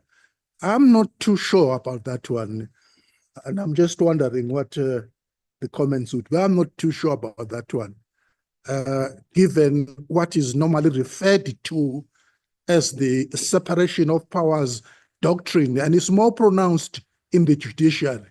I mean, we can't kid ourselves, it's there, but we need a way of going around it.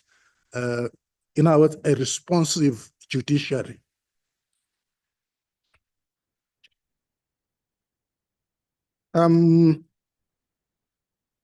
Someone, I think it's Angola, spoke about the model law undoing what she referred to as the restriction of various entities visiting prison facilities to see what is happening. Fair enough. But can it be that open-ended, given that these days security is profound and paramount? I'm just putting that proposition. Otherwise, I agree. But can it be that open-ended? I will end up with, again, the question of enforceability. Any model law we might be thinking about must and should have teeth to ensure compliance, to ensure that there are sanctions where compliance is lacking, in particular cases like we've just indicated. That would be my comment and maybe questions, moderator. But the biggest one is, how do you balance the interest of society and those of our fellow citizens there behind bars? Because if we are not together with those, we might be we might be facing a tough time. Thank you, moderator. Thank you so much, Honorable Member, for those sentiments. I now recognize South Africa. No, thank you, Chairperson. Let me thank all the chairpersons of committees for presenting such compelling cases on this matter. I do want to echo the sentiments of my brother. I almost said my neighbor, because Eswatini, we are not even neighbors, we are brothers and sisters. I want to echo the sentiments that the formulation of any law, we must have in mind that it must be able to bite and enforceable. But I also think we must also be very honest with ourselves as we are busy with this process. Because as human beings and members of parliament here, we are driven by particular interests. The first interest is that my interest must be linked, as my colleague said, to the interest of my constituency. Because I need a buy-in from my constituency so that I get re-elected. So that interest, it's the interest for my constituency, but it's also a personal interest. That I need to sell something that will make me come back as a member of parliament. And that's a reality, and I think we must be pragmatic when we deal with this. Now, which then brings me to my third point. Because we know the perception around prisoners, and of course I said this point earlier, that we cannot sell this merely on the basis of human rights only. Because there are many people who will tell you that some prisoners have more rights than they do. So the framing of this is going to be very important, as I said earlier, that we must present a compelling case as to what impact the conditions of the prisoners have on our society and why it is important for us to address them. And therefore, the interest in the manner in which we are framing it must be the impact that it will make in our societies if we address those conditions. And you are able then to sell that to your member countries, because as we are here, we need to get the buy-in from our fellow colleagues and make sure that it gets the necessary support in our respective parliaments. But for that to happen, we must be mindful of the realities that we are faced around this matter and make sure that it is framed in a way that will bring out the benefits of the people that we represent if we address these challenges. And I think that there's a lot that has been said about the benefits, for example. So the benefits must not be framed as if they are the benefits for the prisoners, but the benefit for the entire society. Because if you rehabilitate, for example, an offender, you bring peace to society. So the how part in terms of addressing this is important, and also clearly indicate what impact and the benefit is going to have in our societies if we address them. Thank you. Thank you so much, Honorable Member from South Africa, for those contributions. I see there is Lesotho. Yes, Honorable Member, you have the floor. Thank you very much, Madam. Let me first start to commend our panel of chairs about what they've just said. That is truly what we have deliberated on yesterday. I think I would just want to make a submission on how I feel maybe we should look at the model law that is going to be crafted.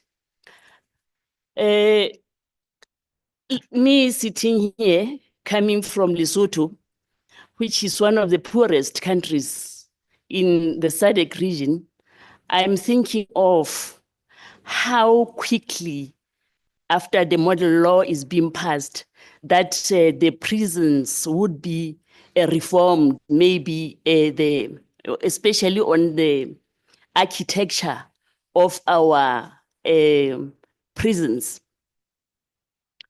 I totally agree things should be turned around, but what I would suggest is let us look at the low-hanging fruits on how to achieve what we want to get, which is this model law to see it working. One, I think there should be robust engagements with stakeholders that other ministries, the Ministry of Law, Ministry of Health, Education, Agriculture, we should be seen working together to achieve what we want to achieve. Secondly, I truly support that there should be strict parliament oversight. That is our duty, honorable members. Me sitting here, I see that I have neglected that part out of maybe I should say ignorance. And I'm happy that I'm here and I got the highlights of the situation in prisons. We allocate funds, but as my honorable colleague has said, the funds we give to the police, to the Ministry of Law, but we never go down to the prison sector and see how the funds are being distributed to these vulnerable people who are behind bars. So that's what we should commit to do.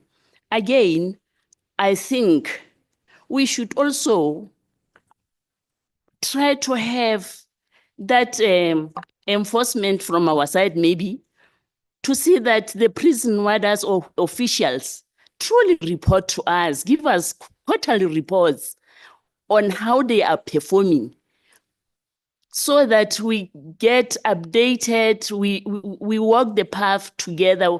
We are going to formulate how we wish to see things being done, so that we can monitor and report successfully. Because like now, as I'm sitting here, I think I would be honest with you, I'm clueless of what is happening. So we need to have that reporting system. Let me say for now, I submit. Thank you. Thank you so much, Honorable Member.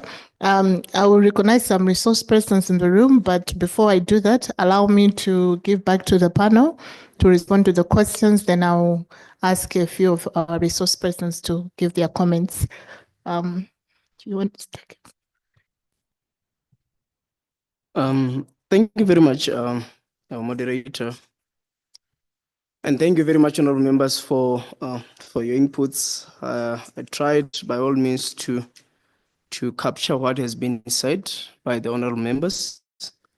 One of the things that I really wanted to perhaps respond to, not because I'm giving an answer, but could be an addition to what the honorable member has already alluded to, the issue of being very cautious about the society expectations as we work on this model law, looking to improve conditions and situation in prisons.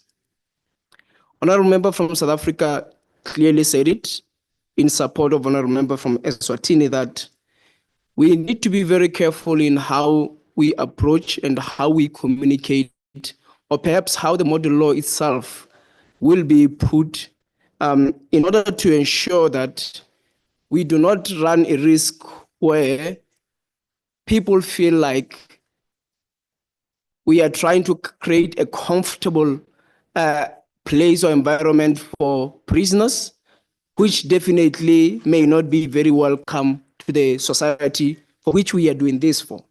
So I think the thing we need to be asking ourselves is, what are the expectations of society for somebody to be taken to prison? And my thinking would be, society values or prioritize safe communities.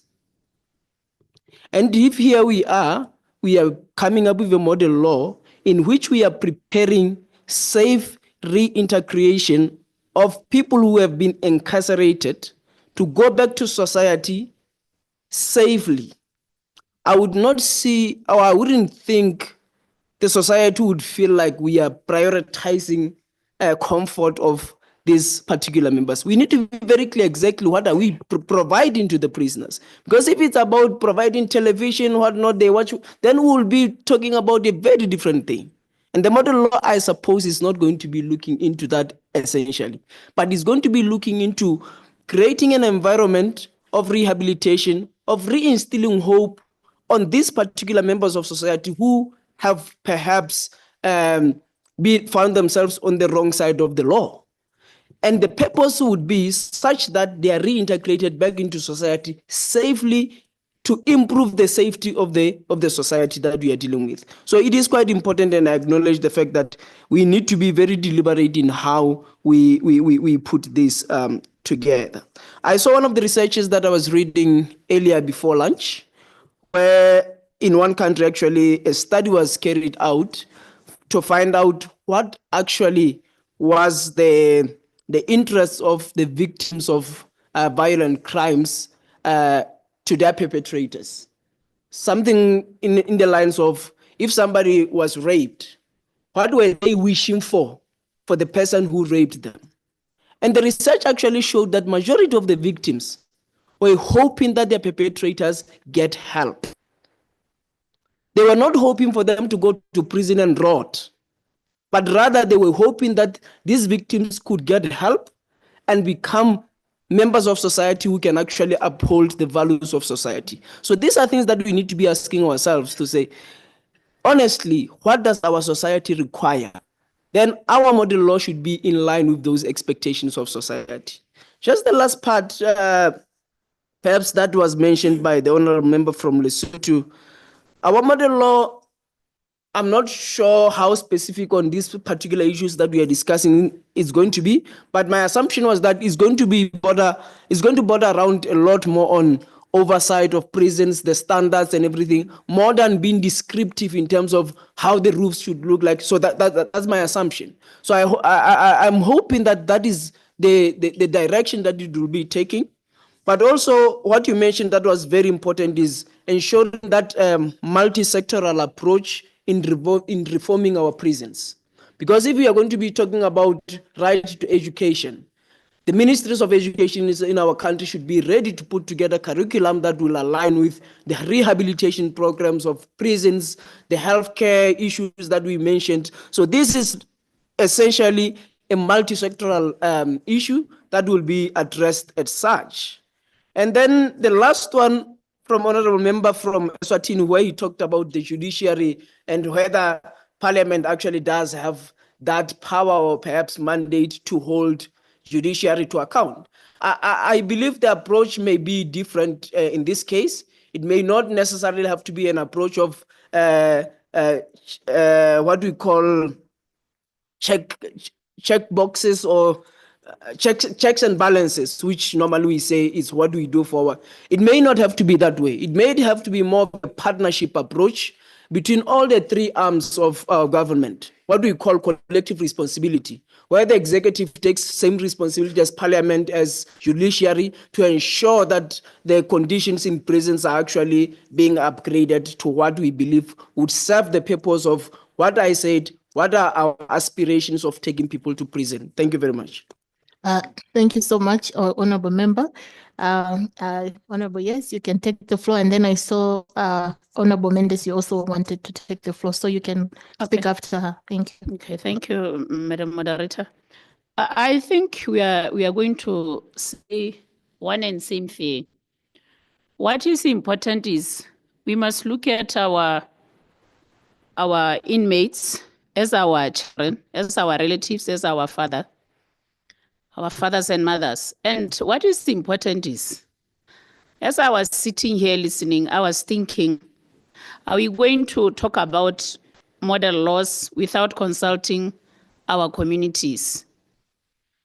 I'm just thinking aloud that as a member of parliament for a rural area, these rural areas, that's where our inmates come from. And we shouldn't forget about, we have our khotlas. Khotlas is where we usually have meetings as community members. But maybe taking these issues to khotla meetings will again give us insights of what our communities are thinking about these model laws. Because if you sit down and think, where did we go wrong with our morals?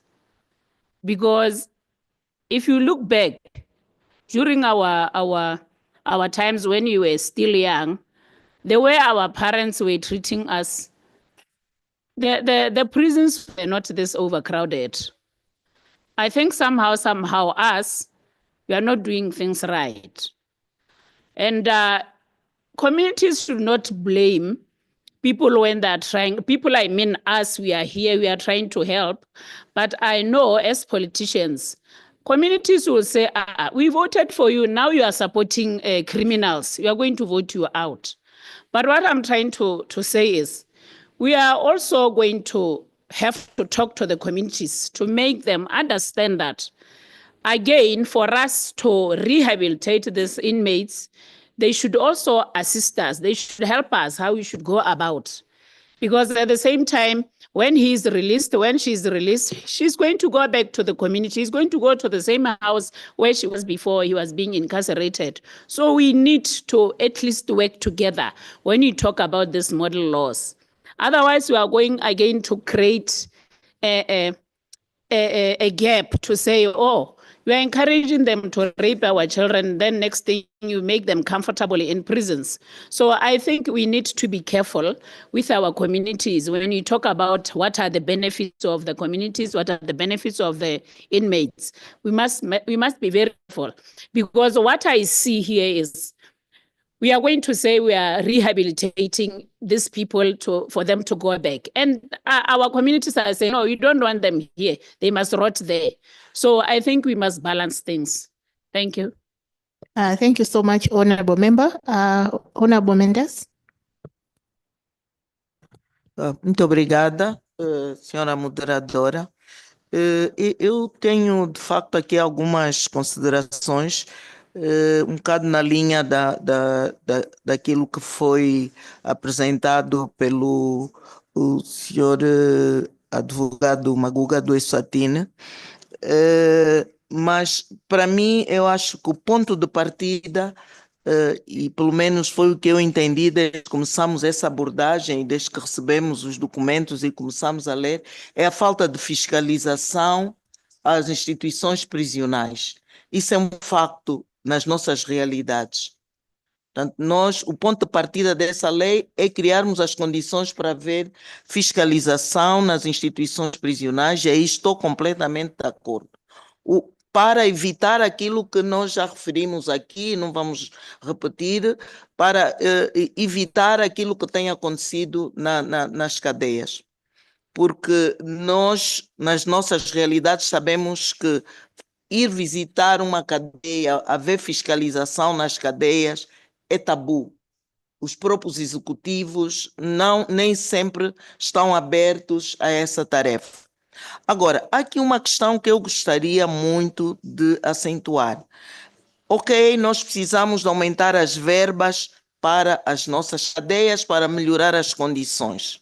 Mas também não precisamos transformar os detidos em pessoas inúteis, em pessoas que só esperam que seja os orçamentos a viverem do orçamento. Nós podemos pôr os detidos a trabalharem e a trabalharem para eles próprios. Eu vou dar um exemplo e eu peço imensas desculpas por usar um exemplo meu. Eu fui presa em pleno sistema colonial do meu país quando tinha 18 anos. Naquela altura, 18 anos era menor de idade, porque a maioridade era aos 21 anos. E o sistema colonial não me poupou. Mandou-me para um campo de concentração, onde nós éramos todos obrigados a trabalhar. Não é por ser menina, nem é por ser mulher, nem é por ser menor. Nós éramos obrigados a trabalhar nas mesmas circunstâncias. Não era um momento bom, porque eu devia estar na escola, eu devia estar a estudar. Foi de lá que me foram tirar para me prenderem.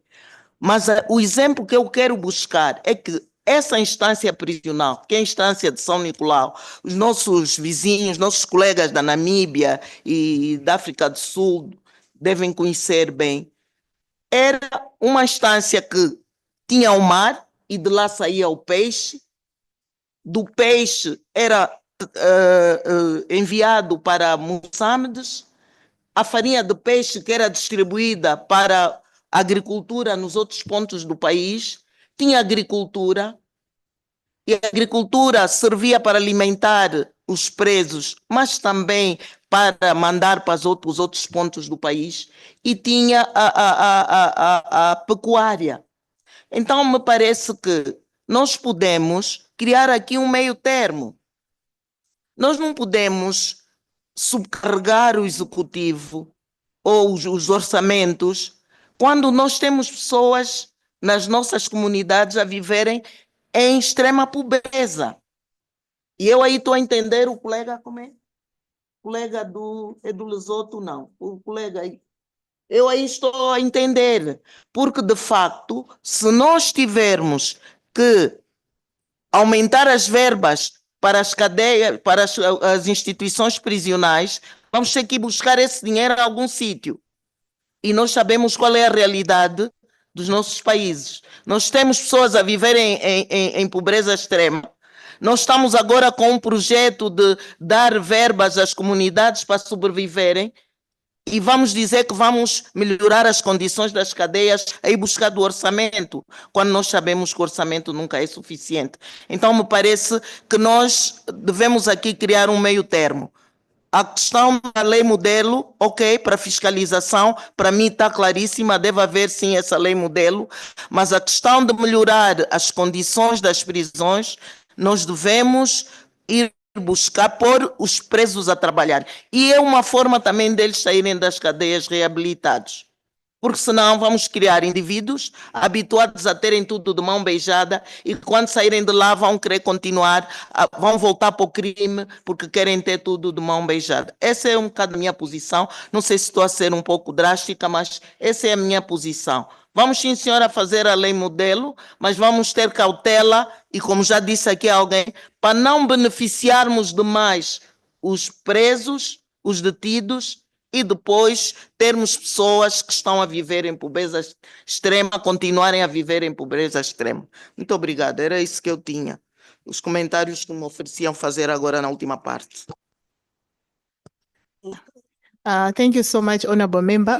Let me allow Anek to come in to respond to some of the questions that came in, and then after Anek, we are going to have Victor Mhango. Honourable members, I'll just be very quick to reiterate what was said by Honourable Member Mendes, that the purpose of the oversight model law is to ensure that there are measures in place to strengthen oversight.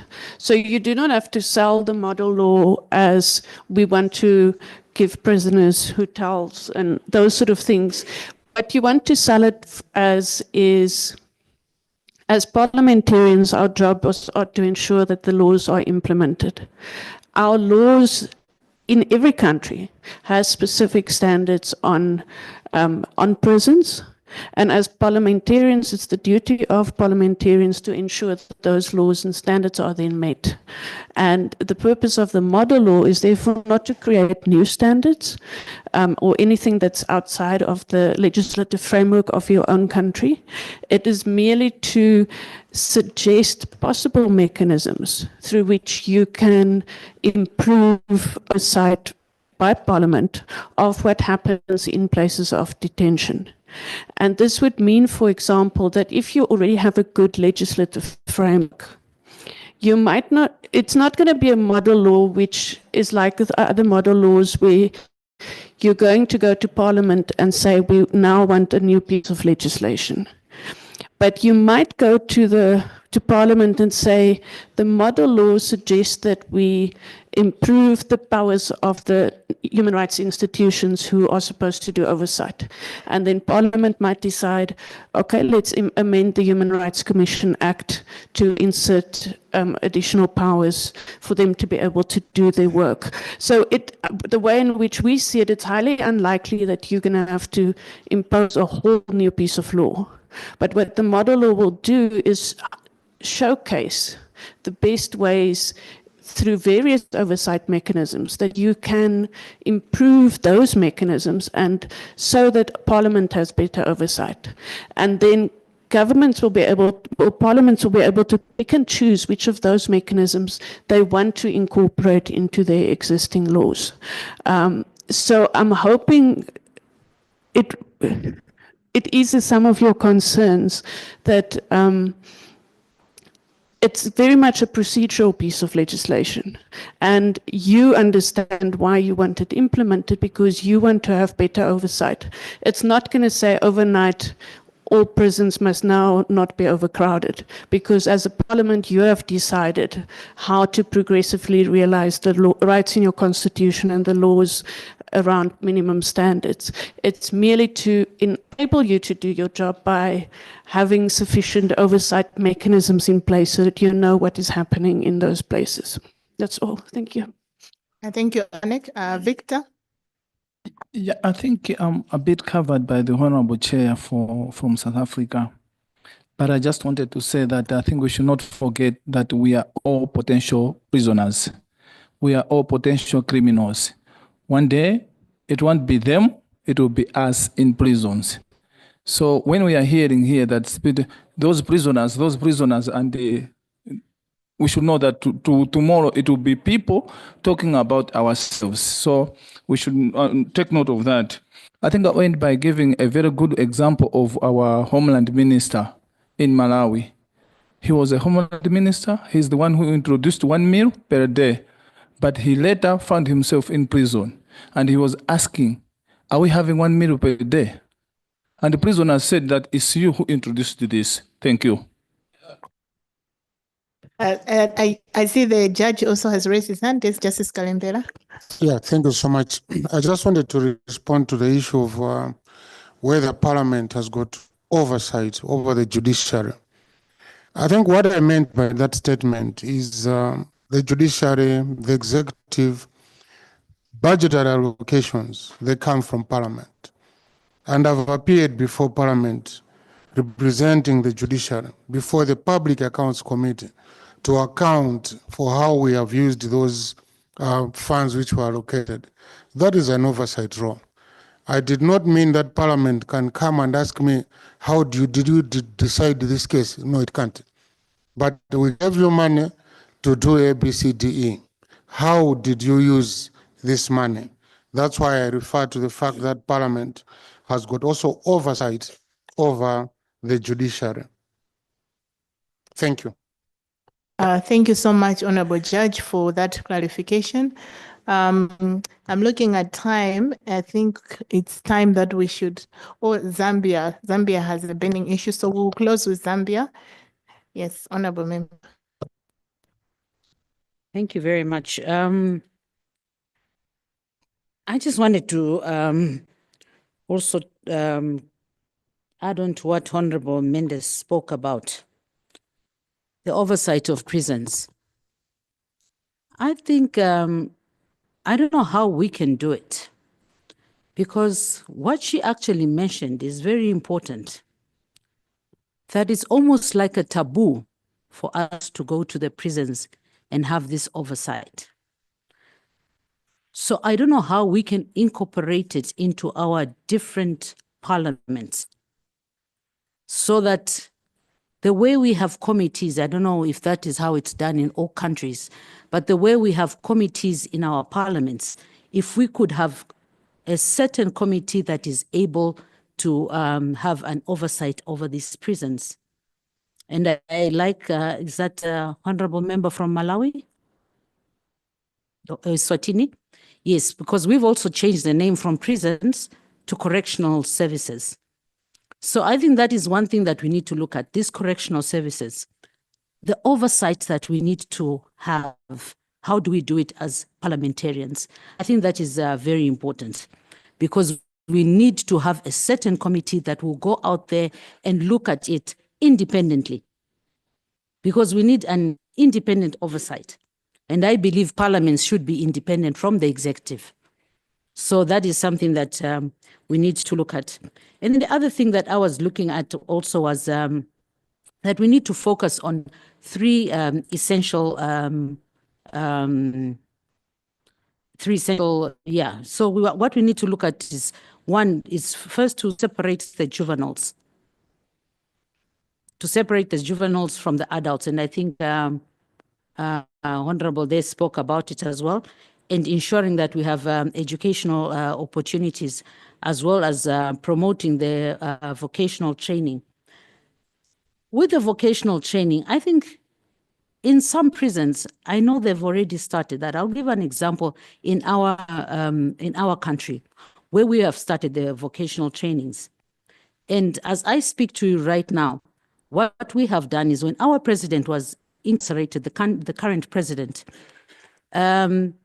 because of what he had gone through, he had promised that immediately he comes into office, he would make sure that all inmates have mattresses and have beds and have blankets.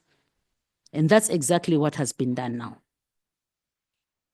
So, and those beds have been made by the prisoners themselves. They are bunker beds. So there's a lot that these prisoners can do. And if we go out and to get these prisoners out in society, it's difficult. People will not accept them easily. But how do we prepare those prisoners to go out there? I'll give you another example of a prisoner that was released 2 weeks ago in Zambia. Immediately he was released, he raped 3 women, a 62-year-old woman, inclusive, and 1 male that was killed, and then he's back in prison again. So, like you had mentioned, Honorable Day, how do we prepare the prisoners? How do we prepare them for them to come back into society? I think that is very important. And then my last point was on the women. As we understand that women have unique needs, and women having unique needs from healthcare to safety, we have seen a lot of women being abused in prisons.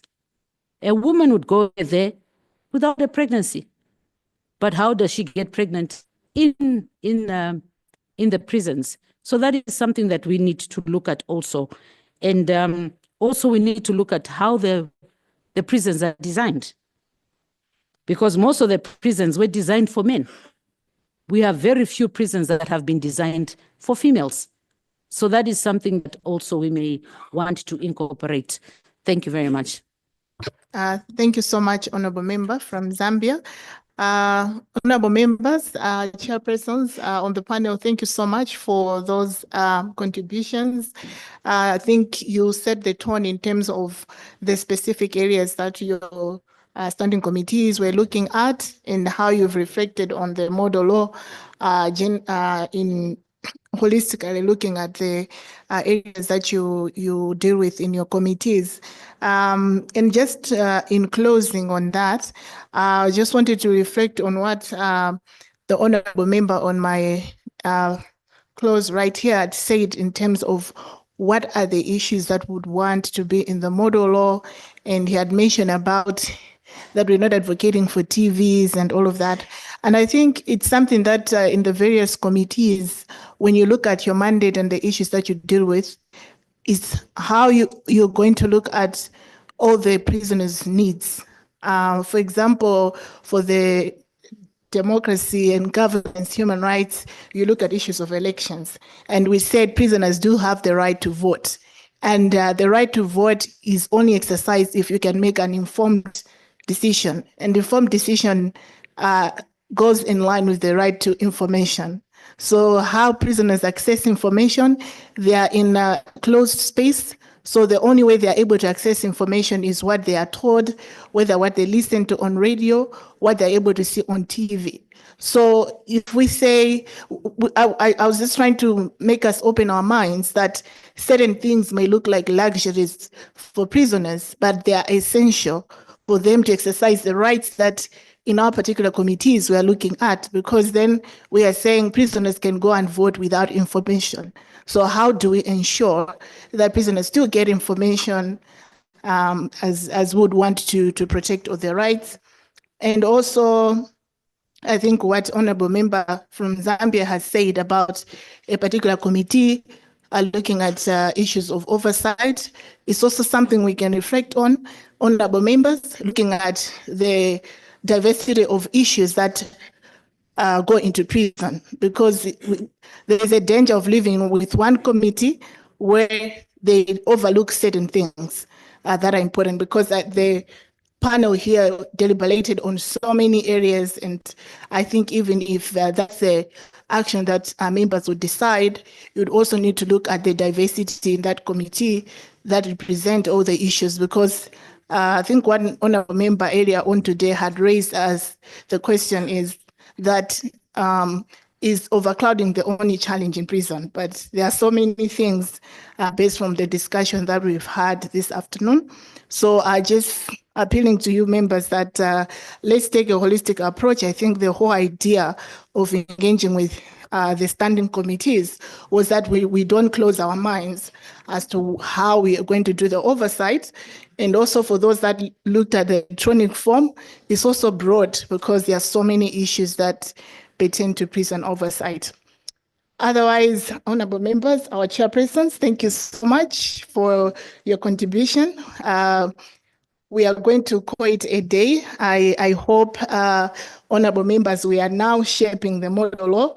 There's so much that has been contributed, ideas that have been given as to what and should contain in the model law, as well as the guidance that Annika has given us as to that we're looking at the procedural issues, not the substantive laws, but the procedure in which we're going to ensure that there is better oversight of our prisons. So I thank you so much, all of you, for your contributions, your participations, and I hope that tomorrow we are going to close it all up, have a clear picture of how this model law should be like, and then we take it forward in our respective jurisdictions. Thank you, honorable members. Excuse me, moderator. Apologies. Before you close, I'm informed that the SG will not be able to close. who So said that? I'm very here, honored so that I I'm the cannot one be- who dismisses the House. Who dismissed the House? So the House stands adjourned. Madam, I cannot SG. waste my time Okay, sitting here finally. waiting Oh, to sorry. close.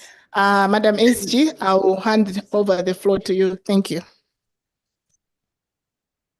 This is out of order. I don't have those powers anymore.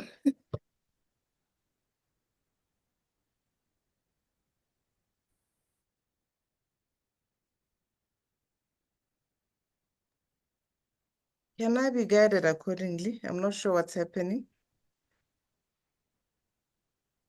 Honorable SG, if you can hear us, you can go ahead.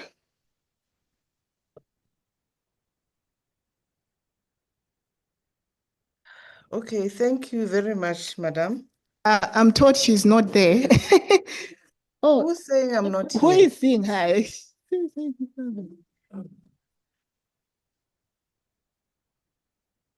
Hello?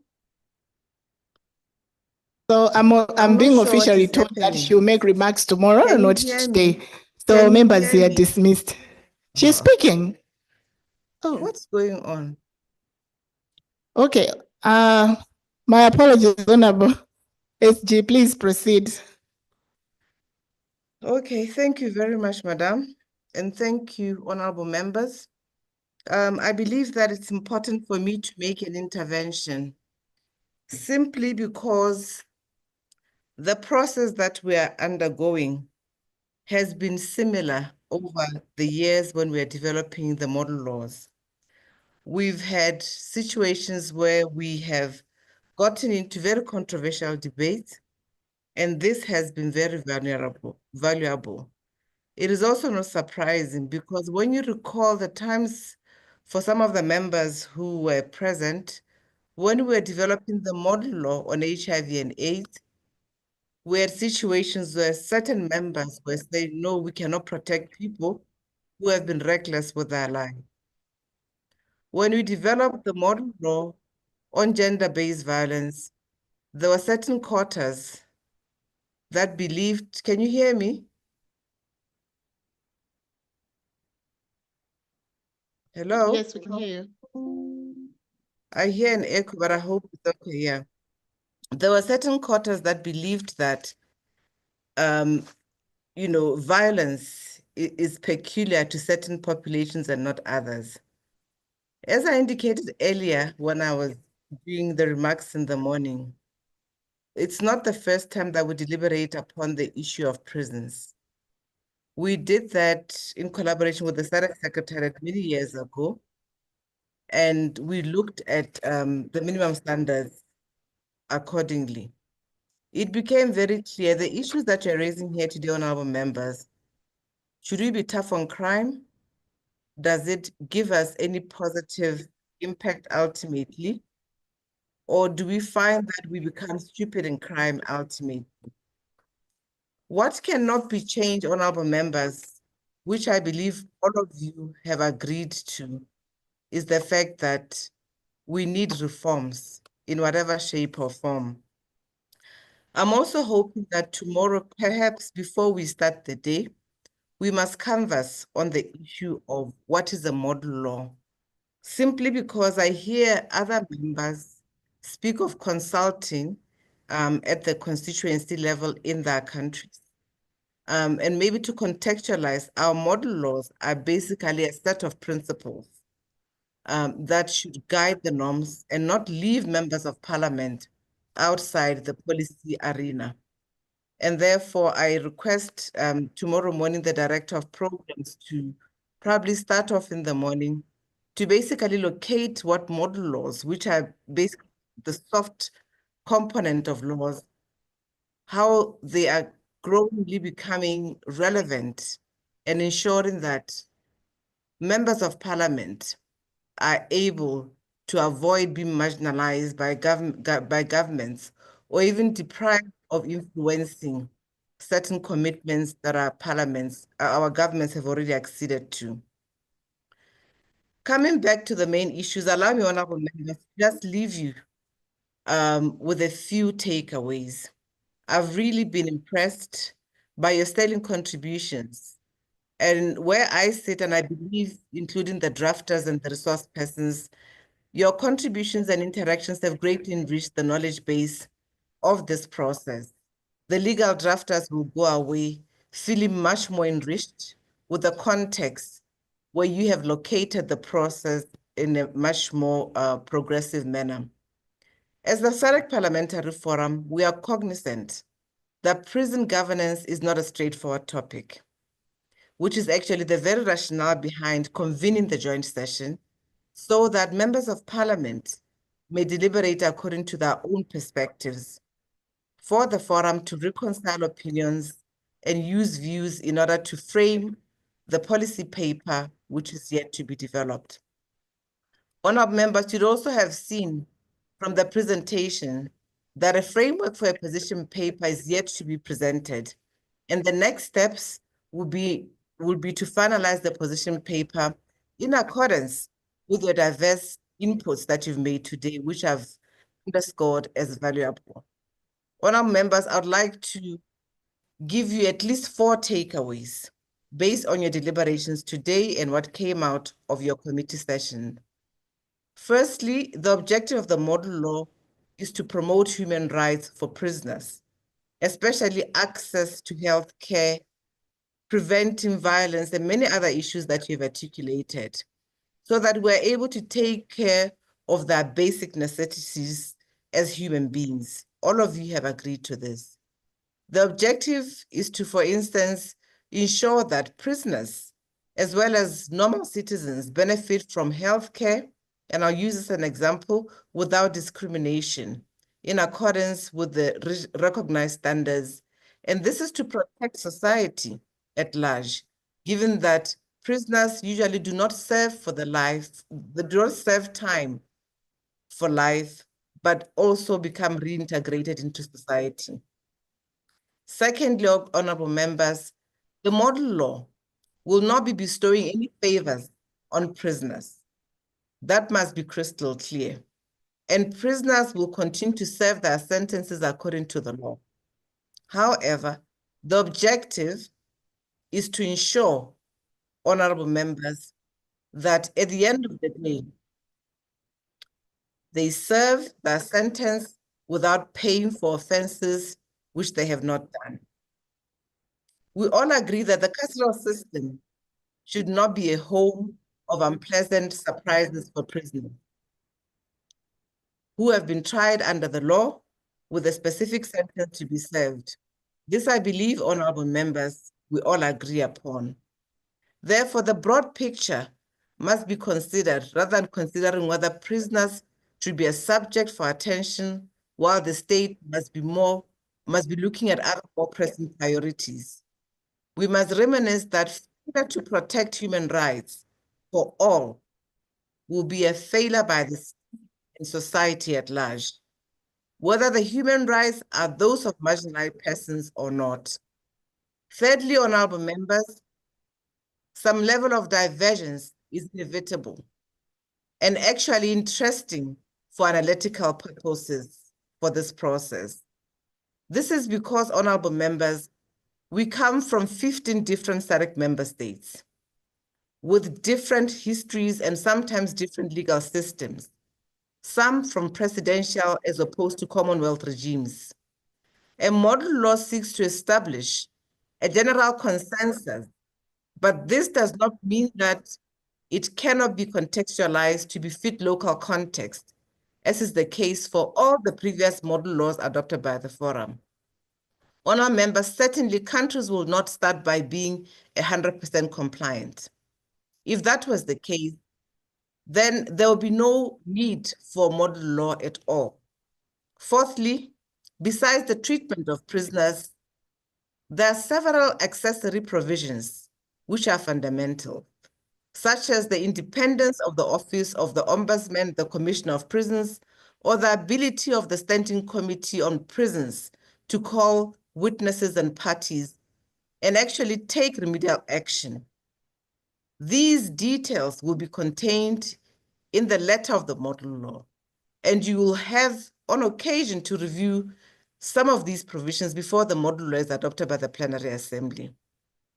Lastly, prison legislation is progress in action, honorable members, and the model law seeks to accelerate the progress.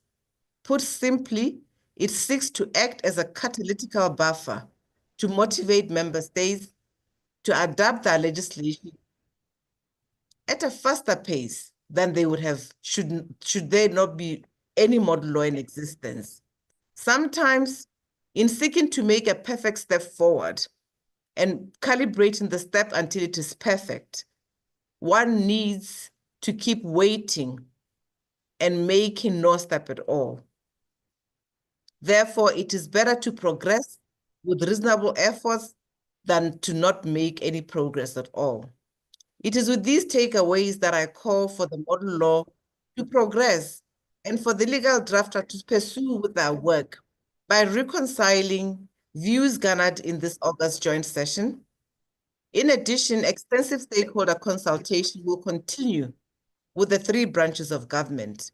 And further, we are going to get their views, which will gather along the way to refine the model law until there's a broad consensus without compromising the gold standard that we are seeking. Honorable members, I wish to end by saying that the deliberations so far have been an astounding success, and the views taken by different stakeholders only demonstrate our keen interest to progress in enhancing prison legislation in the SADC region. I thank you sincerely for your time and efforts in consolidating the knowledge base from a parliamentary perspective. And I believe the model law now has the optimum momentum to move forward. Tomorrow, honorable members, we'll go further to dissect the issues and distill some of your concerns.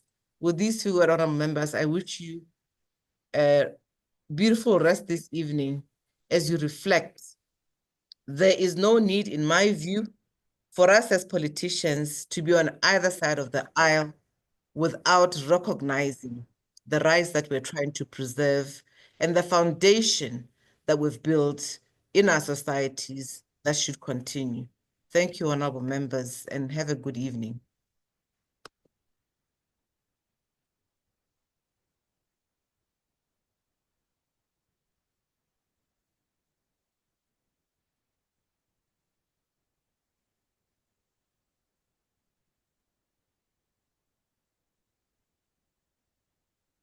I'm not sure if I'm speaking to myself with the members there. Thank you so much, SG. I was thinking I can't speak after you, but thank you so much.